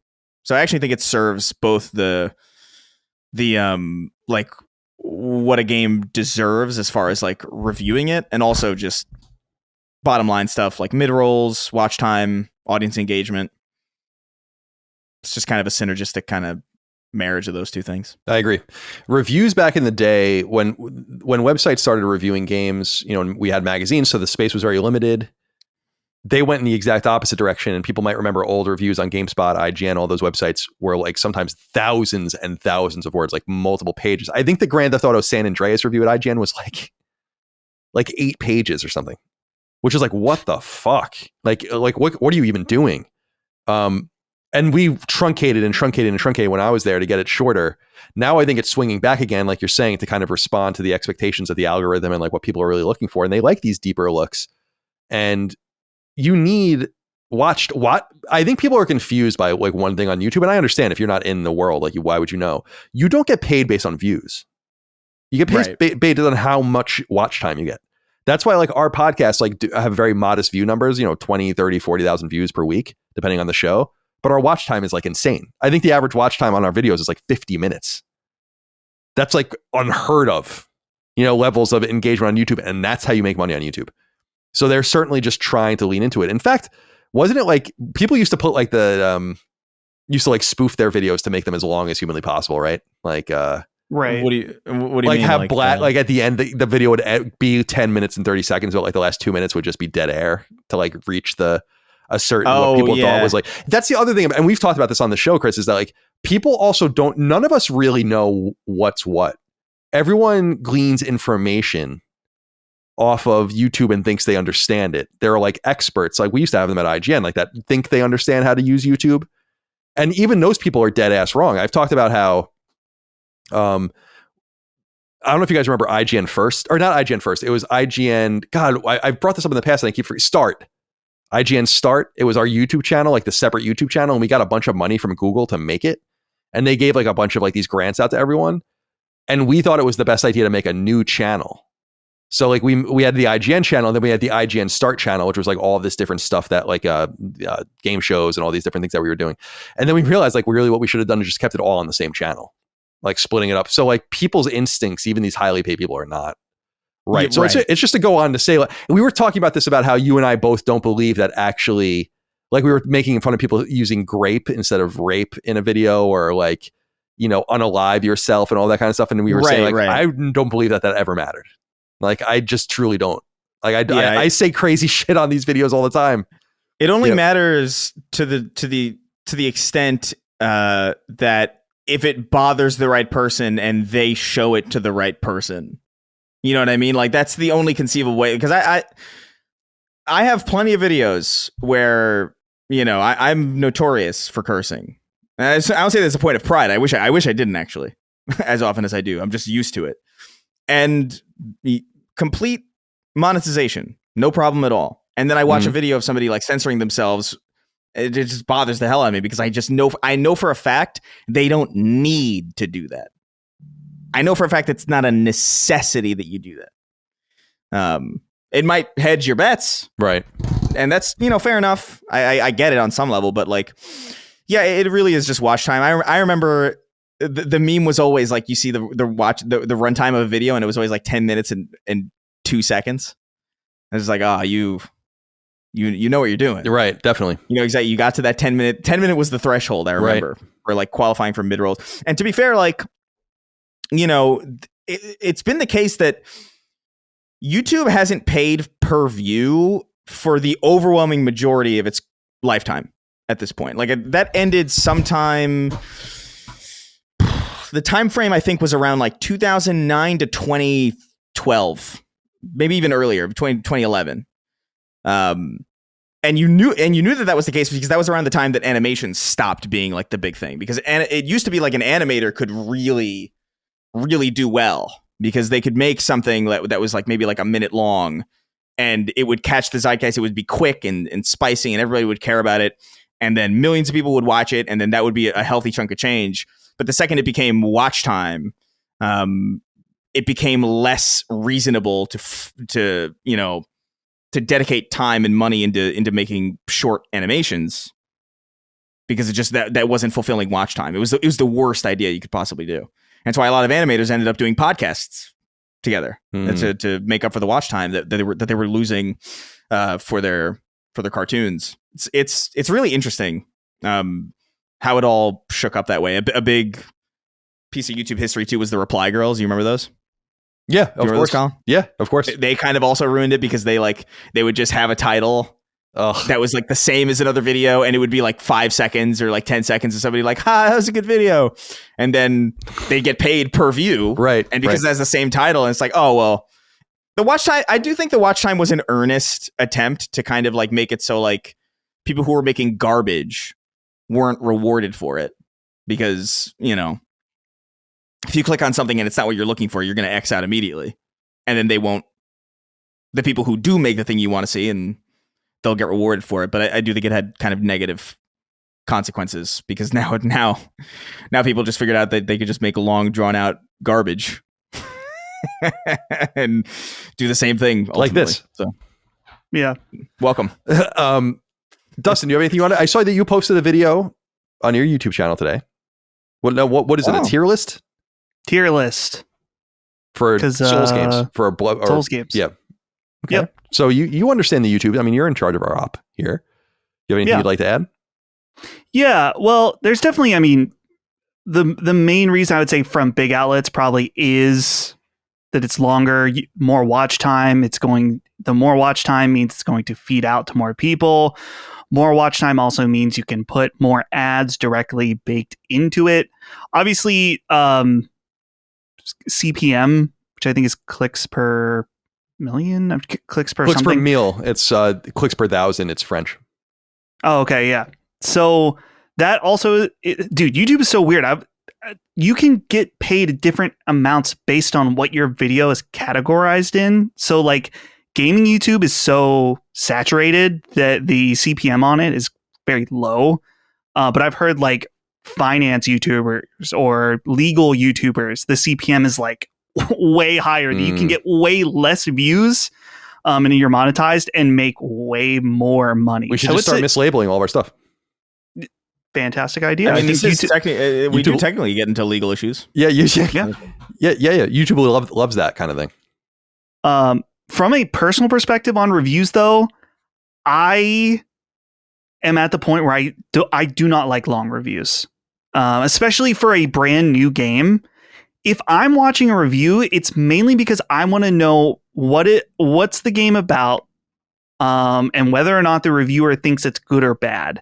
I don't want to know everything about the game. I want to experience it for myself. I'm using the review as a product of like to inform myself on whether or not I think I'll like it. I think that a lot of reviews have kind of started to fade into more like critique territory, where it's interesting. I mean, in our modern gaming YouTuber / media landscape, reviews are like more so content than anything else, where people are like, I want to watch this person's review. And it doesn't matter whether or not they've played the game or not. They really want to know what that person's individualized opinion is. And obviously there's a lot of value in that. So yeah, my preference is a 5-minute review when I'm looking for an informed purchasing decision. But there are YouTubers that do like insanely long reviews. Like Joseph Anderson does a bunch on like From Software games. He's done like Witcher games, and they are fucking long as hell. But they're not intended as a something you watch to make a buying decision. It's for people that want to analyze every aspect of a game. So it's kind of a different space of what these two things are. It's just because of those things we mentioned earlier, as far as like YouTube watch time and what the market is looking for in these reviews, it makes sense that they're longer now. I love long form content a lot. We make long form content too, but in game, like I don't even really like reviews of games. I've never watched video reviews, and I'll often look and see like if just what a website gives a game, or like their synopsis or whatever at the end. But I'm just not much of the consumer of criticism, so I don't really have a huge opinion. I was a prolific writer of criticism at one point, but I'm not really reading any of it, to be honest. Devin McCarty wrote in, said, Sacred Triforce, is there a technical or financial reason some games support online co-op but skip couch co-op? I grabbed Firefighting Simulator and Construction Simulator for my son Parker, and while we're having a blast with the scenarios, it'd be way more useful if we could actually squad up, but there's no friggin' local co-op, just online. These games are crazy detailed and clearly well made, but to play side by side, we need separate consoles and profiles. His 5th birthday's coming up, might have to bite the bullet and get him his own PS5 so we can squad up properly, but I'm also trying not to raise a bougie baby gamer just to fight a digital fire. I'll hang up, consider gutting his birthday wish list and listen. Why not? I mean, you're the son. Your son. You can morph him into whatever you want right now in terms of a console game. You can make him a huge nerd. I say you buy him that PS5 if you can afford it. But the local co-op stuff is a technical hurdle. It's hard to get a game. You know, if you're like, so I would assume in this firefighting simulator, construction simulator game, you're not going to be able to use the same perspective. You're going to basically be running the game twice. It's a form of like what's going on PSVR, basically. That's how I would explain it. So and also I would say that couch co-op's just not that important anymore. It's just not the way people play. So I remember like split screen for Gears had split screen. Borderlands. It's like, this is a technical hurdle. It's hard to make it to do this, but I guess it's like you're cutting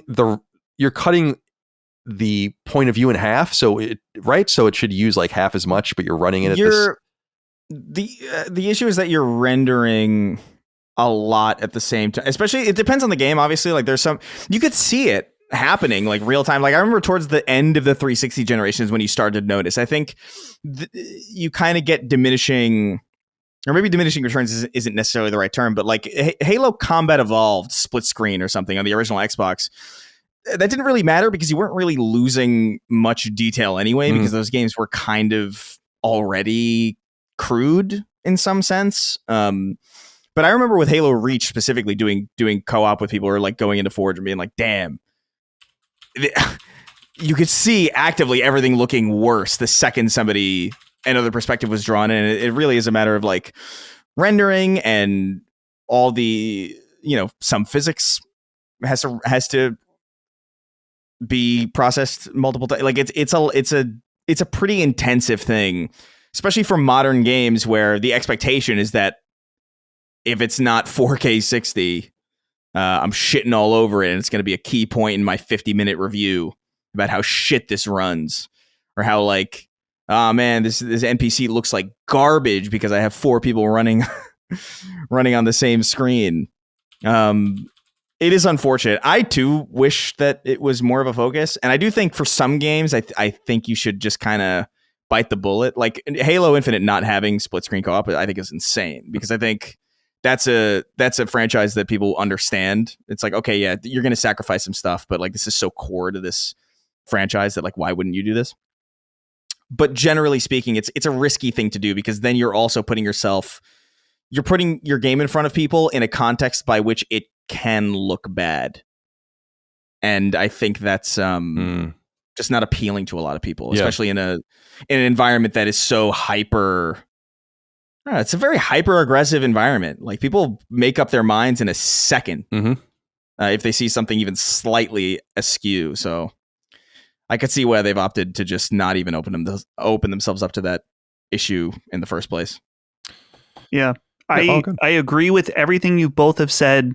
But in addition, because he asked if it's a technical or financial reason, It is both, because I think that, I mean, in the case of firefighting simulator and construction simulator, I'm sure these aren't, I don't know anything about these games. Maybe they're insane sellers that I've never really looked into. But either way, there's a financial cost in deciding to develop a co-op mode.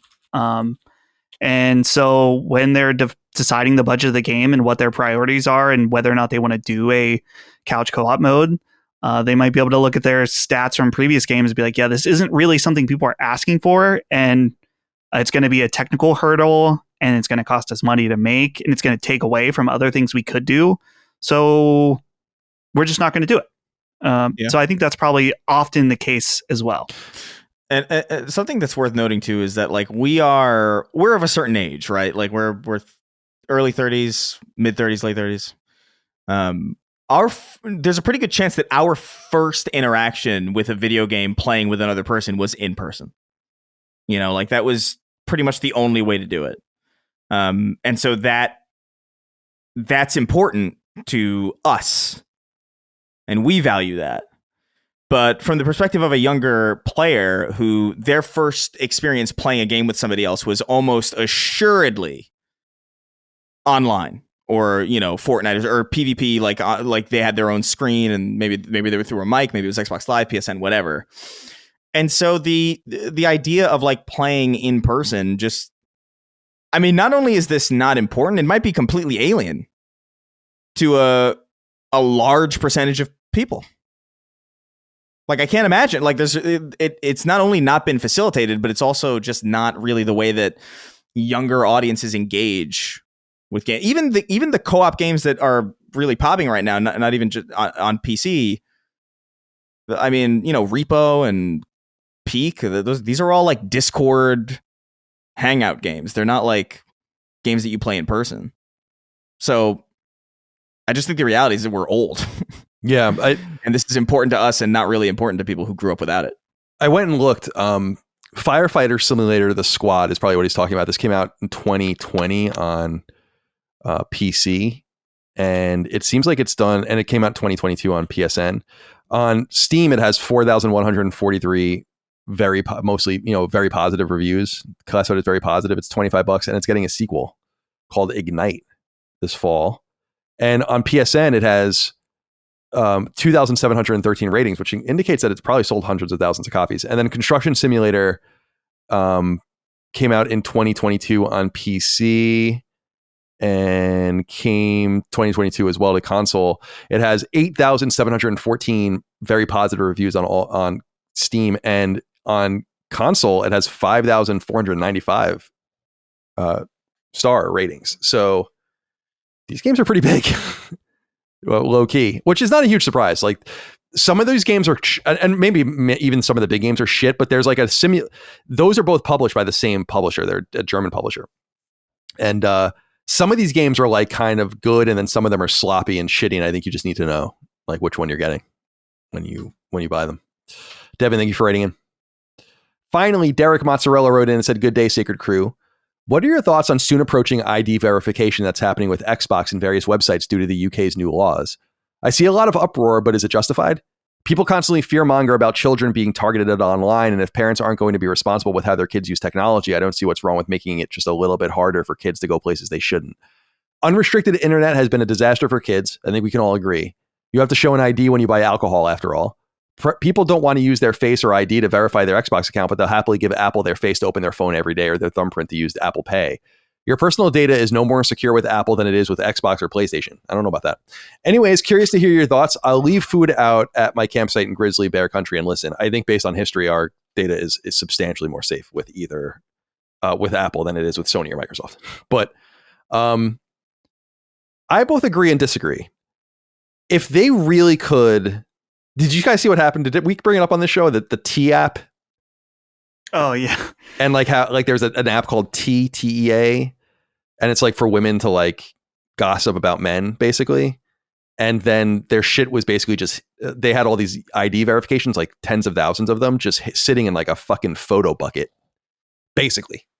And someone like not even, people were saying like this isn't even a hack, because literally they were just sitting here, like in the open for anyone that just went into the API, I guess, and figured it out. So, I feel like it's too risky to expect people to want to put their social security numbers out there or their IDs, their state IDs or whatever. But I also, or, your passport, but I also think that it's not an unrealistic expectation to see like that might be the direction it goes in. In some ways I don't mind it. In some ways I do. It really depends on what we're talking about.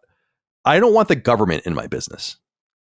If we have free interactions with corporations and some of them want your information and some of them don't, to like try to circumvent or stay within the bounds of various legal guidelines in various countries and stuff, then that may be what we have to do. And we have to decide if we really want to do that or not. But I really am. So it's not so much that I'm concerned about Apple or Sony or Microsoft having my information. It's a concern about, is that information safe? I could give a fuck if Sony has my ID. Who cares? Like, what are they going to do with it? But it's a matter of like, what if someone gets hacked? Like Sony got hacked. It was a long time ago now, but it happened. And the Sony Pictures hack was even more recent. So it's not like they were, as a corporation, impervious to that. But I'm referring to the PSN hack, of course, in 2011. The one thing that I think is a problem is the way that laws in certain countries interfere with all of us. Sometimes this is true and good, and sometimes it's true and bad. So a good example of it being true and good is like, I don't know if it started yet because I haven't bought an iPhone in a long time, but iPhones are going to start being made with USB cable. Like, oh, so yeah, right. USB-C. Right. That was because of a lawsuit in Europe, very specifically. And Apple was like, it's just, and it was basically over e-waste, being like, you're making all of these fucking phones with these proprietary ports. Like there are industry standards. You should be able to use any USB-C port or cable to be able to charge your phone. And Apple lost that case. And then they were like, well, it just makes sense for us to just do this, to make this everywhere. Like we're not going to make a bespoke phone for fucking Europe. So that was a positive change.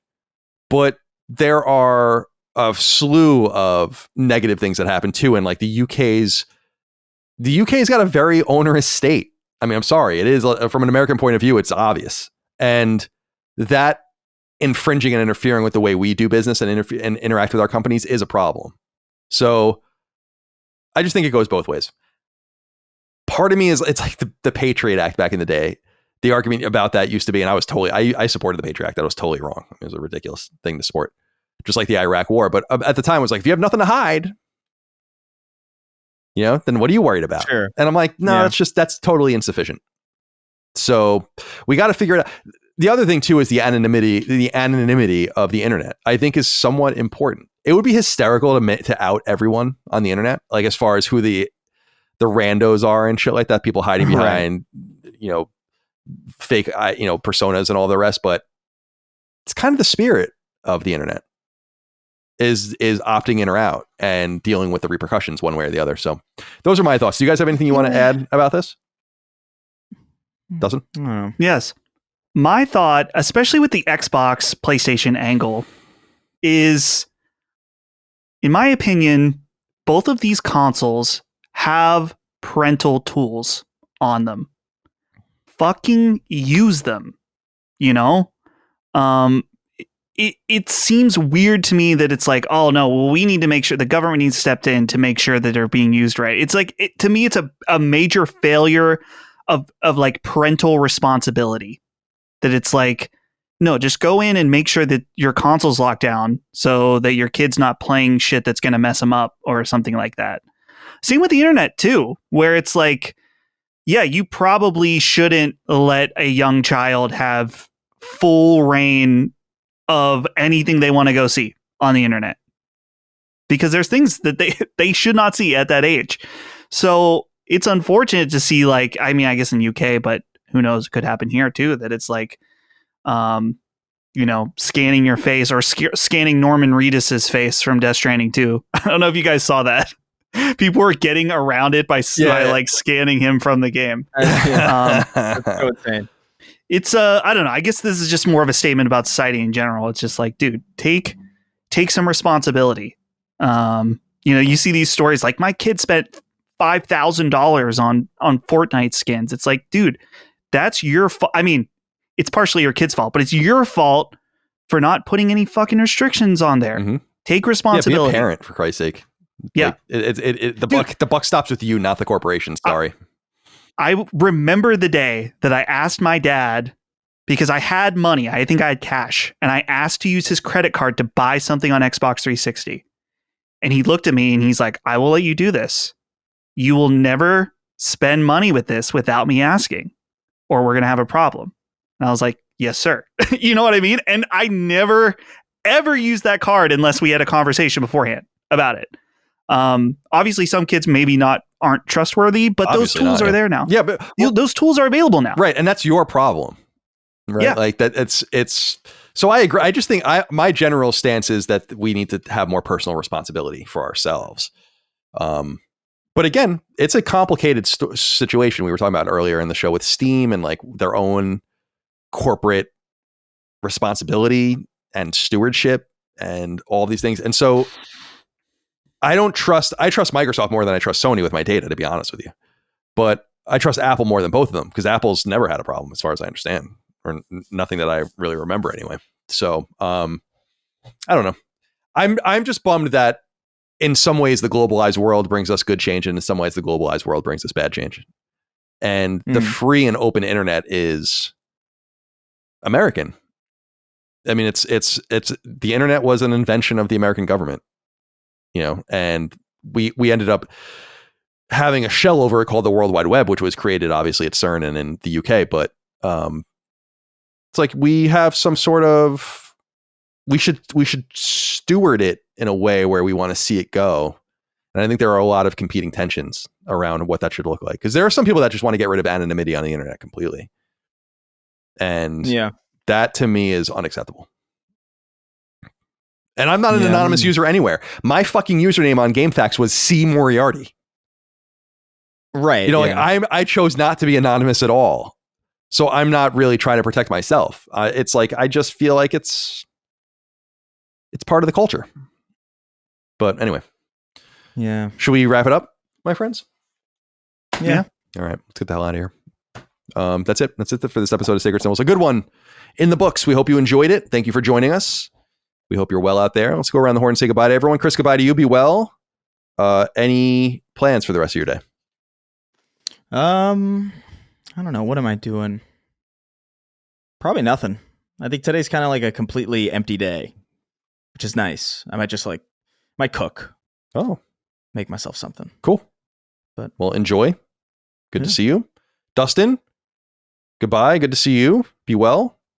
Any plans for the rest of your day? Nothing crazy as far as plans. But boys, do you mind if I crash out for 1 second? Yeah, you got it. I posted Finding Duke went live today at 5 to meet the requirements of the Ninja Gaiden 4 embargo. I posted the show. I posted it while we were live here. Well, not we were live, but while we were recording. I got Ben, not our Ben, a Patreon username Ben. First comment: only LSM show that can't be bothered to consistently upload at the same time. Excuse me. When have we never posted?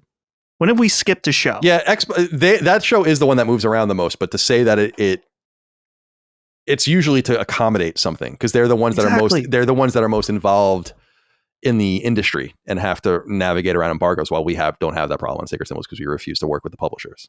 So, right. But to act like that's a regular thing is absurd. And it's for an embargo. Like, relax, Ben. Just relax, Ben. So yeah, that's my only crash out for the end of this episode. Tonight, I'm going to try to get into the Battlefield beta, I think. I will pre-order to get in, and then Steam makes it so easy you can just cancel that pre-order. Because again, as I'm sticking to my word with Battlefield 6. Yeah, no pre-orders. Even if this is good, no pre-orders. They don't deserve it. I'll probably end up doing it. We'll enjoy. Well, yeah, we'll report from that next week. So for me, go walk the dogs. I got to work out. Just gonna hang out tonight. I got some shit to do tomorrow, and then weekend of gaming. I don't know what I'll play. Mafia or Doom. Maybe finish up Ninja Gaiden. And just relax. Be a nice relaxing evening. It's been cooler here. It's like been in the high 70s or low 80s, hazy for like a week now. A little rainy.